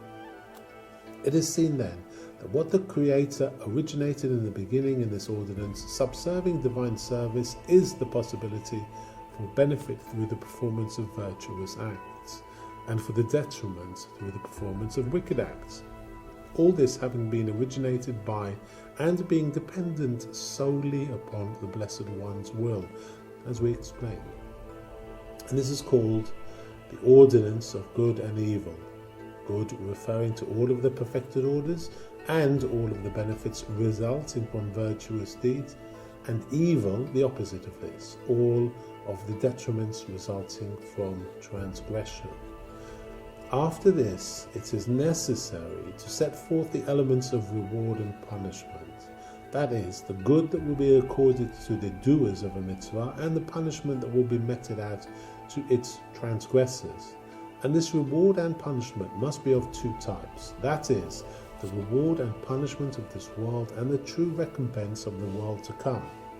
There must also be originated a hierarchical order of statuses for human beings, the status of good and of the evil, relative to nearness or to distance from the Blessed One, in strict correlative order with their deeds. Provisions must also be made for the amendment of defects, the institution of repentance, and for the experiencing of suffering in this world or in the next. All this is found to be a requisite ordinance for the entire period of the existence of evil. It can be seen then, however, how much profound wisdom is necessary for the proper ordering of all of these things. All this aside from the profound ordinance directing the generality of existence to complete perfection, to the complete eradication of evil from the creation, and all that this ordinance requires. This is the ordinance founded upon the concealment of this supreme perfection and its subsequent revelation. And the term of this ordinance is the term of this cycle. That is, the entire cycle from the concealment of the supreme perfection until its revelation, as we explained previously. It is these ordinances which we must elucidate, if not their details, for they are infinite, at least their general principles, as far as we are able. These are two exceedingly great foundations, and unquestionably great wisdom and profound knowledge must underlie them. We shall first explain the ordinance of reward and punishment, for it is more apparent to us. Speak, for I am listening. I shall first tell you of two, which are three, chief foundations of this ordinance, after which we shall discuss their details individually, so that the path will be paved before you. In the acts which the Holy One, blessed be He, works in us through the particular orders and avenues that He desires, we must discern two varieties of governance. The first relates to all that concerns the Blessed One's acts and includes all of the ways and characteristics of His providence. The second relates to all that concerns the effect upon us of this providence and includes all of the ways and characteristics of our being affected thus by the Blessed One. The first variety, that of His providence, is also divisible into two parts. For it is written in Deuteronomy 8 verse 5, "As a man chastises his son, so does the Lord your God chastise you." That is, God's chastisement of Israel is not motivated by revenge, is not the blow of an enemy, but proceeds from His love for them, as the love of a father for a son, as it is written in Proverbs 13 verse 24, "He who spares the rod hates his son, and he who loves him visits chastisement upon him." Chastisement, then, is born of real love, and it is recognized that open chastisement proceeds from hidden love. Two positive results spring from this root. The first, that chastisement itself, even when administered, will not be administered with great wrath, but with great attenuation, because of the hidden love which does not allow the anger to rule and to range in full cruelty. The second, since even when the Holy One, blessed be He, brings His creatures into judgment, the hidden intent is only to be merciful and good. Sometimes, if He finds that they do not have the strength to bear His judgment, He will turn to them in mercy and remove His hand from judgment entirely, as it is stated in Avodah Zarah 3 Omid Base. He rises from the throne of judgments and sits on that of mercy. We are now in a position to understand all three of these and to explain their details and the conditions which complement them. I must first present a preface that is necessary for all that is to follow, a very evident preface to those who are versed in wisdom. Say on. The great master Maimonides, of blessed memory, remarks about the term "to bear," applied in scripture to situations unrelated to the bearing of children, and I quote this from the Guide to the Perplexed, chapter 1, section 7. The word "to bear" was used figuratively in respect to the creation of natural objects. And also I quote from Psalms 90 verse 2, "Before the mountains were born." It is similarly used in this figurative sense in respect to the origination of thoughts and to the views and conclusions that are necessarily to be drawn from them, as in Psalms chapter 7 verse 15, "and give birth to falsehood," and in Yeshaya 2 verse 6, "and in the offspring of strangers they delight." This term and all terms similar to it can be used figuratively in respect to thought. That is, just as something which has been originated can be referred to as being born, in the same way something in a state of potentiality awaiting fruition can be referred to by the term conception, as illustrated by Scripture itself in Psalm 7:15. He conceived deceit and gave birth to falsehood. For whatever can have the one term attributed to it can likewise have attributed to it all of its aspects. Now we know that every validly drawn conclusion has its progenitors, that is, its original premises. The generated thought is in a state of potentiality in its progenitor before it is generated, and when it is generated, it emerges from potentiality to actuality. Furthermore, since in every perfected object its perfection is superadded to its existence, in that it can exist without that perfection, still the generative cause of that object contains two factors, its existence and its perfection.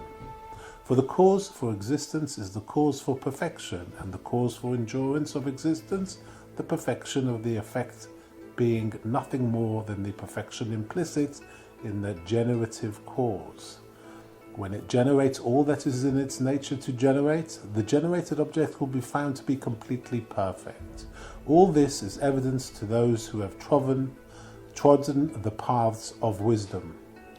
It has already been explained above, all aspects of the creation are interrelated, all issuing from one another, being generated by one another, all together forming one bond and one general creation, which is not complete except in all of these details, and in this inheres the beauty and perfection of the world, as we have explained previously. This gives us extremely broad scope for the contemplation and analysis of the Creator's wisdom in His creation. But let us know that every factor of the Blessed One's ordinance has, in this ordinance itself, an interior factor from which it must necessarily flow, and which can be regarded as its cause and progenitor. And it is this cause which generates and perfects the factor which is of necessity generated by it. All of this is subsumed in the mechanisms referred to previously, rotating in the universe from the heavenly heights to the nethermost depths. All of the celestial and terrestrial creations, superior and inferior, being connected with each other, being generated by each other, and proceeding necessarily from each other. So that when the Blessed One actuates one of his providences, there is to be discerned in it not alone what it affects in the world, but also any additional factor that it is in its nature to inexorably generate. What issues from it in the creation will always be a reflection of that same thing within its nature. However, if the Blessed One so desires and brings that inexorable factor from potentiality to actuality, then in this world too it will produce a more pronounced, more clearly delineated effect, resulting from its having originated from providence actively. For in the beginning it will have only been a reflection of what was included in the first providence, but now its essence will originate in actuality. And in this too, its essence will be discriminated in imperfection and in perfection. All of these considerations are obvious to those versed in empirical wisdom. When we stop to reflect upon the Blessed One's creations in these ways, we will discover great, profound wisdom. Many of the Torah's secrets will be understood by us, and there will be resolved many doubts and questions as to God's ordinance and faith in general, entertained by those unfamiliar with these things.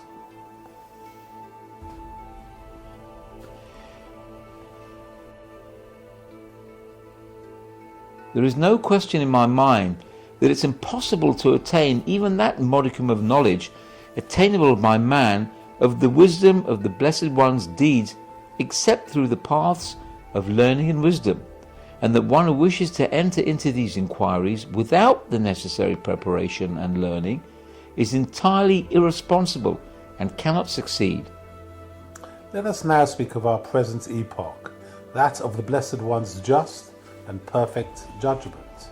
The existence of this world at this time, the entire time of man's divine service and all of its aspects and ramifications, hinges entirely upon the Blessed One's justice.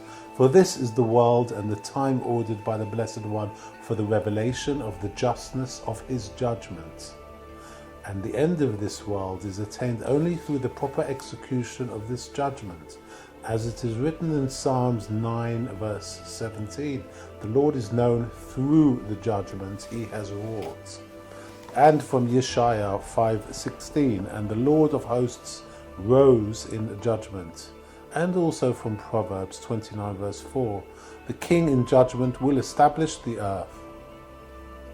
That is, it is not to the world's benefit at all that the Holy One, blessed be He, allows the wicked to revel and to gain the ascendancy, while the righteous are oppressed and evil prevails. This is certainly not good for the world, but bad. Good, to the contrary, consists in God's executing judgment, humbling the wicked and lowering the proud, uplifting the righteous and raising their honour, as it is written in Proverbs 21:15, the doing of judgment is joy for the righteous. And also from Proverbs 11 verse 10, at the destruction of the wicked there is rejoicing. We find then that the time during which the Holy One, blessed be He, plays out rope to the wicked, the time in which they grow stronger in the world and destroy justice and righteousness, may be regarded as sleep, as it were, in respect to Him. And of the time that He awakens from this sleep, it is written in Psalms 78 verses 65 to 66, and the Lord arose as from a sleep, and He smote His enemies back. For if the Holy One, blessed be He, had truly desired to conduct His world only in complete loving kindness and benefaction, so that there would be no evil in the world but only good, this would have been considered perfection for the world. But this would require that there be no place for transgression whatsoever, and that no deeds be done which assailed and undermined good, as will indeed be the case in the time to come, of which it is written in Psalms 104 verse 35, sins will cease from the earth. Our sages stressing in Brachot 10 Amud Aleph that it is sins which is written and not sinners. At this time the world will be regarded as being conducted through love and kindness alone. That is, there will be no evil inclination, but men will perforce serve the Lord, as it is written in Ezekiel 36:27, and I shall cause them to walk in my statutes. But for the Holy One, blessed be He, to wait until the cup of the wicked has flowed over, for in any case the world is destined to come to nothingness and the wicked to be destroyed, this would certainly not be loving kindness, but extremely severe judgment. For, to the contrary, as we have indicated in an aforementioned verse in Proverbs 13:24, and he who loves Him visits chastisement upon him. And also Amos chapter 3 verse 2, only you have I known from all the families of the earth, therefore I shall visit your sins upon you.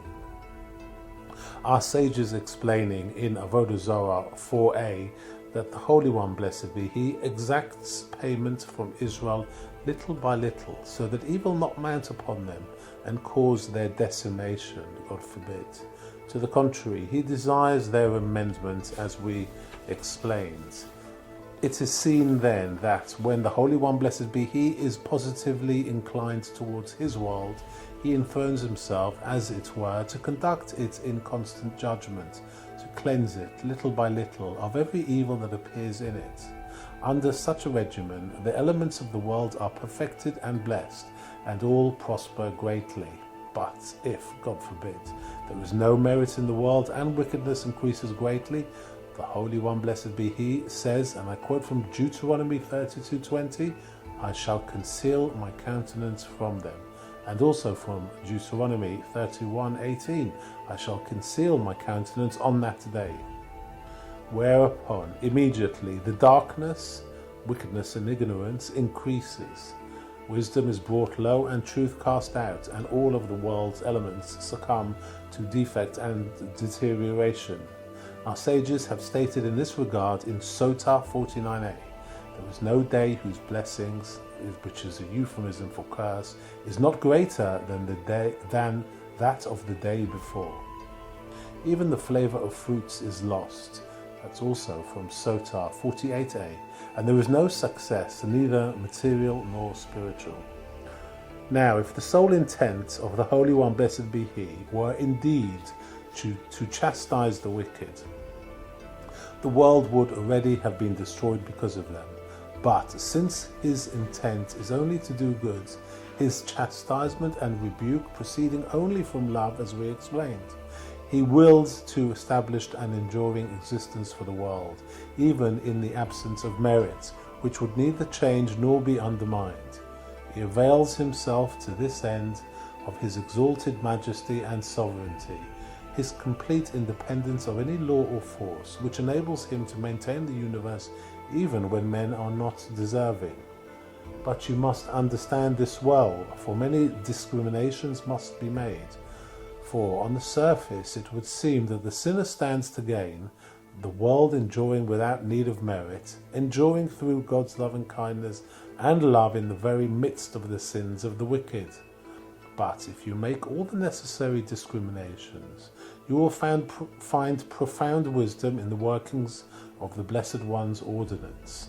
For you have already heard that it was the Creator Himself who originated, through His will alone, even the phenomenon of defects produced by transgressions and that of benefits produced by virtuous acts, and who established perfect and just ordinances centering around this pole. It is upon these that the success of this world in all of its aspects depends. When God exercises His judgment through all of these ordinances, the world will prosper in all of its parts. But if transgressions lead the Holy One, blessed be He, God forbid, to despise, as it were, the creatures of the world and to draw away from them, these ordinances will be thrown into disorder, for the Blessed One will not abide by them, and all the workings of the world will be undermined, God forbid. If He does abide by them, however, in full measure, all of the creations will achieve fulfillment. However, there is a different ordinance and a different time when Israel will be extremely meritorious, as we explained previously, and when the world will achieve absolute perfection. That is, the Holy One, blessed be He, will alter the condition of the world to good and eradicate all evil from it. There will be no evil inclination in the souls of men, nor defect or loss in any creature, and the world will be conducted in great perfection. And this will indeed be perfection for the world, for it will be fit for such an ordinance. For evil will have been eradicated from it, and there will be no further need for judgment, but the world will be conducted through absolute mercy and complete benefaction. And all that is now concealed from the dwellers of the earth, because of God's so ordering it for them, that the earth will be a place of mounting darkness for purposes of divine service, that is, to provide trials for men, as we have explained, in time to come, all this will be revealed, as it is written in Isaiah 40 verse 5, and the glory of God will be revealed. However, there is a time when the Holy One, blessed be He, withdraws, as it were, from His world, when His judgment is not done and His sovereignty not revealed, and when the world would deserve destruction. But even at such a time, the Holy One, blessed be He, wills the existence of the world and sustains it through the power of His sovereignty alone. For by the criterion of justice it is not worthy of existence, but He avails Himself of His majesty, which is not assailed nor undermined by the transgressions of men, to sustain the world, that it not be lost. He does not, however, heap good and increase upon it, but to the contrary gives it constricted existence alone, providing only what it cannot do without, so that it may subsist. For the world has not been perfected so that it merits being conducted through this benefaction. To the contrary, not only has evil not departed from it, but it has even grown in intensity. It is just that the Holy One, blessed be He, wills that His handiwork not be destroyed, and He sustains the world, albeit in great constriction, through the power of His unique sovereignty, through justice, though justice dictates that it be destroyed. It will then be acknowledged that it is to the world's benefit to be conducted through the Blessed One's judgment, and that its perfection is dependent upon it, this being borne out by this constriction that we have mentioned, and by the increase in wickedness. For nature does not of itself ascend to goodness, as will be the case in time to come, but to the contrary remains within the boundaries fixed for it by the Blessed One, in keeping with His ordinance of judgment.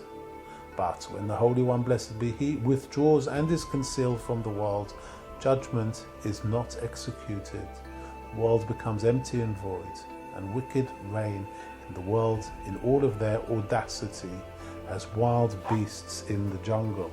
There is no demanding or accounting, all is distorted and defective, and only the Holy One, blessed be He, through the strength of His will that is insubservient to any law, sustains His world, bare sustenance alone, until His judgment comes to light, as it is written in Yeshaya 51 verse 4, and in the light of my judgments the nations will find rest. In examining all of the varying states of the world in respect to the revelation or the concealment of the Blessed One's judgment, we find them arranged in levels in exact order. There are 5 such levels, as I shall explain, all of them in their times, as they were and as they will be, until the ultimate perfection of the universe in time to come. The first time was all the 2,000 years of desolation, as in Sanhedrin 97a, as we see especially in the exile of Egypt. This is the time when the Holy One, blessed be He, conceals Himself entirely from His world, as if, God forbid, He had abandoned the earth and did not see or hear the deeds of men. In this condition, the quality of justice is regarded as not acting in the world at all, but being only in a state of potential, needed for the existence of the world, demanded by the order according to which the Creator has established His ordinance. For in His love for His creations, He looks upon them and contemplates them, as it were, to know what to do with them and to bring them to complete perfection. However, He only thinks but does not do, concealing His perfect judgment and leaving the world in emptiness and vacuity. I must interrupt you so that this does not become confused in my mind, for you have stated and repeated something that I just can't understand. What may that be? You've stated that when the Holy One, blessed be He, conceals His judgment, the world moves in defectiveness, emptiness and vacuity. Tell me one of 2 things. Do not demur. The ordinance in either one of loving kindness or one of justice. If it is one of loving kindness, there must be good for all. And how can there be a root of being or existence for evil? If it is one of justice, how can you say that judgment is concealed? Are not all of the defects found in the world the result of God's judgment and His attribute of justice? And I'll substantiate this on 2 counts. First, evil and defect can proceed only from the attribute of God's justice and the concealment of His good. You've already explained this to me at length. Second, do you not attribute this concealment to transgressions, which caused the Holy One, blessed is He, to conceal His countenance from the universe? If so, this is certainly justice. You have certainly questioned well, and I will resolve all of these questions to your satisfaction. I have already explained to you that the root of the entire existence of good and evil in this world is to the Creator's concealment of the countenance of His goodness and His abiding by this attribute, which allows room for evil through the concealment of his countenance. As it is written in Psalms 18 verse 12, he has made darkness his covering. There are two manifestations of this attribute. The first allows evil to grow in strength and to achieve great dominion, without God's justice rising against them and ridding the world of them by bringing punishment upon the wicked, in which case, and I quote from Makot 23a, once he has been smitten, he is as your brother. But it is a consequence of this concealment of countenance to allow the evil of the world to increase and not to be healed. The second manifestation is also a function of the Blessed One's concealment of countenance, but it is beneficial for the world and its inhabitants. This is an order of which the workings of the Blessed One's ordinance are channeled in righteous judgment, by virtue of which the world will be cleansed of evils, not, however, through the agency of loving kindness, erasing sins and returning them to nothingness, but through the agency of justice, dispelling all evil through punishment. For as long as that time has not arrived, when the Holy One, blessed be He, will erase sins, there is no way for the purging of the world except through the righteousness of judgment. When I speak to you then of the attributes of justice, I am referring to that righteous justice which purges the world of evil.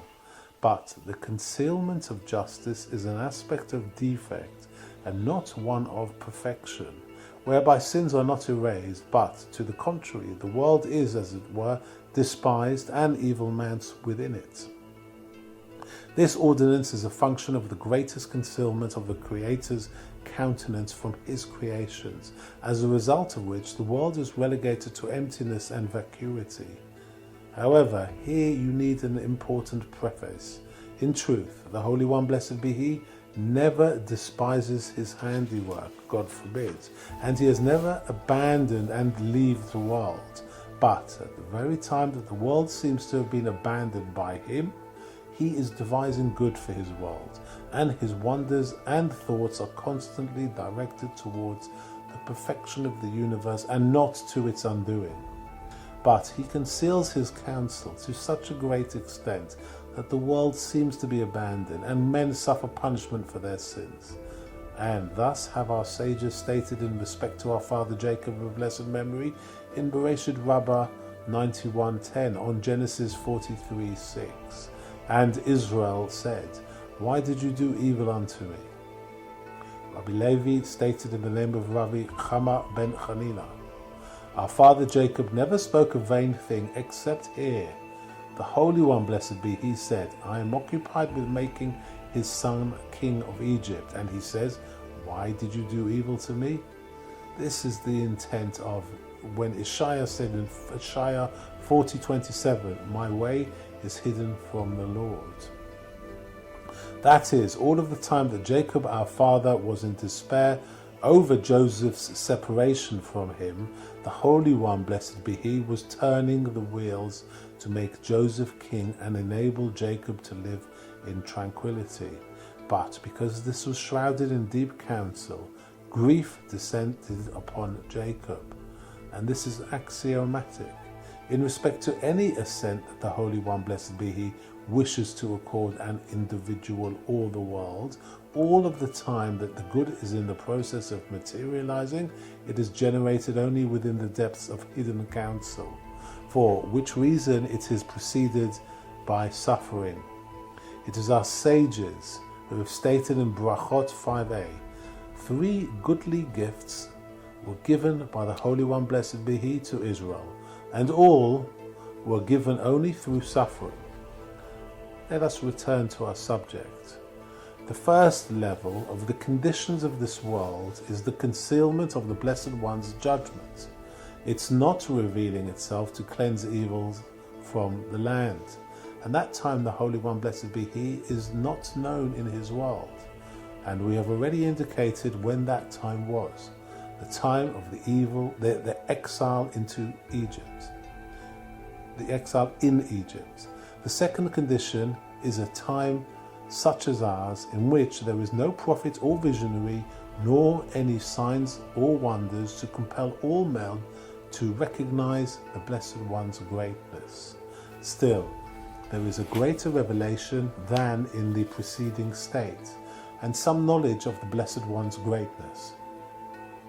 You will note that there was never an exile like that in Egypt, neither before nor after, when the Jews were steeped in servitude, when there was no Torah, and Israel was not a nation distinct in its laws and mitzvot as it is today. There were no men who recognized the Blessed One's name at all. Today at least we have Torah, so that even though we are in exile, the time cannot be called one of emptiness, as is in the case with the first 2,000 years. For we have the Torah, as we explained, it already having been given from heaven and being in our hands for all eternity, praise God, and the Blessed One's name has been made known amongst the nations.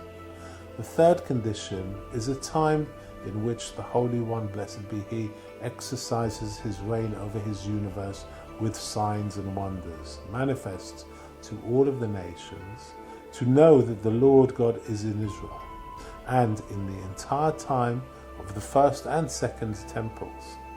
Know, however, that even this revelation is only a superficial one.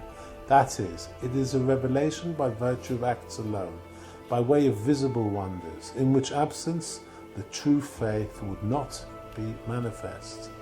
But this is not the essential revelation, God's desiring that His glory be revealed in His universe. The fourth condition is God's being revealed to all of His creation by way of knowledge and conceptualization, not by way of wonders, but by God's glory being seen and attained through an abundance of knowledge and wisdom. This is the intent when Isaiah quotes 11:19, and the earth shall be filled with the knowledge of the Lord as the waters cover the sea. Also from Isaiah 52:8, for eye to eye shall they see when the Lord returns to Zion. And also from Isaiah 40:5, and the glory of the Lord will be revealed, and all flesh shall see it together. For then signs and wonders shall not be needed to substantiate the faith, but it shall be confirmed through knowledge and perception, as is the case with all of the prophets and all of the angels who recognize God through their powers of perception. And this is a clear, true knowledge, which is not subject to any doubt. This indeed was the perception of all of Israel at Mount Sinai. It being written in Deuteronomy 5:4, face to face did the Lord speak with you on the mountain from the midst of the fire, and from Exodus 20:19, for from heaven did I speak with you. Also from Exodus 19:9, so that the people will hear when I speak to you, and in you too they will believe forever. So that belief will not depend upon wonders, a state in which some doubt concerning the wonders breeds confusion in the belief itself, but the knowledge will be clear, the result of vision and perception, and not subject to any doubt whatsoever. But there are ascents in the nature of man, and in accordance with the ascent of his nature and its refinement, so will he grow in perception and knowledge. This is evident, and this, in general, is the fifth condition. The time of the ascent of man's nature and his perception. For as long as the Blessed One's ordinance and his reign have not been revealed in perfect clarity, that is, by the way of knowledge, even once, on the first level, this justice is considered as not having yet been revealed, and God's reign has not been clearly established. For once they have been revealed, this justice has been recognized. From that point on, there is only addition and ascent, these ascents taking place after the first revelation. For the Holy One, blessed be He, will then refine the nature of man, and in accordance with that refinement there will be revealed to them additional revelations of the Blessed One's glory and greatness. This then is the order of levels that the Creator has established for the attribute of His justice, from its beginning until its completion. In the beginning, it is only in a state of potentiality, but not of actuality. Afterwards, it is slightly revealed, but not yet regarded as being revealed, still requiring the addition of elements that would testify to its presence, namely signs and wonders. The revelation through signs completes what is necessary for revelation of justice, but only in respect to what is external to Him. There is an additional completion of revelation in respect to God in Himself, that is, through the knowledge and perception whereby He Himself is perceived. And there is yet an addition of increased revelations of Him in accordance with the ascent of the nature of those aspiring to perceive Him. I will now show you a beautiful thing, how each of these levels has a counterpart in the world. I would certainly very much like to hear that. Observe the formation of man on its various levels. The Holy One, blessed be He, would certainly have created man completely formed in every respect if He had desired to do so, for there is none to deter Him. He did not do so, however, but how unfinished is man on the day of his birth, going on to develop little by little.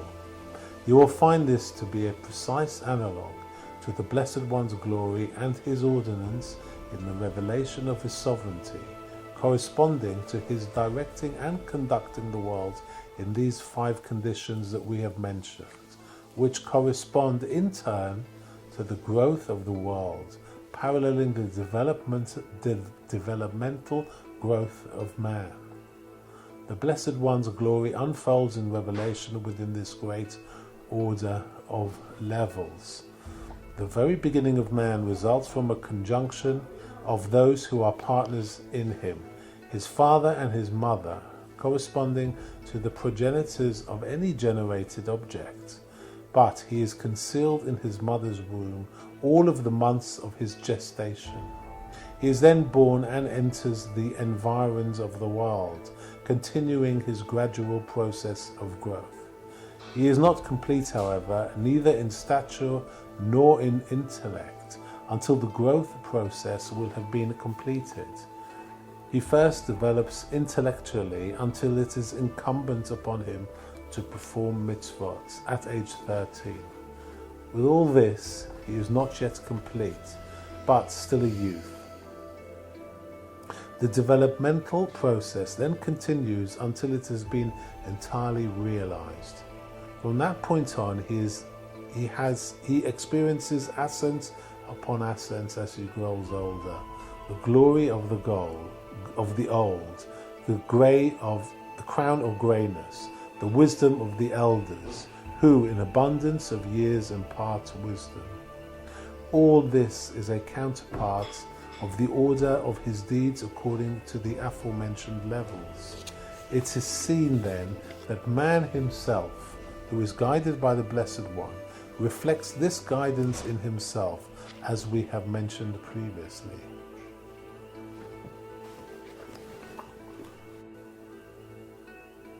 It certainly stands to reason that the form of man should reflect supreme mysteries of the Blessed One's deeds.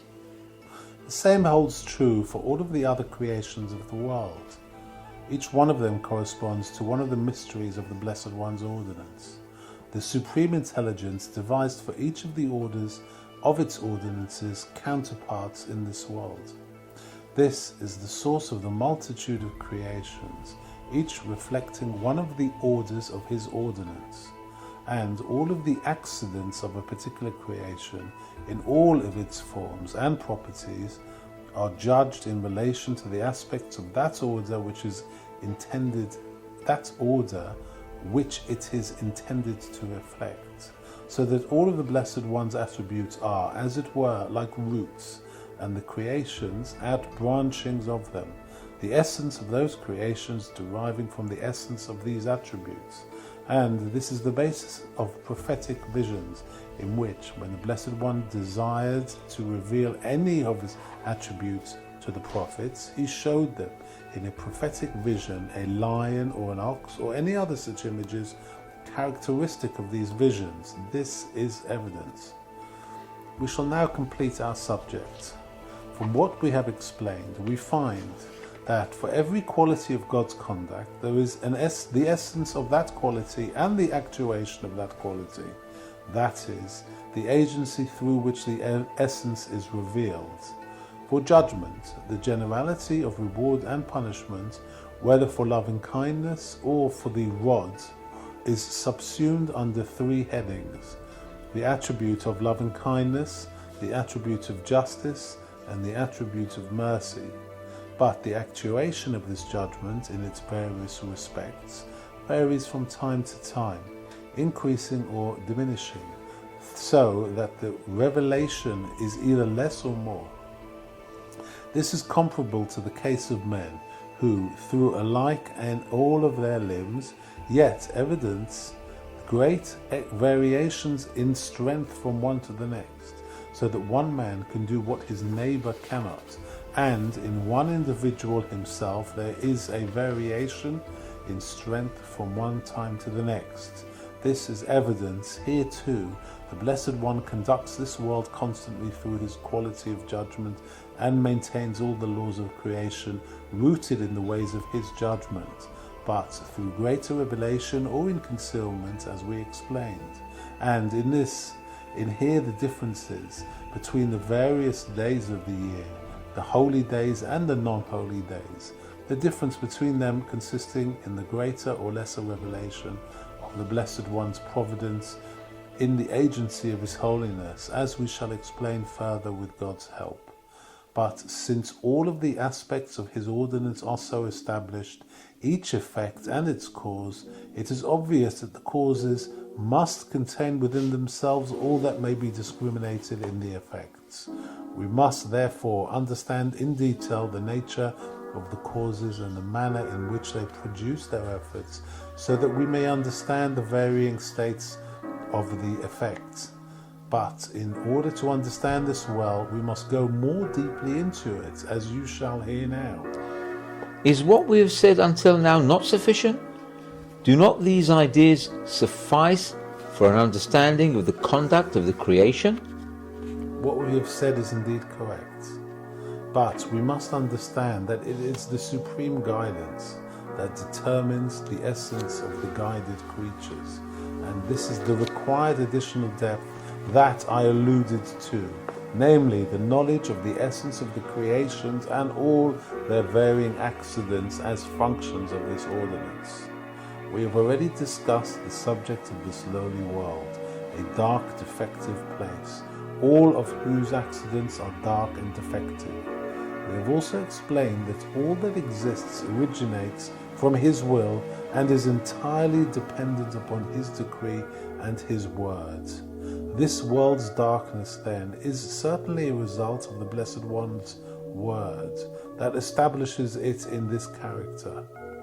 If he had so desired, he would certainly have greatly illuminated this darkness and elevated and ennobled the world. This is obvious. But as regards the essence of the world and of man, whether higher or lower, we have very wide scope for observation or reflection, for there is profound wisdom in the understanding of the degrees of ascent and descent that are possible for man in his world. In truth, there is no end to the particular details of this subject, but the general principles are not that numerous, and they can serve as great keys for the understanding of deep mysteries in the Blessed One's deeds. Let us say now that the Blessed One's deciding to govern his world through the quality of judgment, the agency of reward and punishment, necessitated the presence in the world of good and evil, and as a natural consequence, man's being formed of such a nature and subject to such an ordinance as is susceptible of both good and evil in equal measure. The converse would be true if the Creator had desired to govern the world in his goodness and the light of the countenance of his loving kindness. In that event, all of the creations would have to be complete and perfect by virtue of the illumination of the Blessed One's countenance. There would be no evil in the world, and man's nature would be so pure as to be insusceptible of evil, but susceptible only of good, glory, illumination, and wisdom. It is seen then that man's nature, whether in its ascent or in its degradation, is dependent entirely upon the ordinance established for man by the Blessed One, willing in man's essence what he wills in his ordinance. It is in the quality of judgment, then, that the lowliness of the world inheres, the fact that the world and its accidents are lowly and defective. This is what I have already explained to you above in regard to the Blessed One's providence, that in the light of its being the Blessed One's providence, it should have been a providence only of great holiness and of precious, noble manifestations. But the Holy One, blessed be He, willed to clothe it in lowly vestments inappropriate to it, this being required by the lowly world for the end intended for it. But though this world be lowly and dark, we find, when we observe it closely, that it is not so dark as to possess no light at all, but that there are aspects of luminescence within it. That is, the corporeal earthiness attributable to the beastliness that reigns in this world is the darkness that we recognize in it. But it is not entirely devoid of all aspects of light. That is, what is not earthiness, but spirituality. For in any event, there is knowledge and wisdom in men, and even more, there is Torah, there is Holy Spirit, all things which are not of the nature of earthiness. All of these teach us that there is in this world an intermixture of darkness and light, and that by understanding its levels of darkness and light in all places and times, and its levels of darkness and levels of light in isolation, we shall reach an understanding of the nature of all of its varying states. We have already spoken of the nature and source of darkness and of illumination. Darkness is all of earthiness and of natural corporeality.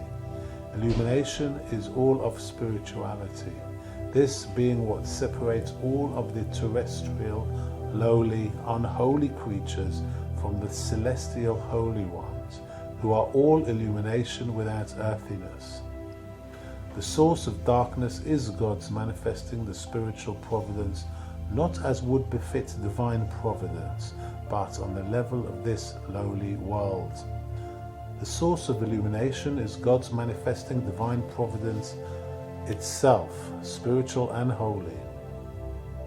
When the Blessed One desires to conduct his world in judgment, he makes his providence subservient, as it were, to the deeds of the terrestrial creatures, so that their virtuous deeds activate his providence for the good, and their wicked deeds exclude benefaction from his providence, as we have already explained previously.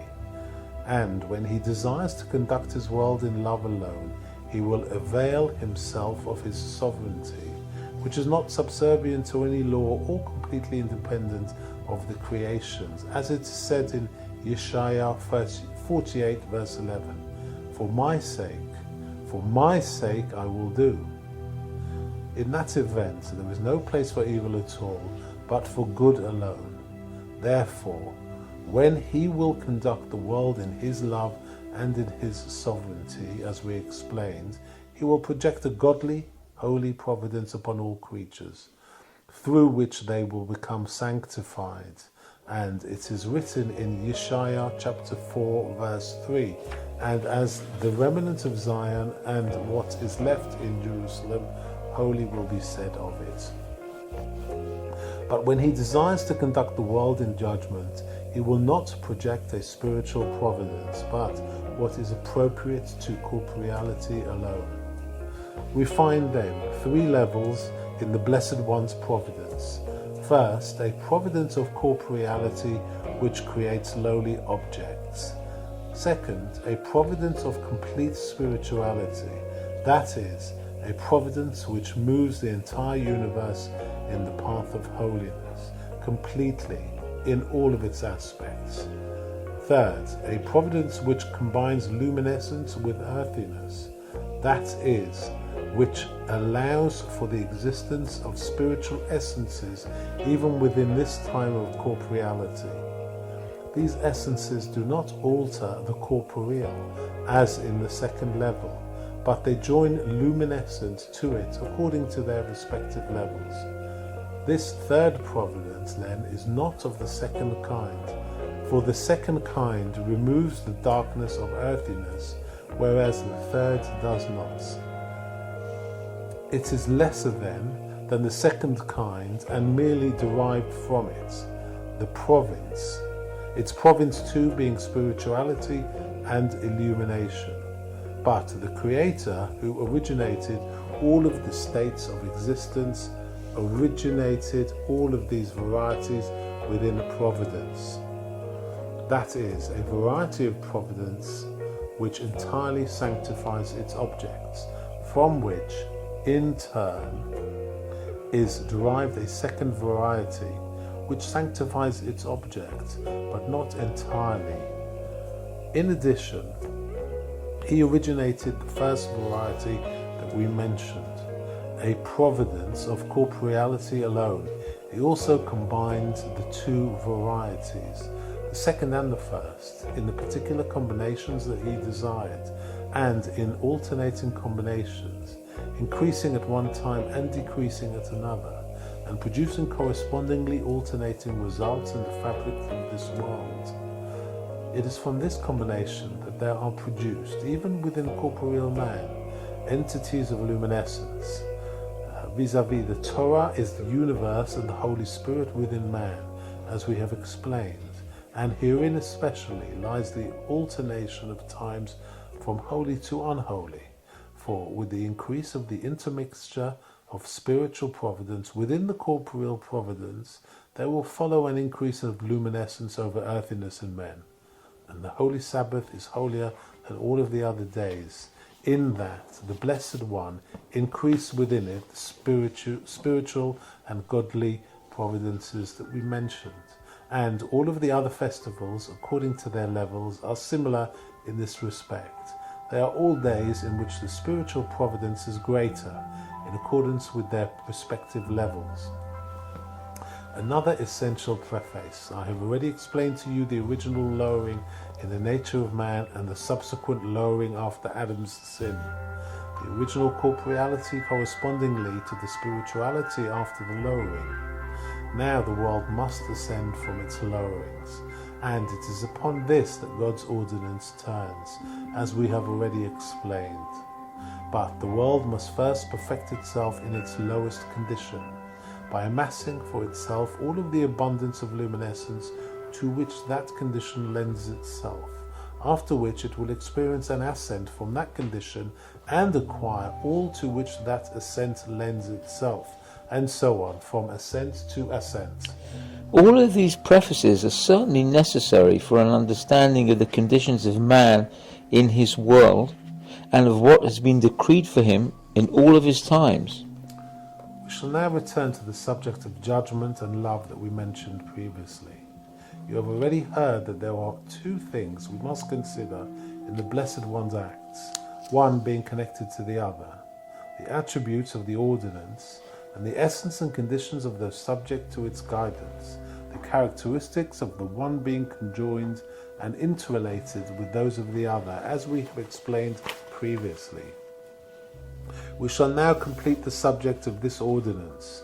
You have already heard how chastisement itself is born of love, as indicated in the aforementioned verse from Proverbs 13:24, and he who loves him visits chastisement upon him. For the father who loves his son will not want him to become full of bad qualities, but in his love for him will map out for himself a plan of conduct which will enable him to deal with his son with great understanding until he will have corrected his ways. And from that point on, And I quote from Proverbs 23:24, "He will beget a wise son and rejoice in him." He will be a gracious father to his son, and the son will implore favors from his father and have his will.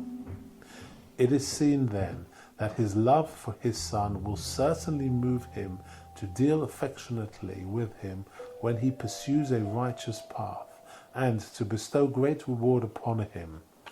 And by virtue of his love in itself, which desires his good and not his evil, he will desire to chastise him if he corrupts his path. And by virtue of his love itself, he will desire to follow a middle course with him, the left hand rejecting him and the right hand drawing him closer, as we learn in Sota 47a.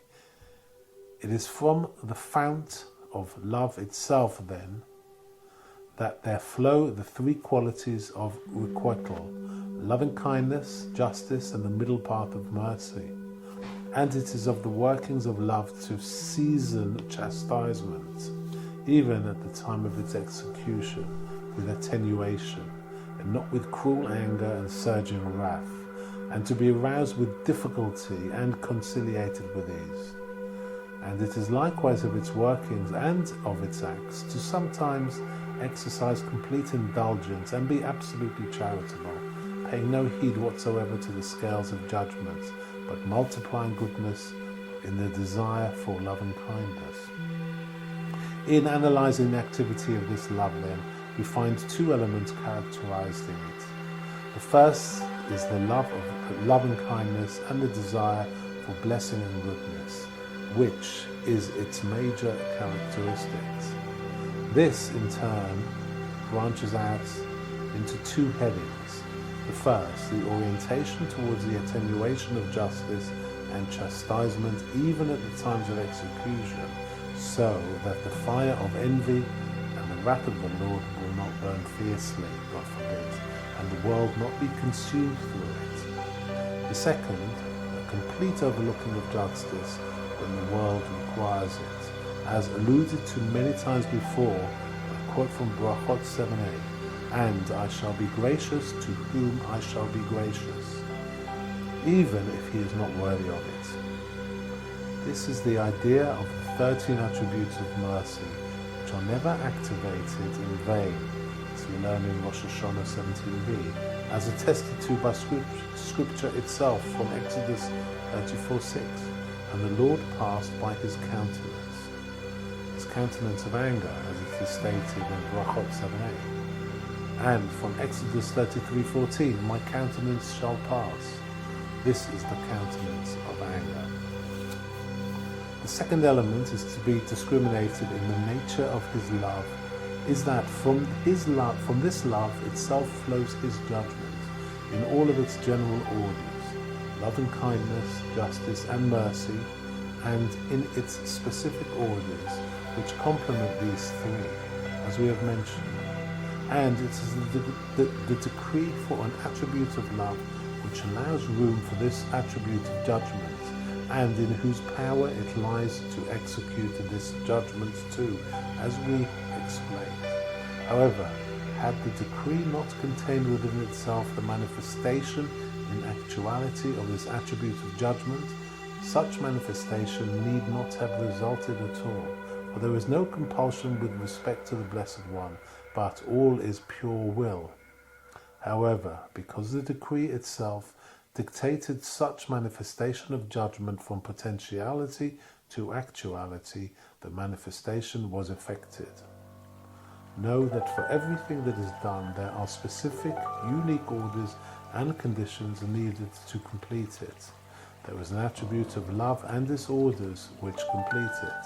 There is an attribute of judgment and its orders which likewise complete it. And even this phenomenon of judgment, manifesting itself in actuality from within love, has orders that complete it. That is, which effect this manifestation. But wisdom proceeds through minute discriminations to the degree of a hair's breadth, and all who multiply these discriminations are to be commended. And though we cannot know all of the specific discriminations because of their infinite number, it is possible for us to recognize the general principles behind them. The decree for the manifestation of judgment in actuality necessitates consideration for all the creations in themselves to determine what is needed relative to their natures and what kind of judgment must be established for their needs. Here too, there are established first the chief orders of judgment in general, after which all of its ways are discriminated individually, one following from the other, and all of them requiring consideration for their proper establishment.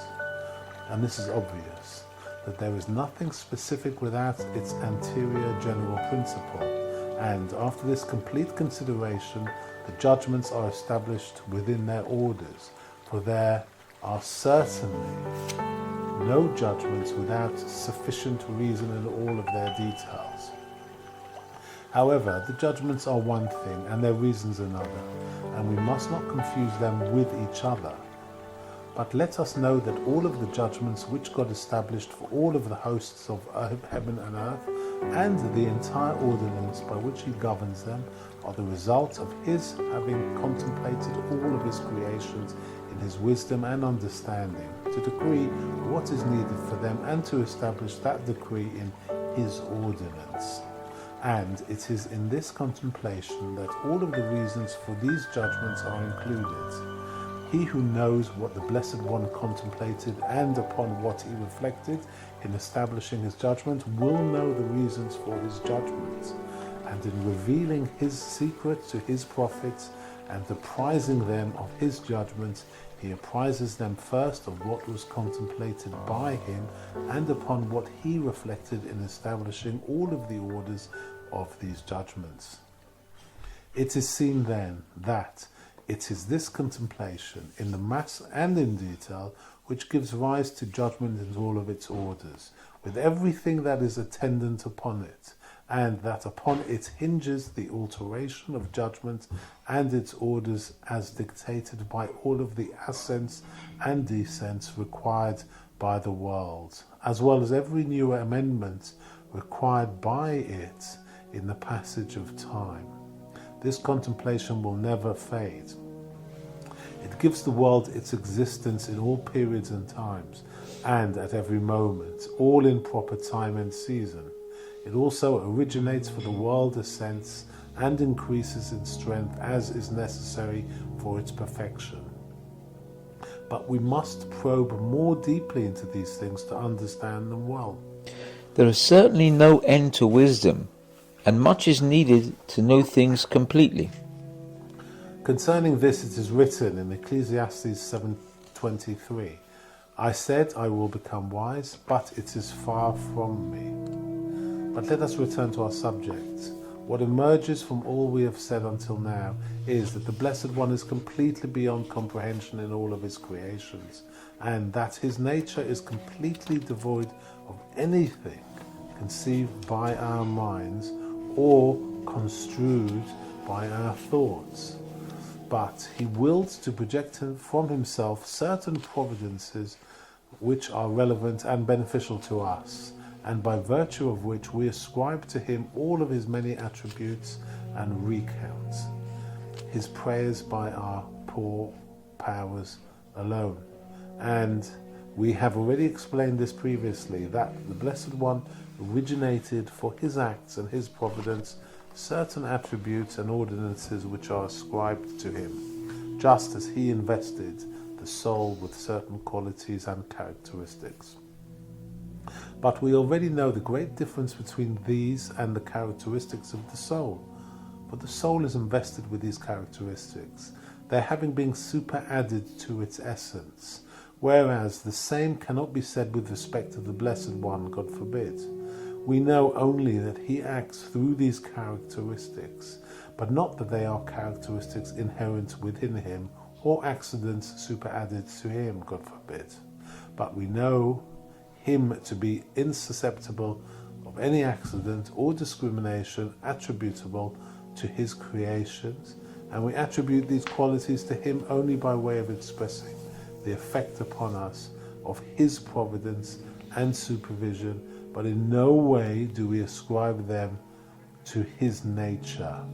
We have already explained this in its place, and the paragon of writers, the great master Maimonides, has already expatiated upon this in his Guide to the Perplexed. We know then for certainty that even those qualities that we do discriminate in his acts have been originated for us alone, and are representative of our level only and not of his at all. And the generality of his qualities that he originated for his acts are the sources of all that is done with his creations at all times. They comprise an excellent order of ordinance towards the perfection of all the creations, all arranged according to level, one higher than the other, until the apex of all that is subsumed in these qualities. However, the discrimination of this hierarchy is perceived through his acts alone. That is, when we collate all that is done by the Blessed One with his creations and define everything correctly and appraise all of these acts against one another, we arrive at a state of affairs whereby one act may be termed nobler than another, and therefore above it in a hierarchy. And we ascribe attributes to the Blessed One according to the acts that issue from him, and in accordance with the order of the acts. We ascribe order and value to the attributes. And we know of sages who were versed in these orders and the ordinances, and who were therefore able to pronounce certain qualities, and consequently the acts issuing from them as interrelated with each other in many ways and forms. For although each quality is certainly an entity unto itself, the Blessed One willed and made the generality of qualities interrelated with each other, so that the completion of one factor would require the assistance of another to the degree and extent necessary. There is profound wisdom in this subject of interrelationships, the knowledge of the conjunction of all the aspects of his ordinance as links on a chain, one inserted in the other. And Maimonides of blessed memory says in his Guide to the Perplexed, in chapter 1, section 54, all my goodness, as quoted from Exodus 13:19, refers to God's showing him, referring to Moses, all of the creations. That is, showing them to him in such a way that he would apprehend their natures and interrelationships. For among these qualities there are those who may be interrelated by way of cause and effect, and there will be perceived in their linkage all that is necessary for the determination of their cause and effect relationship.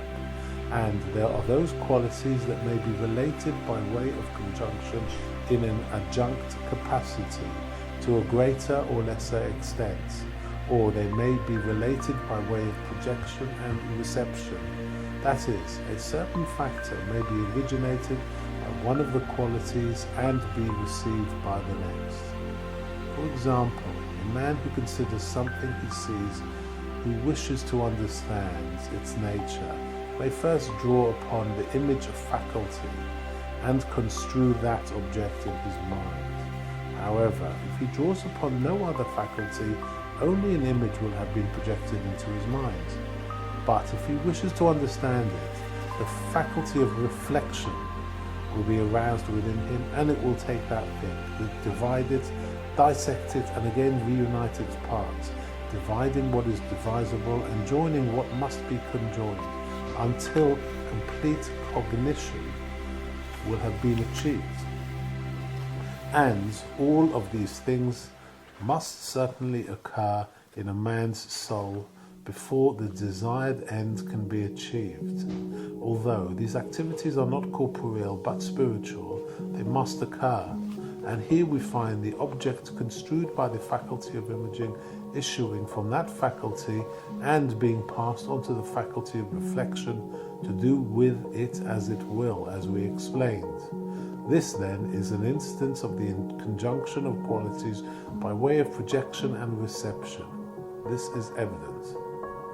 We find then in the orders of the ordinance that each lower level is brought about by the one above it, and it is also in need of it.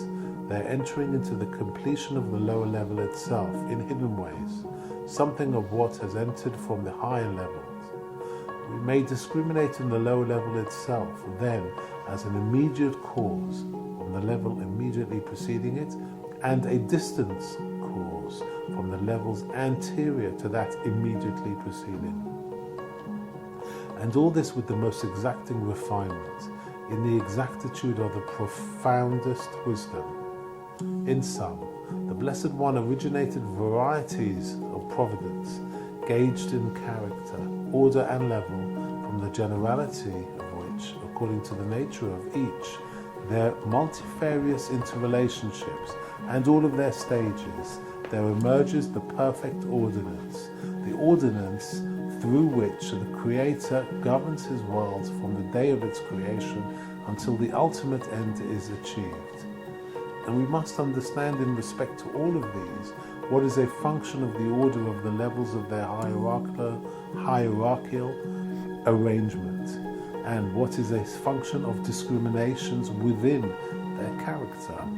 For there are qualities and providences within the order of reward and punishment which give existence to good and evil, and others within that of the Blessed One's sovereignty which perfect all defects. And amongst the qualities of reward and punishment themselves there are those within the framework of his loving kindness, others within the framework of his justice, and yet others within a mediating framework of mercy, and all of these too operating in many different combinations. There are varieties of providence within the framework in the darkness of earthiness, the nature of which is to darken and make gross whatever arises in the world. And there are those within the framework of spiritual godly illumination, the nature of which is to brighten the darkness and shed luminescence upon the creations. And within this framework there are many levels, one higher than the next. One who seeks to understand, as far as humanly possible, the ordinance of the Blessed One, we must consider all of these things. He must understand the roots and the branches, that is, these varieties of providence and their orders and their ramifications, both in the creations themselves and their accidents. And all of these things will become clear to you when you have assimilated all I have explained to you until now. And the most important thing I have mentioned, aside from the operations of the ordinance in terms of the deeds wrought in this world, is the knowledge of the essential level of the creations, whether in terms of their refinement and spirituality or their coarseness and corporeality, their exaltedness and glory or their defectiveness and lowliness, all proceeding from the workings of these varieties of providence originated by the Blessed One. For in respect of his perfection, all creations would be alike in the essence of glory and sublime refinement. But he originated these varieties of providence, the reflection of which is all the corresponding levels and differences found in the creation. All is found to be dependent, then, on these originated providences and their orders. I shall say somewhat more about this later. What I have told you thus so far, however, is sufficient to settle your mind in respect to the profound dynamics in the first variety of the laws of the ordinance of reward and punishment, i.e. the laws of his providence. We come now to the second variety, the laws of the reception of this providence.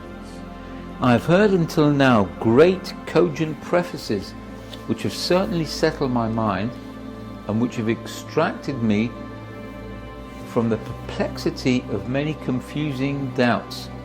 I am now prepared to hear the rest of your words, which will provide complete resolution for all that I must know. Until now we have spoken of the Blessed One's providence, which gives rise in the world to all of the acts which originate within it. We must now explain the essence of the terrestrial creations, with all of the changes that occur within them, and with all of the laws of their nature. Now this too is certainly a function of one of the Blessed One's providences, but even so is a species in itself.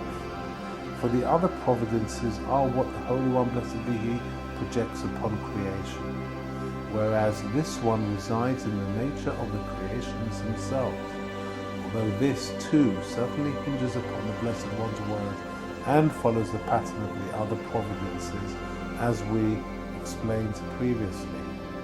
We shall yet speak of this further with God's help. What we must understand now is that further, with God's help, what we must understand now is that these deeds performed in the world by the Blessed Ones constitute one category, and the evidence of the creations in relations with these are performed constitutes another. By probing the first category, we gain an understanding of the Blessed One's providence, and by probing the second, of all the orders of change in the essence of the creations, or ascent or descent, in all of the details inherent in this source.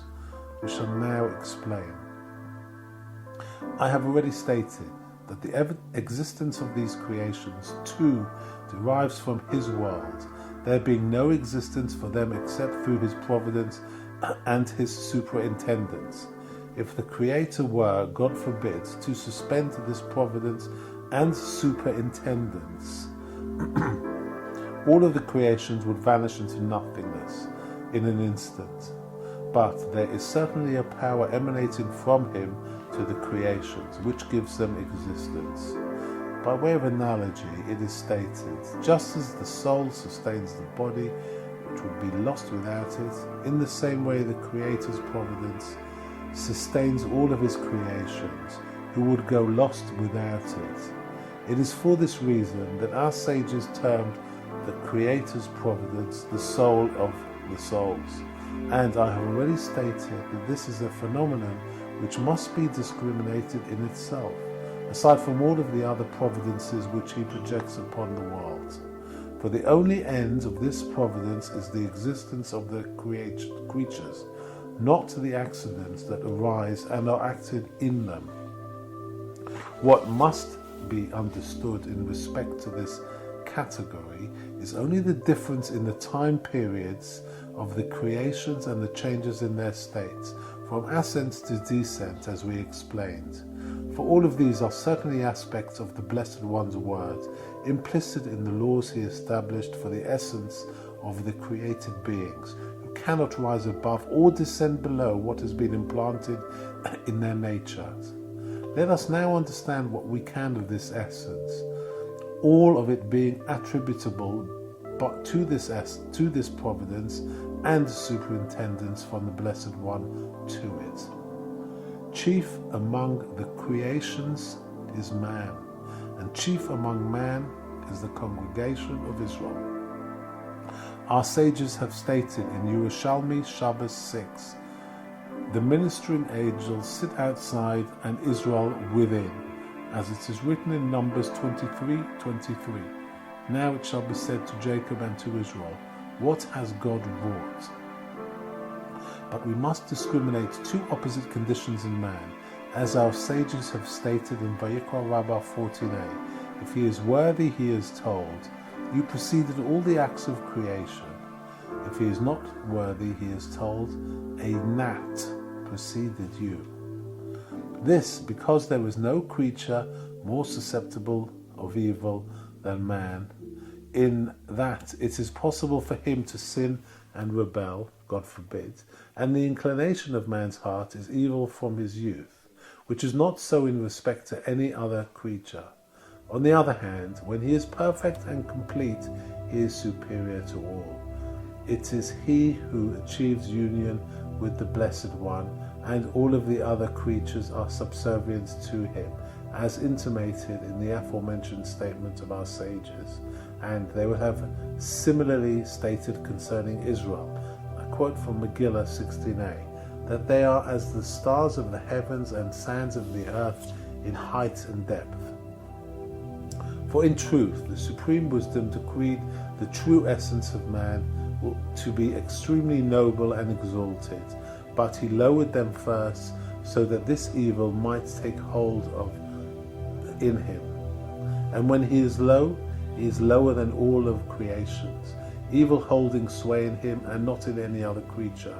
But when he achieves perfection and completeness, he returns to his truly preeminent status and is raised and elevated above all, ascending to a level unattainable by any other creature.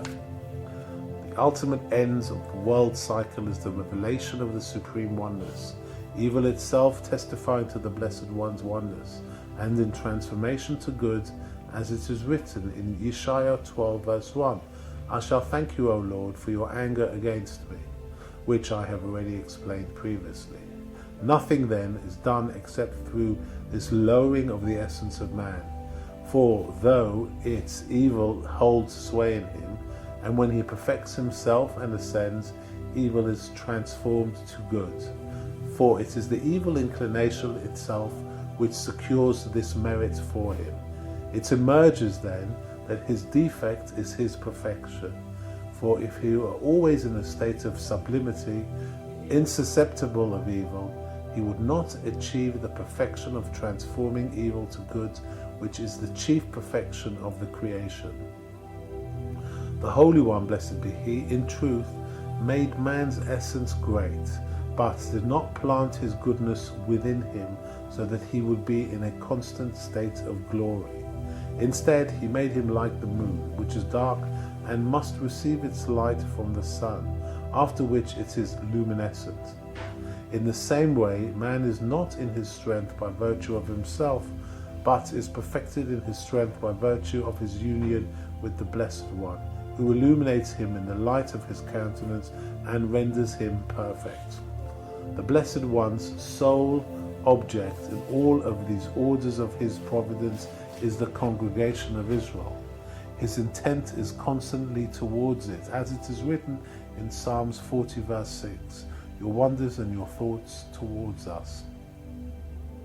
Therefore, the orders of his providence and those of the existence of Israel certainly run parallel to each other, so that in every order of his providence there is implanted the union of the Blessed One with the congregation of Israel in accordance with that order, according to the ascents projected for it. However, you must know a great principle governing the service devolving upon man. All of the creations are dependent upon the Creator and are nothing but what is projected upon them by Him. There are, therefore, not masters of their acts and deeds, but all of their deeds are determined by His providence towards them. Only man possesses this special faculty of free choice, having the power to act of his own free will without compulsion, as our sages have stated in Brachot 33b. All is in the hands of heaven except the fear of heaven. We find then that man too is certainly dependent upon the Creator, just as all other creatures, but that in respect to divine service he is invested with a quality in which he is not dependent upon the Creator at all, but upon his own free will. This is as we have said, all is in the hands of heaven except the fear of heaven. And the souls themselves, before they descend into the body, are just as all the other creations, dependent on the Creator, having, in their prior state, no divine service and free will. It is only when they descend into the body that they are invested with free will, and in this respect become self-dependent, and not dependent upon the Creator. But in all the respects, there is no question that man, too, is completely dependent upon him. As our sages have stated, all is in the hands of heaven. Now observe how great an honor the Creator has accorded the righteous by considering them partners with him in the universe. As our sages have stated in Zohar, you are my nation, and you are with me. For in truth, he has given them a part in the perfection of the world and in the enhancement of the creation, as we've explained previously, so that the perfection of the creation is found, as it were, to be divided between the Holy One, blessed be He, and the righteous. It's been completed only through both of them, so that the congregation of Israel is, as it were, on familiar terms with the Holy One, blessed be He, as a woman with her husband, and this in point of its having a share in the perfection of the world itself, as we have explained. And for this reason it can speak up before God and hold its head high, not as one who eats of what is not his and is ashamed as in regard to the face of his provider, as explained in Yerushalmi, Ola, chapter 1, verse 3, but they bask in the radiance of the divine presence, in joy, and with head held high, which is not the case with souls before entering the body of this world. For they are, at that time, like servants who shuffle after their master, certainly a part of the Lord on high, and united with him, but receiving charity shamefacedly, as we explain. Rabbi Shimon Bar Yochai has provided us with a very fine analogy for this. In respect to prayer, he stated that there is one who is as a servant, not much loved by the king, who will raise his voice to petition the king for something when his back is turned. The king will decree that his servant's request be granted, but he will not turn his face towards his servant, and he will not look upon him. There is another servant who is beloved by the king, who will receive him cordially, turn his face towards him, and speak to him as long as he desires. This is what is stated in respect to Moses and Israel. And he quotes from Deuteronomy 5:4, face to face did the Lord speak. And from Exodus 33:11, and the Lord spoke with Moses face to face as a man speaks with his friend. And as in the priestly blessing in Numbers 6:25, the Lord caused his countenance to shine upon you.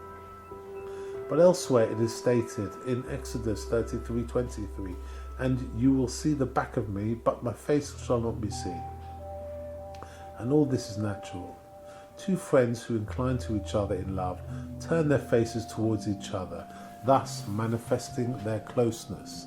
And if two men feel distant from each other, one turns his face to one side and the other turns his face to the other side. For facing always expresses inclination, and the turning of the back estrangement. And all of these conditions may obtain in respect to the union of the terrestrial creatures with the Creator. For when they have perfected themselves on the level appropriate for them, they are strongly reunited with the Creator in an absolute bond of love, as two friends, as it were, who turn their faces towards each other. But not having reached this level, and being unprepared, they are certainly borne and tolerated by him, as we explained. For in any event, the souls are a part of the Lord on high, and they constantly cleave to him, their root and source, not familiarly and proudly, however, but as two who turn their faces to opposite sides, demonstrating their estrangement, each withdrawing into himself and shunning the other. So with these souls, they are born by him, but as something which is not greatly beloved. They have no face with which to regard him, and he does not turn his face towards them. When they will have perfected themselves, however, they will regard one another with love, as it is written in Song of Songs 2:14, show me your countenance, and your countenance is beautiful. From what we have said, you will understand that though there is certainly no body or form on high, there are forms of superintendence and providence which can be referred to figuratively as face, and others which can be referred to as back, as in the aforementioned verse, and you will see the back of me, but my face shall not be seen. It is understood that the types of providence referred to as face will correspond to a man's face, expressing closeness and love, and those referred to as back to a man's back, expressing estrangement. By reference to these attributes, we discriminate the state of closeness or distance vis-à-vis Israel and the Blessed One.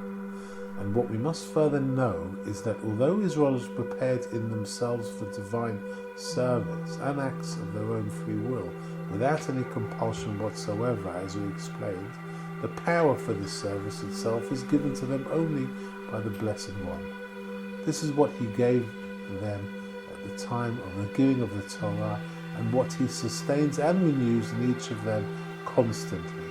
Note that this is the difference between one who is commanded by God and does what He is commanded, and one who does without being commanded.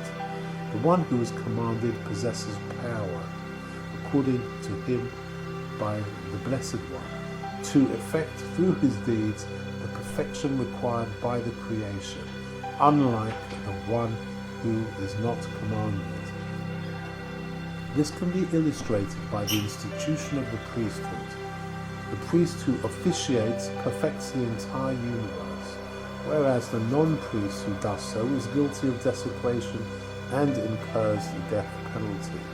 What is more, the priest himself who officiates without the priestly garments is accounted as a non-priest, all being dependent upon the heavenly power, the king's mandate, which only the commanded receives.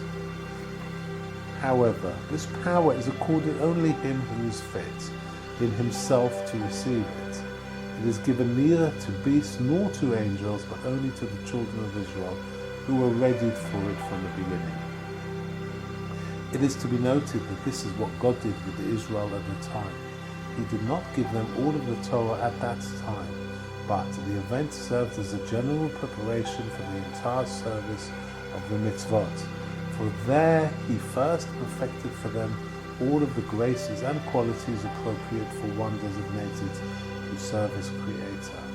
For in the beginning He had lowered the stature of man to render him susceptible of an evil inclination, as we explained. At that point He could be compared to the beasts. But when Israel came to Mount Sinai, the Creator accorded them all the grandeur demanded for their perfection, so that they would have the power to serve Him. He then drew them close to Him in love. As we read in the Haggadah, the Passover Haggadah, He drew us close at Mount Sinai, and as we say every day, and you drew us close to your great name. And He united them with Him and His love. It was then that He first gave them the power to observe all of the mitzvot and provided for their deeds in His service to result in the goodly fruit required for the perfection of the creation. This is the intent of, in Exodus 19:6, and you shall be unto me a kingdom of priests and a holy nation. From that point on, Israel remains distinct from all of the nations and graced with the heavenly power to observe all the mitzvot and perfect all of the creation through them, as we explained. And this phenomenon is constantly renewing itself and never ceasing from Israel, as it is written in Deuteronomy 27:9. This day you have become a people, every Jew being required to see himself as receiving the Torah from Mount Sinai, the grandeur renewing itself for Israel each day and in proper season. We shall now explain the nature of the partnership that we mentioned above between the righteous and the Holy One, blessed be He, in the perfection of the creation. The Creator originated the phenomenon of darkness implanted in terrestrial beings and constituted the source of evil, as well as the possibility for its removal and transformation to good, as we have explained. Now the Blessed One is providential to the terrestrial creatures only in accordance with their state of readiness. It therefore falls to the lot of the righteous to perfect this dark nature little by little. For to the extent that they perfect it, To the extent will the Creator manifest new beneficial providences in correspondence with the cultivation and perfection effected in the nature of the terrestrial beings.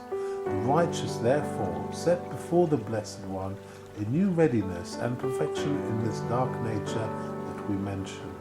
And the Holy One, blessed be He, responds to them with an ameliorative providence corresponding to that readiness. It befits the righteous then to multiply in the terrestrial beings preparation upon preparation and perfection upon perfection, in correspondence with which the Creator will project providence upon providence, embodying ascent upon ascent. After the sin of Adam, the world descended greatly, as we explained, and defect upon defect was added to the nature of terrestrial beings. What must first be corrected then are the added defects, and this is what is indeed being done until the time of the redemption.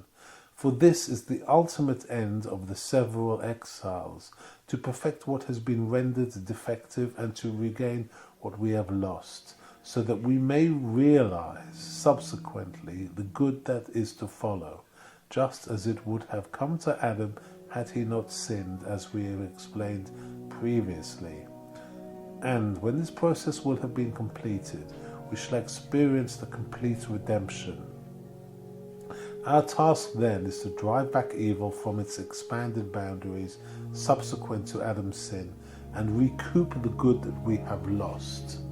And to the extent that advances in this direction are constantly being made through the deeds of the righteous in the cultivation of the natures of the terrestrial creatures, to that extent the Blessed One is providential towards them.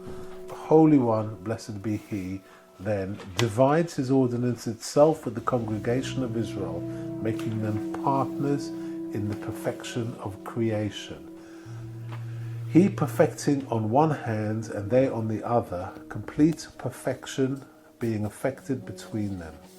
It is in this respect that our sages have said in the Midrash of Sheashir and Rabbah and Yalkut Shimoni 2:5, my dove, my innocent one, my twin. And in scripture we find this idea of the conjunction of providence and of receptivity for the creations, perfection of the creations.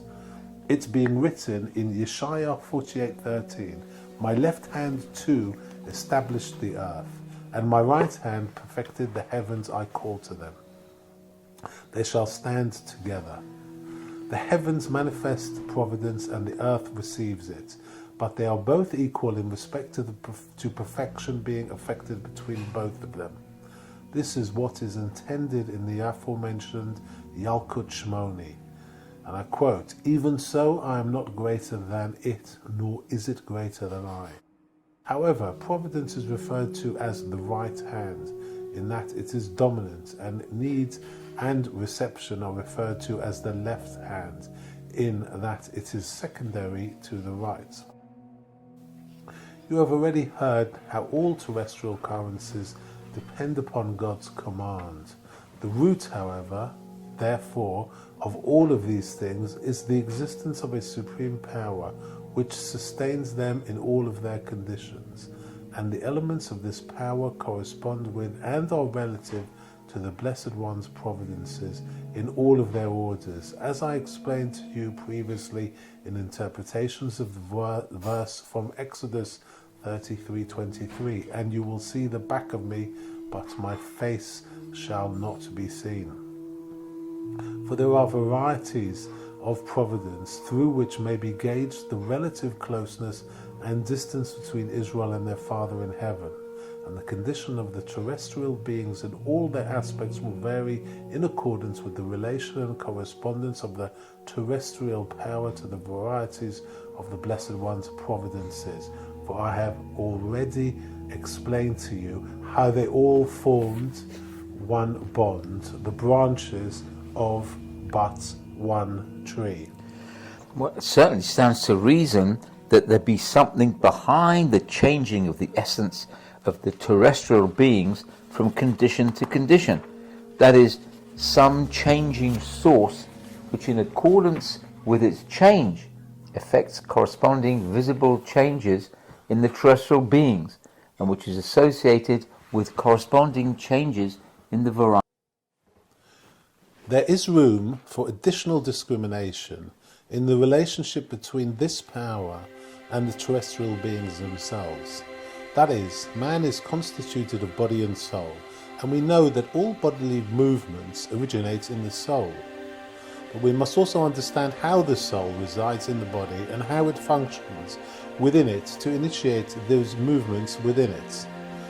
We must similarly understand the idea of the power of the terrestrial beings as it relates to these beings themselves. I shall apprise you of something very deep in this regard. This supreme glory is omnipresent, and it is that which gives life to all of the creations, as Scripture testifies, and I quote from Nehemiah 9 verse 6, "And you give life to all." And in this respect it is written in Yeshaya 6 verse 3, "The whole earth is full of his glory."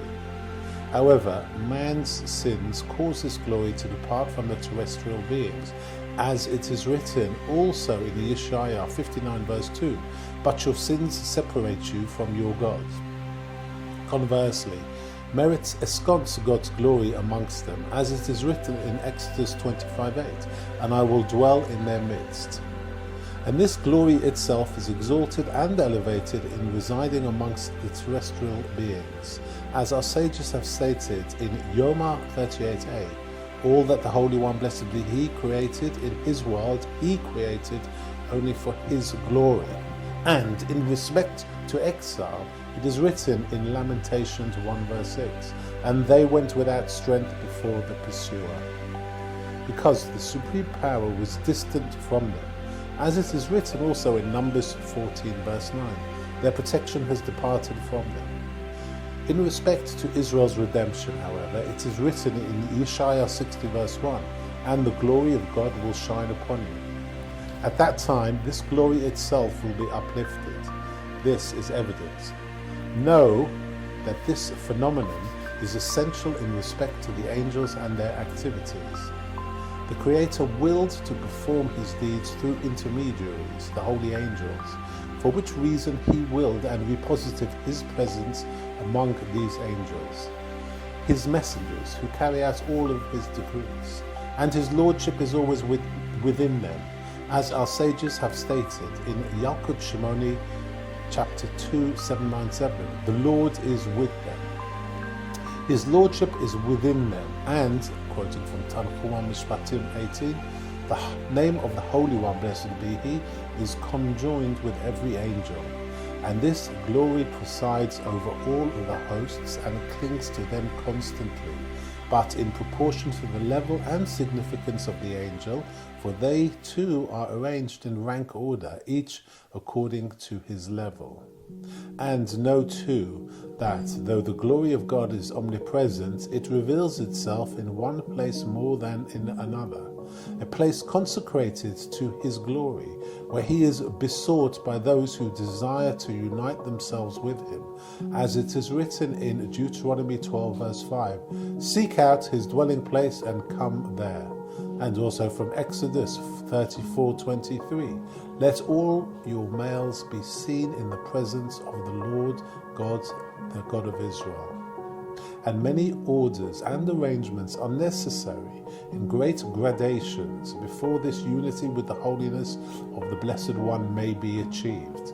And upon this foundation rests the entire structure of the tabernacle of the sanctuary, a place within a place, until the inner sanctum, where the glory of the Lord resides, to be besought and found by those desiring union with Him.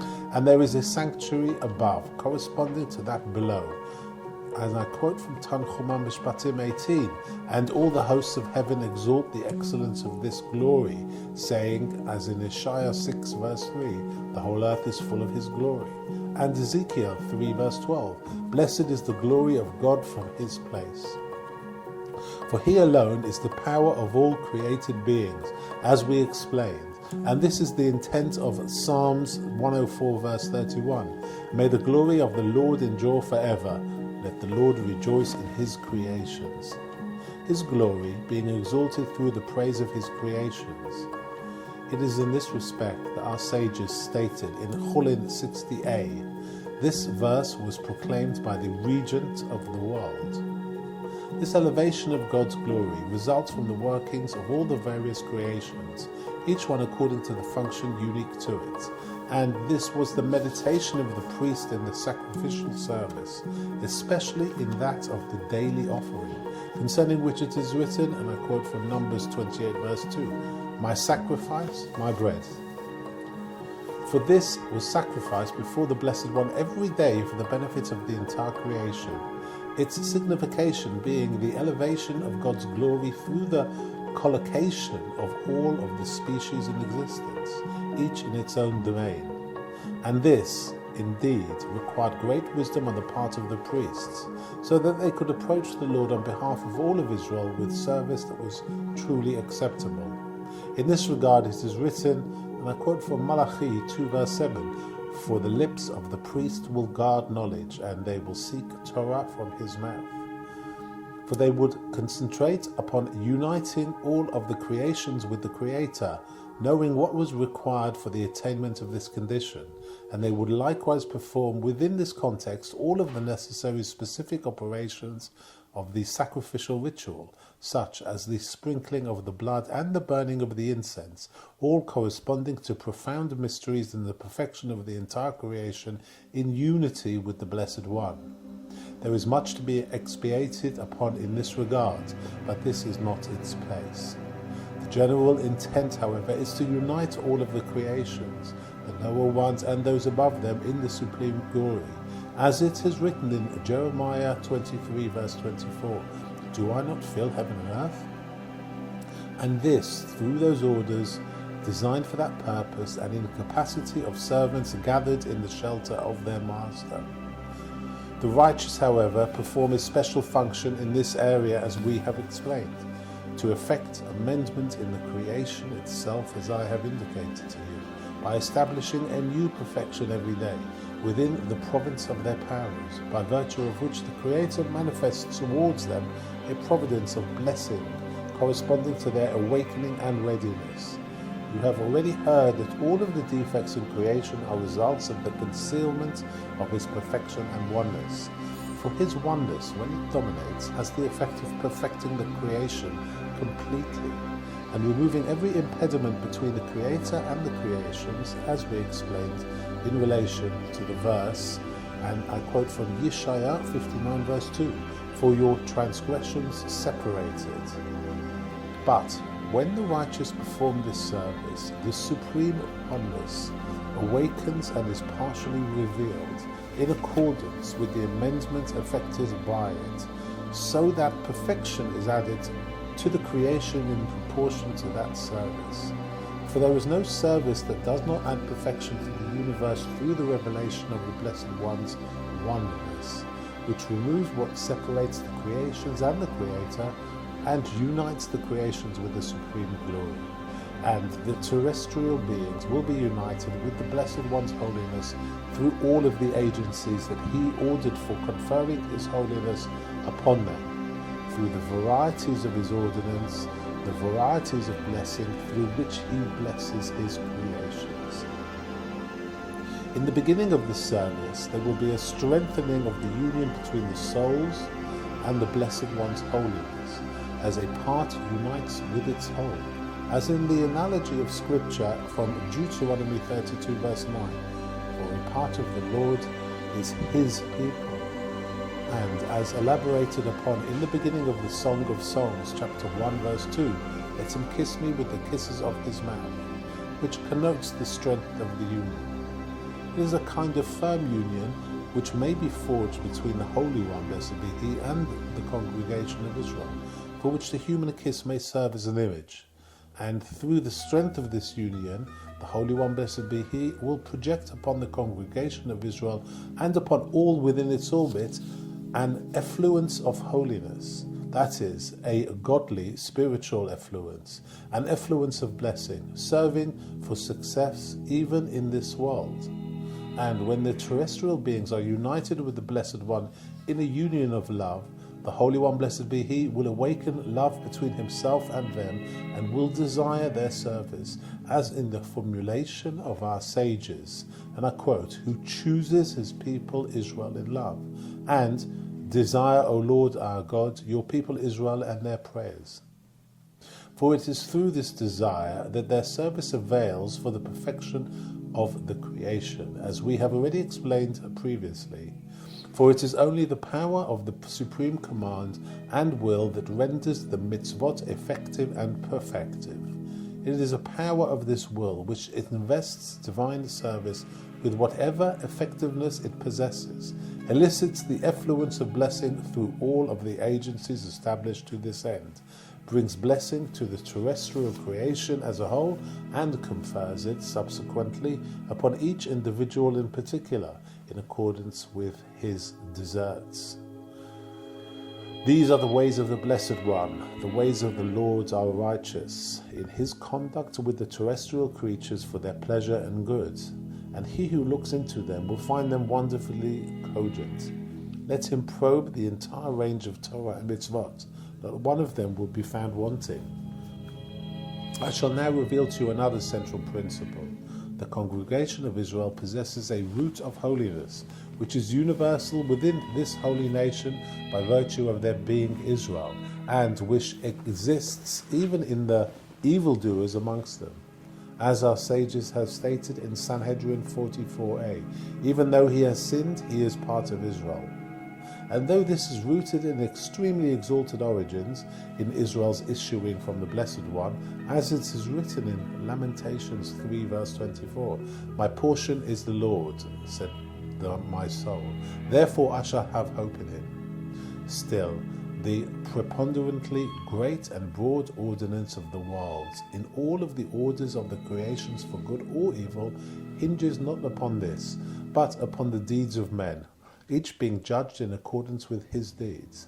There it seemed to be then a type of existence for the congregation of Israel, a general existence, without many results or ramifications, an existence which is not extremely crucial, but which is extremely exalted. Then there is its essential existence, its existence in respect to the divine service devolving upon it, upon which hinge all of the aspects of the great, profound ordinance. You should know further that the phenomenon of day and week constitutes a particular continuous cycle, as we shall explain further with God's help. The core of the week is in the Sabbath, the rest of the week only completing what is implicit in the Sabbath itself. On the Sabbath there originates an effluence, which, on the remaining days of the week, produces what is required for all of the creations, day by day, in accordance with its magnitude and the orders of the cycle. The core of the day is the morning, the remainder of its times completing what was originated then. The essential providence will be adduced by the terrestrial beings in their essential capacity, and the other secondary aspects of the providence in their non-essential capacity. This is self-evident, for everything proceeds in parallels and in correspondence, the providence with its objects and the acts with those acted upon. Understand that the Creator, elevated, exalted, completely unfathomable, originated varieties of holiness emanating from him into the terrestrial beings. And even this holiness is not like his own concealed, unfathomable holiness, but corresponds to the state of readiness of its recipients. And even this is subject to gradation, for one holiness may be greater than another, as there are lesser sanctities and greater sanctities. This is evidence. Now, the Blessed One continuously originates new perfections in the generality of the creation according to the awakening of the terrestrial creatures, as we explained. And every perfection requires all of the conditions necessary for its completion and for the completion of all the results that are to follow from it. And all of this is effected through the union of the creations with him. However, the origination of one of the essential perfections requires the union of the creations, and especially the congregation of Israel, with God in the essential capacity of their existence, in the more exalted capacity, upon which the entire creation hinges. Only then will they educe from him the great essential effluence required for the perfection originated in them. But the completion of the aspects of that perfection requires union only in the capacity corresponding to the level of the completing conditions. This stands to reason in terms of the concepts of parallelism and gradation. All of these things had to be known by the priests who offered the sacrifice of the Lord, the daily sacrifices according to their orders, and the supplementary sacrifices in accordance with their laws, according to the divisions of the times, as we explained. They had to know concerning this union of the creations with the Creator, on which the various levels this union would take place, which revelation of the supreme will would be experienced by them, and which effluence would issue forth for them, all according to the time and exigencies of the hour. Up to this point, God had helped me to explain to you what you needed to know concerning the ordinance of reward and punishment. We now come to the explanation of the second ordinance we have mentioned, the hidden ordinance, which is working towards the end of the universal perfection. And in this connection, there will be explained the concept of all is dependent upon mazal, literally the constellations, mentioned by our sages. You've mentioned something that I greatly desire to understand. It is one of those things that I find very difficult, and I'm eager to have it resolved. But involved in all of this is the concept of the evil who prosper and the righteous who suffer, which it is not possible to understand. Why then did you broach it if you cannot explain it? There is a limit to our understanding beyond which we must cease probing. I should explain to you what is sufficient to resolve the matter in our minds when we have seen the rationale of the subject, but what does not lend itself to the comprehension we shall not pursue. But know that what cannot be comprehended does not at all undermine our belief, nor does it confuse our thoughts, for you will satisfy yourself that it is only added knowledge which is not indispensable to us, but what is needed for settling our minds and clarifying our faith we certainly possess. The Lord God did not create a condition whereby belief would be undermined through inability to resolve a matter.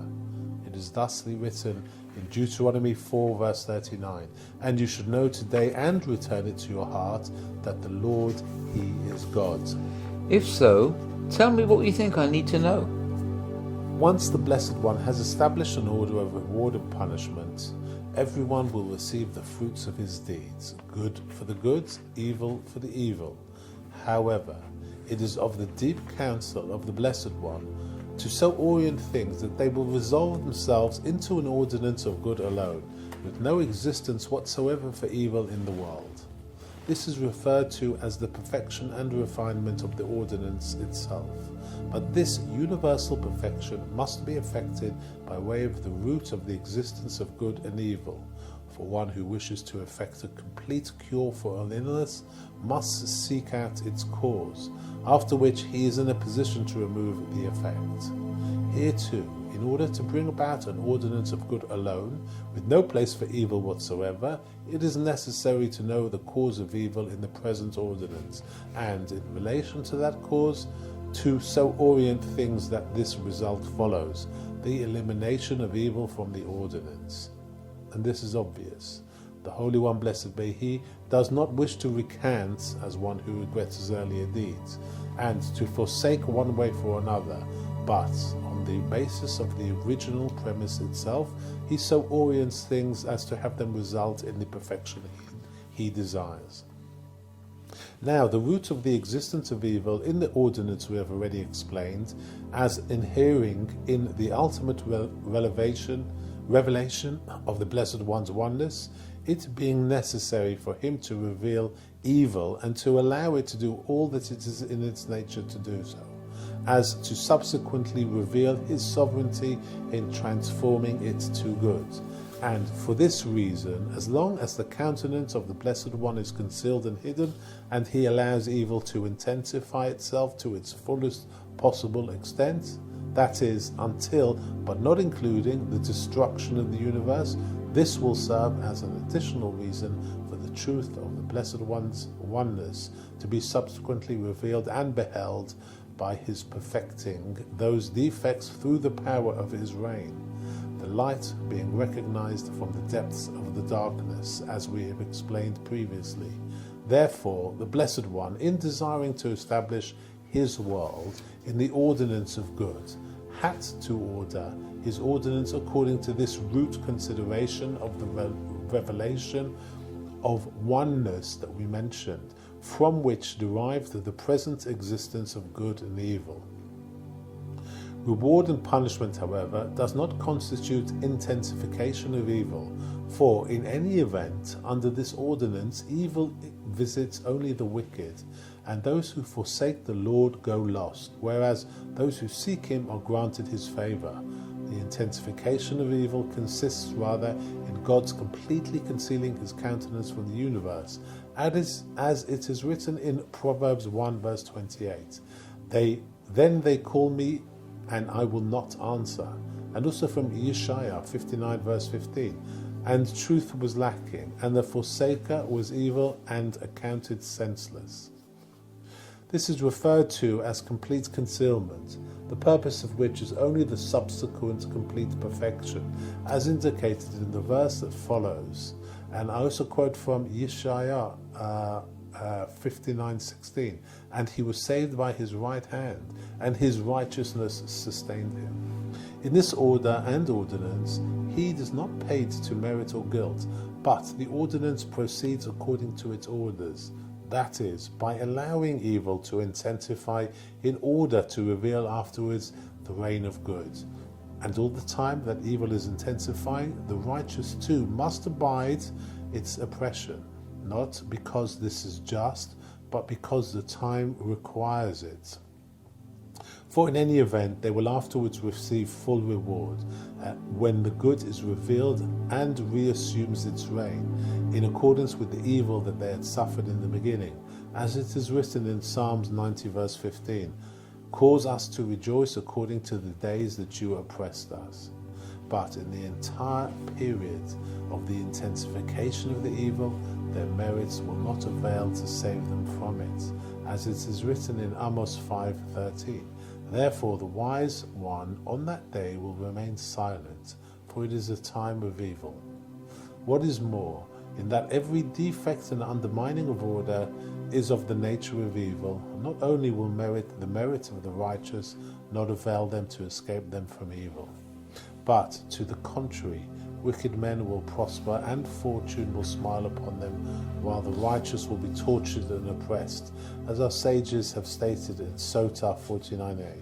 In the footsteps of the Messiah, audacity will prevail. The wisdom of the scribes will be despised. And, as the scripture itself states in Yeshaya 59:15, and truth was lacking, and the forsaker of evil was accounted senseless. It is seen then that if the Blessed One desires to conduct the world according to the ordinance of oneness, whereby light is recognized from the midst of darkness, and evil itself is transformed to good, he must allow evil to intensify without regards to the merits of the righteous. To the contrary, at that time, the doers of evil are built up, and the heads of the righteous are lowered to the ground. After this, he will reveal his kingdom, the fruit of that revelation being the transformation of evil itself to good. And that time there will be no longer any evil, but good only in the world. And only then, and not before, will the righteous receive their reward. If he conducted the universe according to the ordinance of reward and punishment, however, there would be only good for the good and evil for the evil. But there is nothing here which would bring about the complete perfection of an ordinance through the removal of evil. For why should it be removed if it visits only the wicked, and is kept within bounds, so that it cannot act within the full range of its nature, but only within properly prescribed limits? But because the Holy One, blessed be He, truly desires the complete perfection of the universe and the complete removal of evil, He desires to conduct Himself with the righteous according to the ordinance of oneness that we mentioned, whereby their righteousness will not avail to spare them from the sufferings of this world. And this is certainly not within the framework of reward and punishment, but only within that of the universal perfection being realized by way of them. And this is certainly to their benefit, for in the end they will receive a greater reward than they would have been received by virtue of their merit alone. And it is to the benefit of the world as well, for if He conducted Himself towards them according to the ordinance of reward and punishment, no fruit would result from their deeds except rewards for their deeds, but not elimination of evil from the world. But since what they are bearing is not virtue by virtue of their acts, but by virtue of the ordinance, the benefit will not be particular to give them reward, but general in terms of the ordinance, to reveal through their merit the supreme oneness and to remove evil from the ordinance itself. And you will note an additional advantage in this, that even the revelation of the supreme oneness will be reward for merit and not complete charity. For though it may be charity as far as other men are concerned, to the righteous it is a reward for merit, and their goodness creates benefaction for the world at large, so that the entire congregation of Israel is found to gain. But according to this, all of the righteous would know nothing but suffering, but reality shows this not to be so. There is a deep-rooted reason for this. The Blessed One created evil with that character and with those limitations which He designed, and He has set things in motion to eradicate it from creation entirely, as we explained. But He must conduct this process according to the nature of evil and the orders that He created for it. This is obvious. Now then, the Blessed One, having created the world imperfect, is so regulating things as to bring about the perfection of the creation through the elimination of its defects. And He alone knows the basis for all of the things He desires to do, and the reasons for all of His decrees, which are hidden from His creations. For His creations have knowledge only of the decrees of the supreme will and onwards, but of what transcends that is, the reasons for these decrees, they have been granted no knowledge at all. And these constitute the inquiries that are forbidden to us, for they are rooted in the majesty of the will that desired them, something that we cannot fathom. Now the Blessed One knows that the perfection of the creation requires two things: the intensification of illumination, that is, the intensification and magnification of providence, and its concealment and diminution. For there are some things which are perfected through an intensification of illumination and providence, and others, to the contrary, through its concealment and diminution, in allowing evil its great intensification, as we explained. And this will be apparent to whoever puts his heart to all that occurs in the universe. He will find nothing to occur, neither good nor bad, which does not result in benefit and good to the world. As our sages have stated in Brachot 68, all that is done by heaven is for the good. But the Lord has many ways, some proceeding in one direction and others in other directions, these things being dependent not upon deed and merit, but upon the character and essence of the creation. And the Blessed One, alone, who truly knows the essence of the creation, knows also what is needed for it. Only this we know. There is that in the essence of the creation, the perfection of which inquires increase and diminution. This is the nature of the 28 times mentioned in Ecclesiastes chapter 3, corresponding to which there is a witness in the heavens, the moon, the waxing and waning of which images this concept.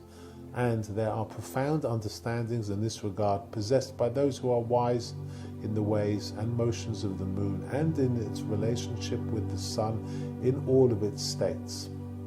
For these serve as counterparts of all of the general aspects of the ordinance, resolving itself into the perfection of the creation in accordance with this characteristic that it possesses, which requires increase and diminution for its perfection, as we explained.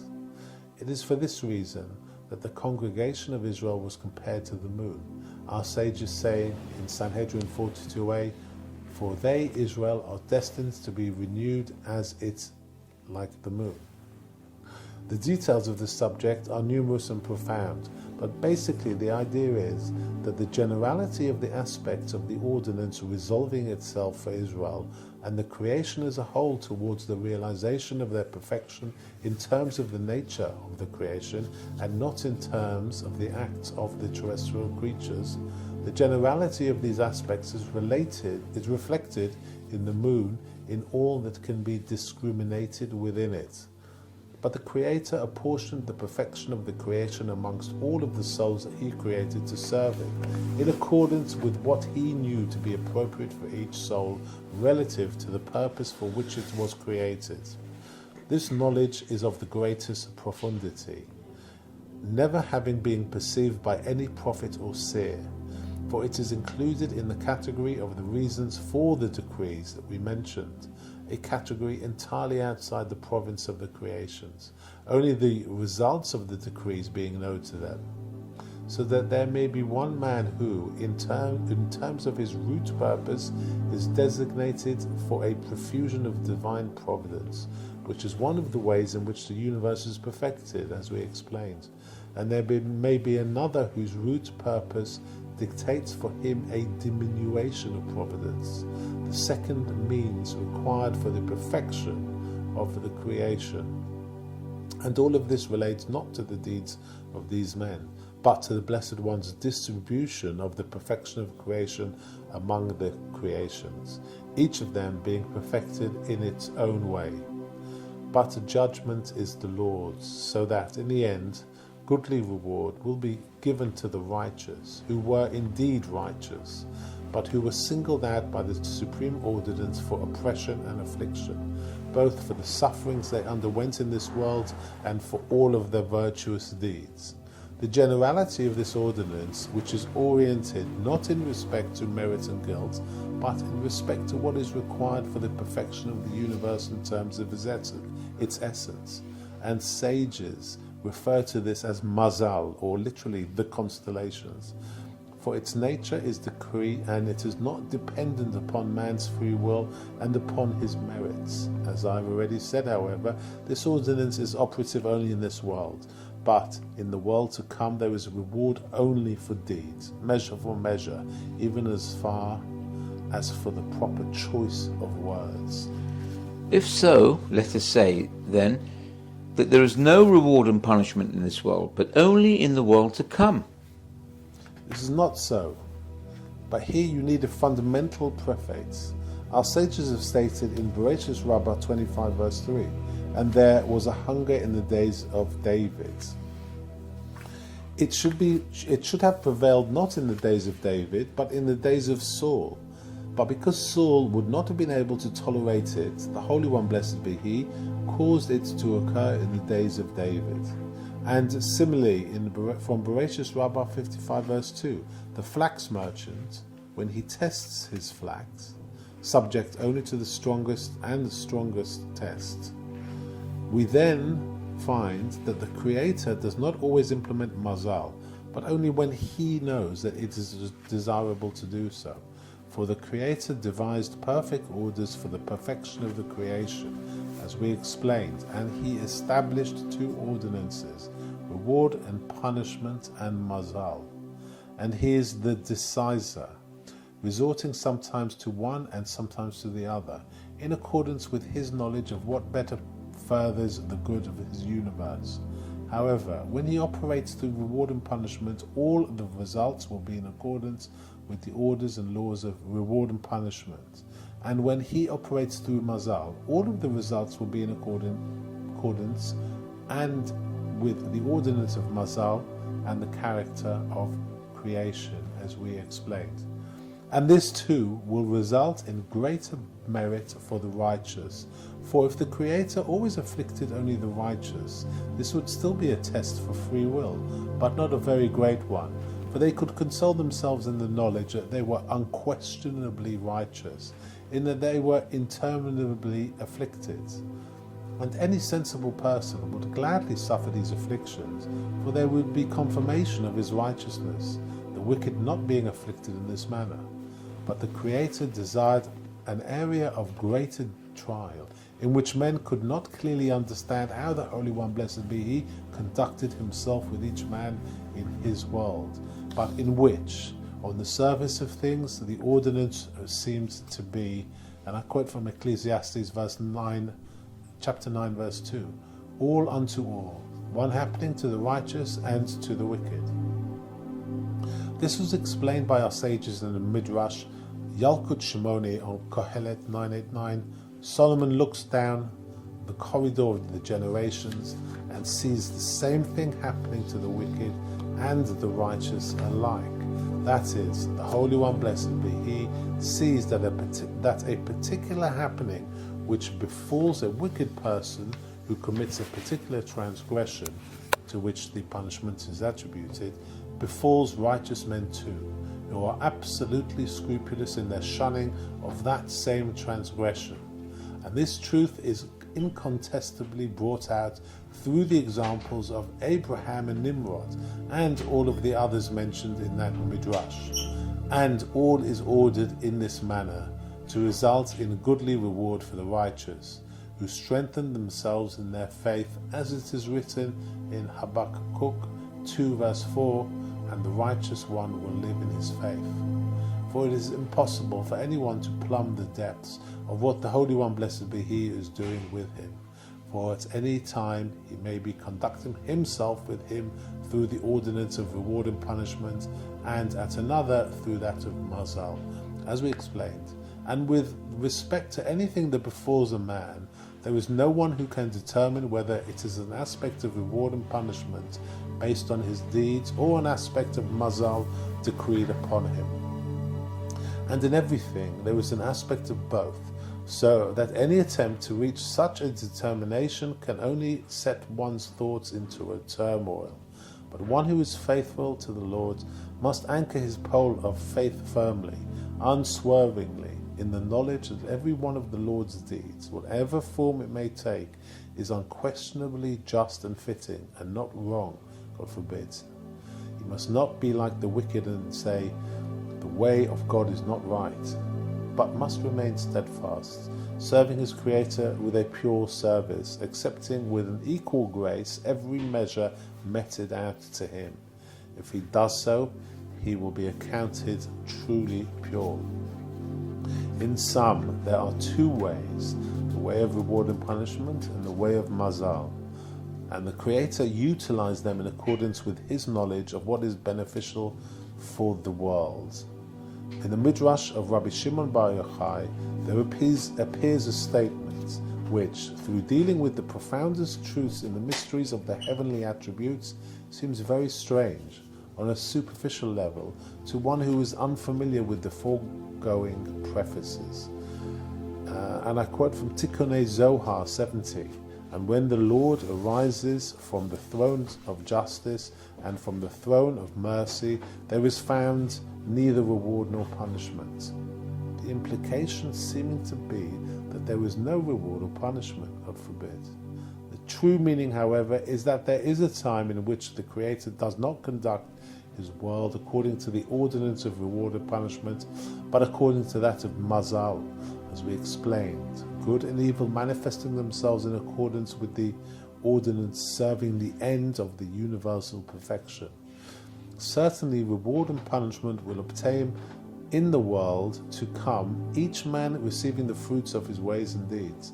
But we are being told that in the straits of the footsteps of the Messiah, we should not find it insupportable if the righteous are greatly demeaned and men cry out and are not answered.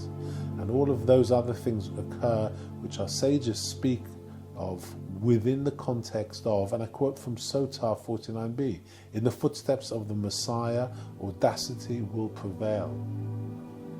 For all of this arises from the fact that the righteous, in all of their merits, cannot remedy these defects, for the time ushers them in towards the end of the subsequent universal perfection through the revelation of the Blessed One's oneness, as we explained. But here a preface is needed for the resolution of many doubts. Even when the Creator wills to conduct his world through the ordinance of Mazal that we mentioned, he so orients and directs things that even what is decreed by Mazal materializes within the ordinance of reward and punishment, as we find in respect to the afflictions of Rabbi Yehuda Anasi, our sages saying in this regard, and I quote from Baba Metzia 85a, through an act, a negative act of Rabbi, they arrived, and through an act, a positive act, they departed. In truth, these afflictions were nothing other than the afflictions of the righteous, but such is the divine attribute. The Holy One, blessed be He, combines these two ordinances so that even the decrees of Mazal materialize only through the agency of something which is attributable to reward and punishment, which is the catalyst of all that must ensue, even though it be relatively insignificant in itself. In sum, the root of God's ordinance in truth is the universal perfection of the entire creation, which turns on the poles of nature, of the creations themselves, so fashioned by the Creator, and all of the convolutions of this ordinance are oriented to the end of the universal perfection that we mentioned, through the removal of all of the imperfections of these creations. And there are implicit in this ordinance profound laws and orders which are completely unfathomable. And in the midst of the turning of these wheels is found the ordinance of reward and punishment, the revealed ordinance upon which all of the laws of heaven and earth depend.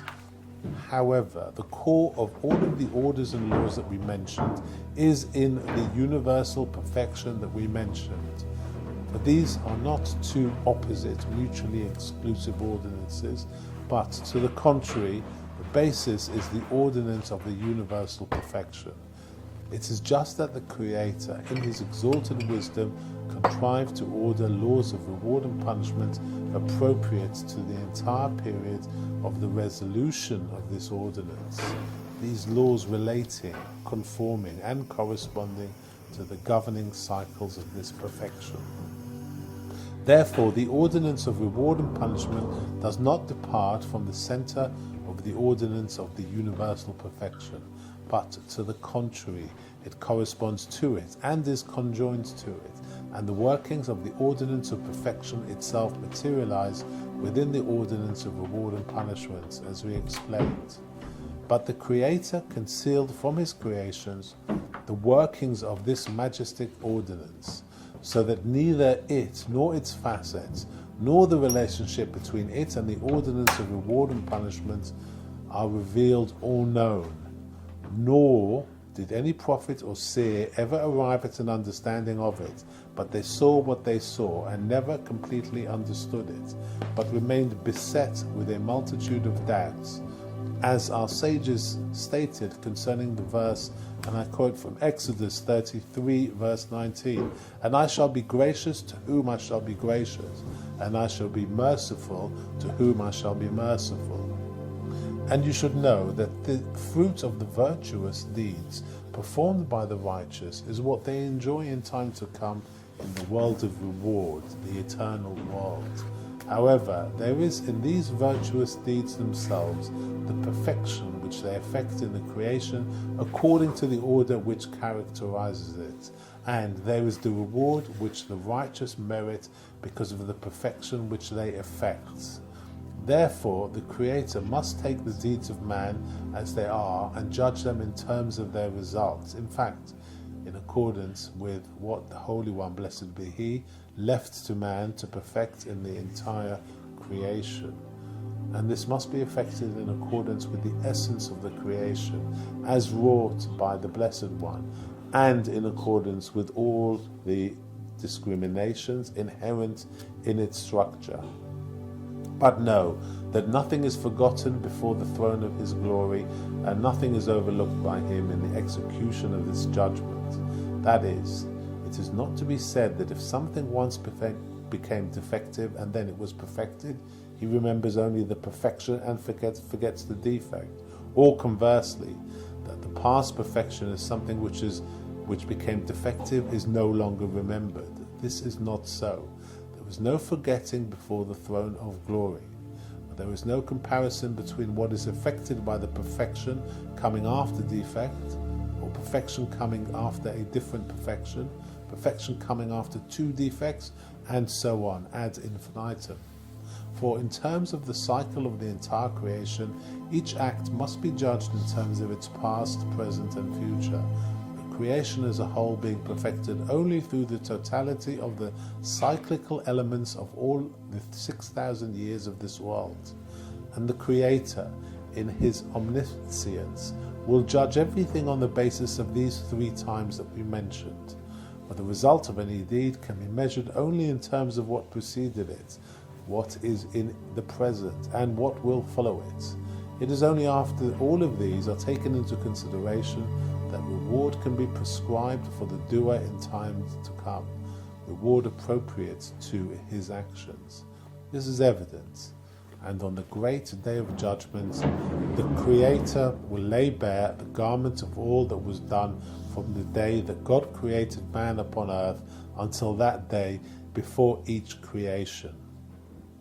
And he will see the justness of his judgment in every act, small or great, and what was decreed for him according to his true judgment for the time of receiving reward in time to come, and that the righteous will come forward for the receiving of their reward, each according to his deeds.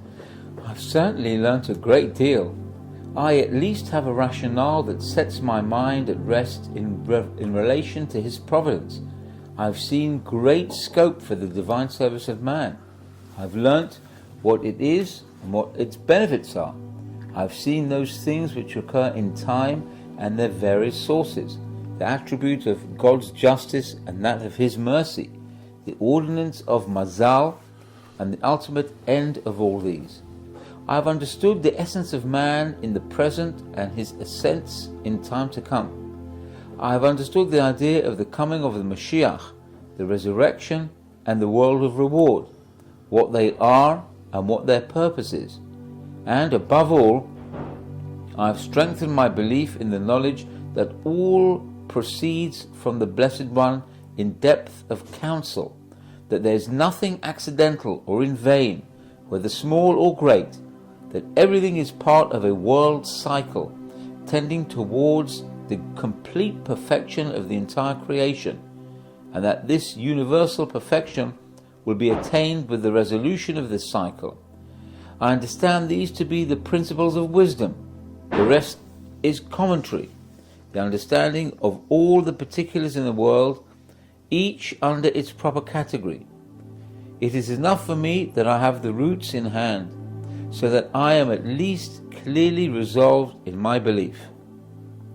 I have yet to explain to you the idea of time affecting all men equally, our finding differences within a certain time itself, that is, not in point of acts originating within it, but in point of its being that period itself, as it is written in Ecclesiastes 3 verse 1, "For all there is a time, and there is a period for everything." There is certainly a cogent root source for this too. This too is something that I would desire to know well. Each of the stars and constellations exerts an influence on some specific entity in this terrestrial world. One who is influenced by one star is not influenced by another, and all recipients of such influence are recipients in all times and in all places. However, aside from this specific function, the stars have sovereignty and dominion within the cycle of time, each one exercising dominion in the time and period assigned to it. This is well known. There is a great difference, however, between these two dominions, for the dominion that they exercise over the objects specifically assigned them attaches to the essence of the recipients. All that these recipients are is dependent upon them, and their innermost essences are affected by the influence that they exert upon them. But the broad dominion is universal, a sovereign being sovereign over the entire universe, both in respect to those creations specifically assigned to it and in respect to those not so assigned. But, on the other hand, this sovereignty is not absolute sovereignty in respect to any one of them, their being affected in a general way only. This dominion will certainly leave a definite impression upon the creation, for none of the Blessed One's workings is in vain, but the essence of their activities is in respect to those creations specifically assigned them, as we explained. This is the prototype for the most exalted, mysterious operations. For the Creator originated many different varieties of providence for His creations, each variety perfectly adapted to its object.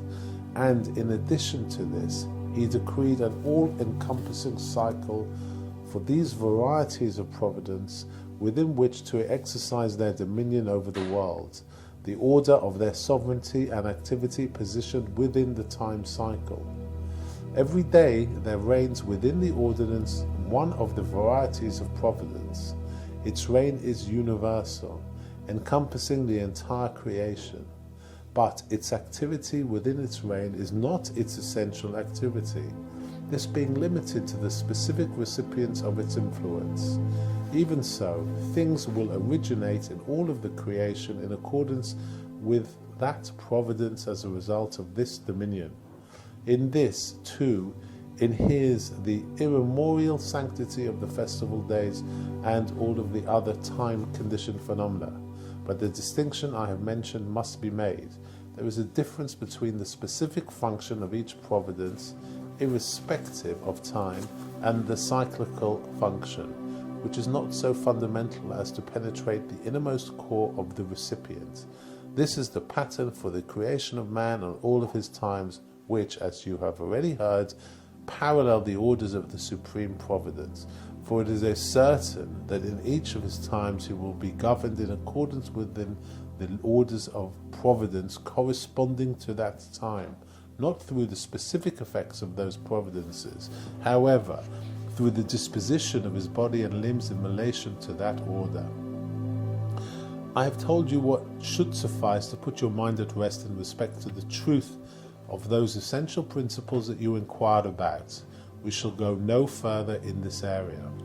There is one more subject I would like you to clarify for me. It is not too long, and also not one of the things ignorance of which confounds the mind, unlike those things we have discussed until now, but it is something which I would very much like to understand clearly. What may this subject be? It is the subject of prophecy, its nature, its mode of operation, and its benefit. Prophecy is a knowledge and conception of the Blessed One's glory given by the Holy One, blessed be He, to the prophets. You have already heard, however, that the truth of the Blessed One's essence and perfection in itself is entirely unfathomable to us, and that He can be perceived only in terms of His acts and in terms of the attributes He established for Himself for the governance of His world, as we explained. The prophets will perceive Him then as a bestowing good, punishing, being merciful, judging, giving life, healing, and in terms of all the other attributes ascribed to Him in points of His acts. And He will reveal to them all His providences in all of their manifestations, and they will see all of their workings, upon which hinge the laws of heaven and earth and all of their hosts, in all of their details. They will therefore know the past and the future of the workings of the Holy One, blessed be He, in the world. For when they perceive Him as acting through a particular attribute, they will perceive all of the results deriving from this in all of the creations. They will perceive Him as acting through the attribute preceding this, and they will perceive him as acting through the attribute following this, in the totality of its details, but they will not perceive his pure essence, and even the perception that they are granted will not be perfectly clear, but characteristics of the nature of prophetic visions. This is what I want to know. What is the nature of such visions? It is stated explicitly in Hosea 12:11. I have spoken in similes to the prophets. In respect to Moses, our teacher, may peace be upon him, it is written in Numbers 12, verse 8, by sight and not through riddles, from which it may be inferred that the others were spoken to through riddles, as it is in fact written also from Numbers. I shall speak to him, any prophet other than Moses, in a dream, to wit, the tradition of our sages, and I quote from Brachot 57b, a dream is 1/60th of a prophetic vision. That is, the prophets were not permitted to witness the supreme glory openly, but that glory which was revealed to them aroused in their hearts prophetic visions, which were like cloaks and riddles in respect to those things they were to be made cognizant of, as is the case with parables and riddles in general.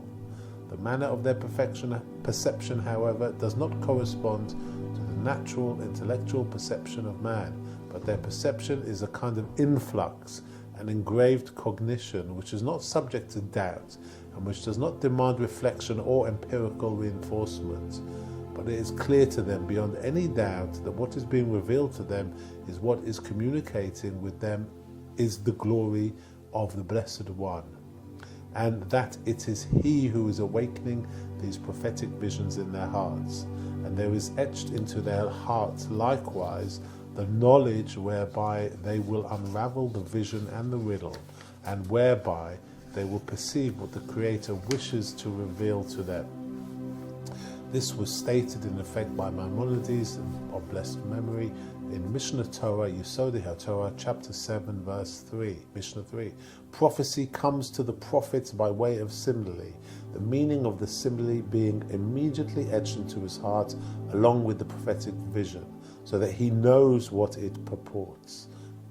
A distinction is to be made between similes of attributes and similes of results. That is, there are some similes in which the supreme glory is figured in terms of its attributes and acts, and there are others which prefigure what will be done by the Lord. For example, when the Blessed One desires to reveal his glory to the prophet in respect to his goodness and mercy, he may appear to him as an old man, as it is written in Daniel 7 verse 9, and the Ancient of Days was sitting. And when he desires to manifest himself as a hero victorious over his enemies, he may appear as a youthful warrior, as our sages have stated in the Mechilta Yitro 20 verse 2. He appeared at the sea as a youth, and at Mount Sinai as an old man. For a youth is fit for war, and an old man is for presiding, as interpreted in Chagiga 14a.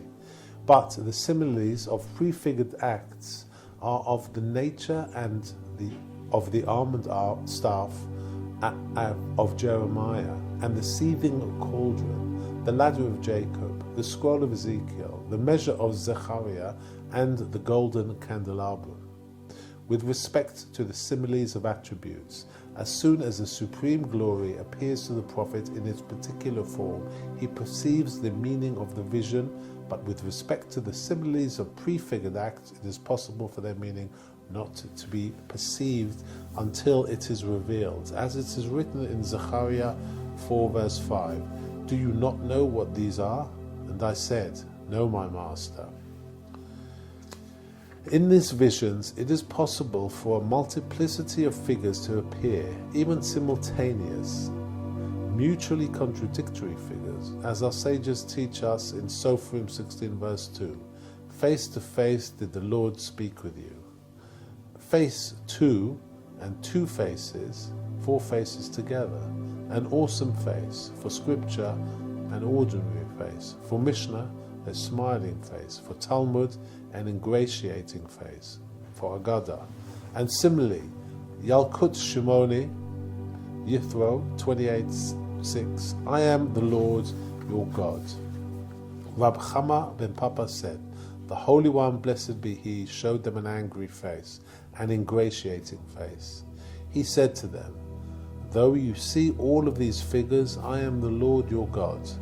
This corresponds to what the sages stated in reference to speech. And I quote from Yerushalmi Nedarim 3:2, the nakedness of your brother's wife and her husband's brother shall live with her were stated in one pronouncement. Remember and observe were stated in one pronouncement. The reason is apparent. Since these figures are not aspects of reality, but created prophetic revelations, it inheres in the will of the king, who said, and it came into being, that these figures impress themselves upon the prophet's soul. He can certainly create figures as he wills, and is completely independent of those material natural laws which were made for corporeal entities alone. But this is certain, none of the Lord's words are in vain, God forbid, but every figure he reveals to the prophet is designed to represent one of the Blessed One's attributes or one of the aspects of these attributes. And when he desires to reveal to him a variety of aspects, he will reveal to him a variety of figures, though they will be mutually contradictory, the end of the prophecy being not the revealed figure, but the meaning extracted by the prophet from that figure. But the verse in Deuteronomy 4 verse 15 says, for you did not see any form. This creates great difficulty for me, for it goes against all that you have said. And even without what I have said, it is not difficult that verses contradict each other. One verse states, and I quote, for you did not see any form. And another, from Numbers 12:8, I quote, and he looks upon the form of the Lord. And yet another, from Ezekiel 1 verse 26, a figure as that of man above him, and the like. Answer both questions. It is written in Yeshaya 40 verse 25, and to whom will you liken and compare me, says the Lord. And also from Yeshaya, and to whom will you liken God, and what figure will you invest him with? The understanding is that the Holy One, blessed be He, certainly does not lead the prophet astray, but makes him wise and apprises him of the truth. For the Holy One, blessed be He, to show him figures where, to the contrary, figures should be shunned, would constitute the greatest of stumbling blocks. But the truth is that the soul of the prophet perceives the truth clearly. As you have already heard, the perception and knowledge of the prophet do not correspond to natural perception and knowledge, but they are implanted and engraved in him in such a way that his knowledge is absolutely clear and free of any doubt. It is a kind of knowledge that is completely unfathomable by natural man. Accordingly, the soul of the prophet grasps every prophetic message according to its truth. That is, it is clear that it is the Creator who is appearing to him and revealing to it whatever he is revealing. And it is equally clear to it that he cannot be seen, not alone by the natural eye, but even through spiritual perception, which is nothing more than apprehension and understanding, for the soul cannot fathom the Blessed One. And it is clear to it that the revealed glory originates in it, a created prophetic figure, from which it extracts the knowledge that it must receive, as in the aforementioned verse, and I quote from Hosea 12 verse 11, I have spoken in similes by the prophets. The truth is perfectly clear then to the soul of the prophets, and there is no room for error, for the true knowledge is engraved in it, and all this truth is apparent in it, so that the soul will not perceive a prophetic figure without perceiving at the same time that it is only a prophetic figure and not the essence of the Creator himself. Therefore, though it is written, I have spoken in similes by the prophets, the exhortation is always, and what figure will you invest him with? For the prophet does not see a figure without also seeing that it is a prophetic figure, not a real essence, adapted to the understanding of the prophet, which understanding cannot conceive of the pure essence of the Blessed One, completely abstracted of all likeness. Accordingly, Moses, our teacher of blessed memory, exhorts Israel, and I quote from Deuteronomy 4:15, "For you did not see any form." For he is speaking there of the pure essence of the Creator, and is telling them, "Take extreme heed, for you have already perceived this truth. You have seen that you did not see any form in the Blessed One, but to the contrary, you saw, because of his pure essence is free of all form, that you could not perceive him until he created prophetic figures for you." The verse is slightly abbreviated, but not more so than the others. "And to whom will you liken and compare me? And what figure will you invest him with?" For Moses, our teacher of blessed memory, was speaking with Israel, who had witnessed this entire truth, and he was reminding them of what they had seen in truth. You have explained, for you did not see any form, but not, and he looks upon the form of the Lord. Even that figure that appears to the soul of the prophet is aptly termed the form of the Lord. But there is no doubt in the minds of the prophets that what is revealed to them, this is disguised in that figure, is none other than the one Creator. Blessed be He, and blessed be His name. And for this reason they can say with full conviction, I quote from Ezekiel 1 verse 28, "It is the figure of the glory of the Lord." And also in Isaiah 6 verse 1, "And I saw the Lord." For in their influx of perception it is clear to them that the figure they are seeing originates in the revelation to them of the supreme glory, and that the form is only the means by which they attain this revelation of the Blessed One. To what may this be compared? To one seeing his friend in a mirror. Though the essence of his friend is not in that mirror, what he sees is, indeed, only his friend, who appears to him through the agency of the mirror. A corollary of this is that if the mirror is distorted, the image of his friend will be correspondingly distorted.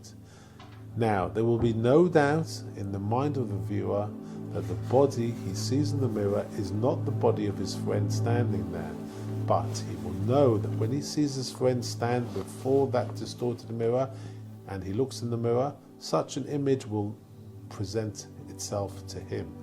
The same is true in our case. The prophet knows that it is the Creator who is revealing himself to him in that vision, even though that vision materializes before his eyes, before the eyes of the prophet, through the agency of his soul itself, or through whatever agency he is caused to perceive that figure. He can, therefore, justly refer to it as the form of the Lord, and it may be said of him, "And he looks upon the form of the Lord." But this creates a difficulty. For according to what you say, there is no difference between the prophecy of Moses our teacher and that of the other prophets, all seeing this form and all seeing that the Blessed One has no form in terms of his true essence. I shall tell you the difference between Moses our teacher and the other prophets. The other prophets could not behold even this figure completely, it being visible to them only as behind walls, or as being reflected in many mirrors, or as in an unpolished mirror. As our sages explained this in relation to this verse itself, and I quote from Midrash Rabbah on Vayikra 1 verse 14, "What is the difference between Moses and the other prophets?"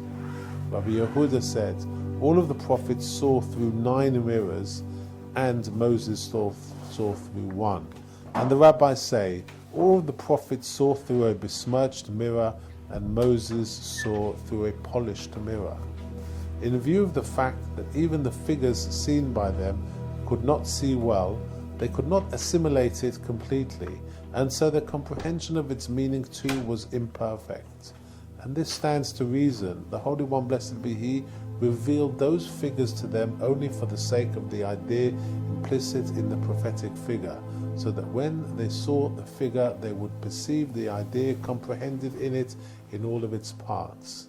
But if they could perceive only a little of the figure itself, it is certain that its corresponding idea could not be perfectly perceived by them in all of its parts, but only in a little of it, corresponding to the little that they observed of the figure.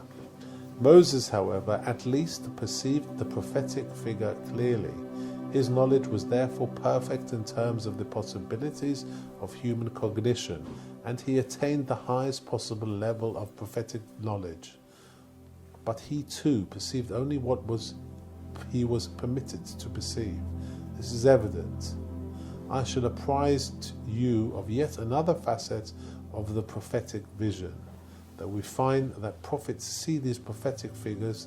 They are not required to see them through the vision of the physical eye, but through spiritual vision. One object may be seen both to the physical eye and by the spirit abstracted from the body, and both may confirm it as being that object, although each sees it in its own way.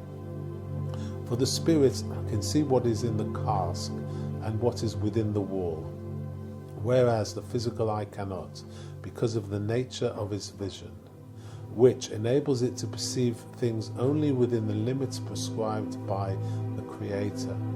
But the cask itself will be seen by the physical eye in its way and confirmed as a cask, and by the spirit in its own way, and likewise confirmed as a cask. The same is true here.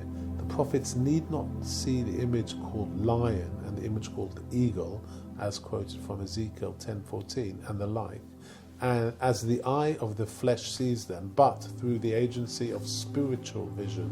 This is evidence. I still would like to know why these forms are needed at all. What will be lacking if the Holy One, blessed be He, revealed whatever He desired of knowledge or of future states without resorting to a figure at all?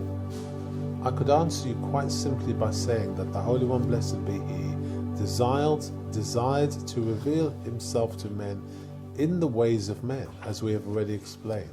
For the creations in their very form reflect heavenly providences and attributes, being actual exemplars of them. The Holy One, blessed be He, therefore reveals His glory to the prophet in their figure created by it. For the image below is but an example of the corresponding providence and attribute above. And note that this too is one of the Blessed One's attributes, the embodiment of the aspects of His providence and attributes within terrestrial forms in such a way that the form may serve as an exemplar of these aspects. And the Creator established an entire order whereby the created images could adequately serve as exemplars of the heavenly aspects they were designed to reflect, so that there is a proper integral reason for all of the parts of the image of the creations, none of them being arbitrary, but all growing out of this root, that heavenly spiritual factors be reflected in the lowly forms of the creations themselves. And it is of the majesty of the supreme glory that the prophets see these heavenly factors only as they are related to the creations themselves and reflected in them, as we explained. There is something even deeper here, however, and that is the order and the agency resorted to by the Creator for the embodiment of the aspects of providence within terrestrial forms, as we explained, contribute largely to the existence of these creations in all of their forms. For example, because the Holy One desired to embody the idea of His providence in the configuration of an eye, man therefore has an eye, and because He wished to embody the attributes of His providence, loving kindness, justice and mercy in the color configurations of white, red and green, respectively, man's eyes therefore possess these three colors. And if he had not desired to embody these factors in this way, man would not possess these organs and parts, but others. This is evident. Likewise, with respect to all of the other characteristics of the creations and their qualities, and their assertion at one time in one manner and at another in another, creating the variation and condition in all created objects, All of this is the function of the manner in which the Creator decides to embody heavenly factors in the forms and structure of the creations. This emerges then as a root principle for the creations and their accidents. Therefore, the Creator reveals His glory to the prophet through these figures so that he may understand the corresponding providential attributes, and He embodied them likewise in terrestrial forms, so that he might perceive and understand well the effect of the heavenly providences upon the terrestrial creatures through the composite images, orders of the image, and through its distinctive elements, so that the prophets may see through spiritual vision, as we explained, a figure of great and small lights, ascending or descending, mobile or stationary, and many figures corresponding to terrestrial forms, as we find in Scripture, and through these they will reflect upon and gain a knowledge of the orders of the heavenly providence and the governance in all of their orders. And the nature of the attribute to which the figures relate is derived from an understanding of the form itself. For example, a circular, all-encompassing form, possessing neither right nor left, neither top nor bottom, will allude to a general idea embracing in equal measure all that is subsumed within it, whereas a straight form, delimited as to right, left, and middle, and possessing a head and a base, will allude to a specific structured idea, embracing those affected by it in a top to bottom gradation. And similarly, with respect to distinctive elements, it will allude to an orientation towards the right or towards the left, and so with all of the other forms. That is, this entire lowly world is supervised by the supreme will through a general providence which forwards its existence. And in this respect of existence, there is no difference between the species and other species, or between one man and another. The highest spheres require existence as much as the tiniest insects. The Blessed One's providence, then, embraces all of the creations equally, all being sustained by Him and maintained through His power. But the judicial providence relating to divine service is multi-detailed, for the Blessed One weighs everything in just scales, for good or evil, each according to its specific nature, so that when the Creator desires to reveal to His prophets His great power, which maintains the entire creation, and His all-encompassing providence, which embraces all equally, none ignored by or hidden from His all-seeing eye, He will show the prophet a light, as it were, emanating from Himself and encompassing the entire universe, as the firmament encompasses the earth on all of its sides, and as it is written in Ezekiel 1 verse 22, and a figure above the heads of the beast, a firmament. And when He desires to reveal His justice to them, He will appear to them as a king seated upon His throne, righteousness as His right hand and justice in His left, to judge all of His creations in the justice of His righteousness. And if He desires to reveal to them the specific forces regulating the universe, one in conjunction with the other, as our sages have stated in Chagiga 12b, on what does the earth stand? On the pillars, and the pillars on the water. And all are held in the arms of the Holy One, blessed be He. He will show the prophet many spheres, one within another, each outer sphere turning its inner, and the world at its center, and He, the Blessed One, superintending and maintaining all. And when He desires to reveal to him the graded interrelationship of all the forces, one issuing from another, and the lowly world issuing from all, as we explained, He will show him many levels, one beneath the other, and the world under all. And when He desired to reveal to him the contrast between the levels of those closer to the Blessed One and those removed from Him, in the order of their levels and according to those qualities themselves that are closer to his perfection, and those which are more removed from him, which relate more to the terrestrial plane. He will show him many levels, one contained within the other, as a chamber within a chamber, or one garment atop another, and the lowly world outside all, further removed than all. What is more, he will show him all of these visions simultaneously, if he desires to reveal to him all of these things that we have mentioned and their ramifications at one time, though they contradict one another, as the aforementioned quote from Yerushalmi Nedarim 3 verse 2, the nakedness of your brother's wife and her husband's brother shall live with her. Remember and observe, which were stated in one pronouncement. For what is above nature is not restricted by the laws of nature, and even in a dream, which is likewise a kind of prophecy, as our sages have stated in Brachot 57b, a dream is 1/60th of a prophetic vision. Something of this nature occurs, forms being visualized in a manner which bears no relationship to the visualization of waking hours, and the dream images replacing each other in an instant, the mode of transition being entirely unperceived, so that one may construe a figure in his dream as, I quote, Reuven, and the next instant as a house or a stone. In short, configurations will be formed in a manner entirely foreign to the normal processes of vision. How much more so will it obtain in prophecy, which is completely outside the realm of nature, that the Holy One, blessed be He, will cause His prophets to see what He wills, as we explained previously. You have greatly satisfied me with his words. Before we conclude, however, let me ask you a small thing, which is not absolutely crucial, but which it will give me great pleasure to understand. Ask.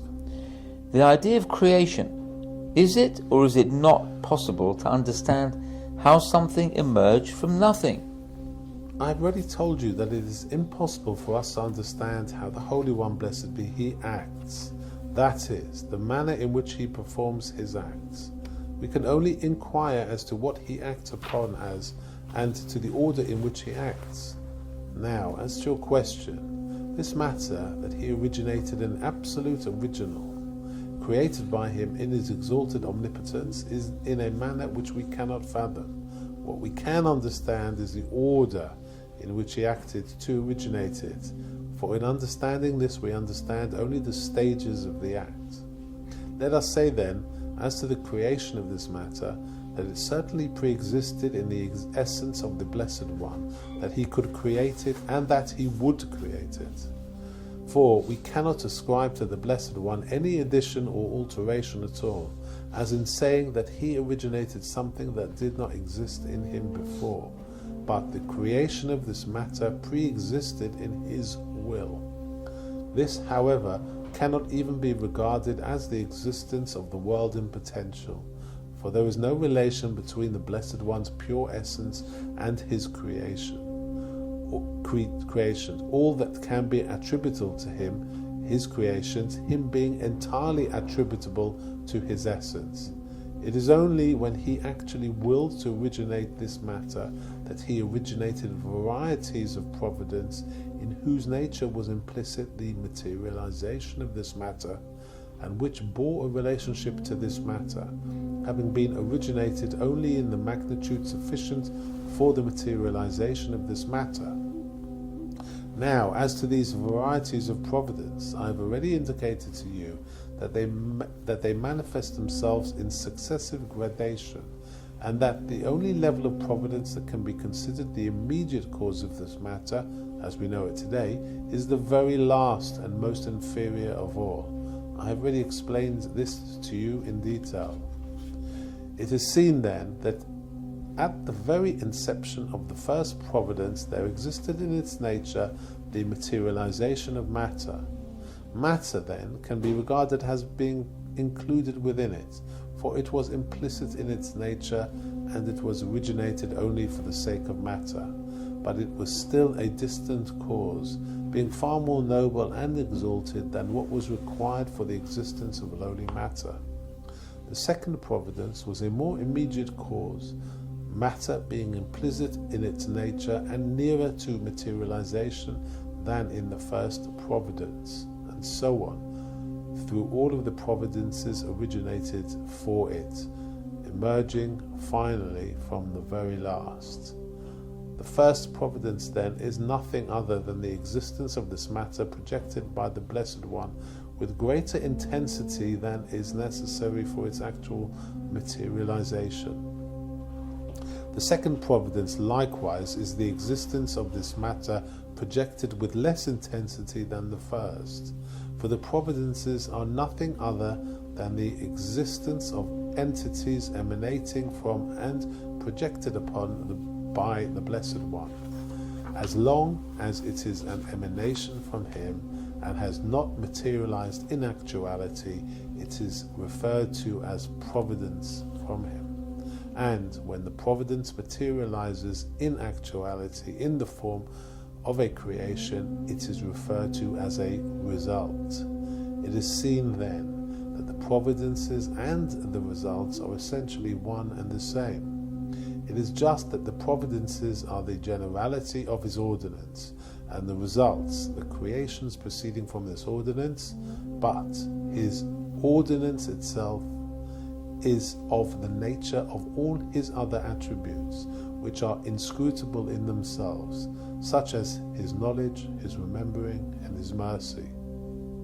All of these are not distinct from His essence, unlike our knowledge, remembering, and mercy, but they are providences which we perceive through their effects, these effects being none other than the origination of these creations and their emergence into interdependent existence from the Blessed One's emanation.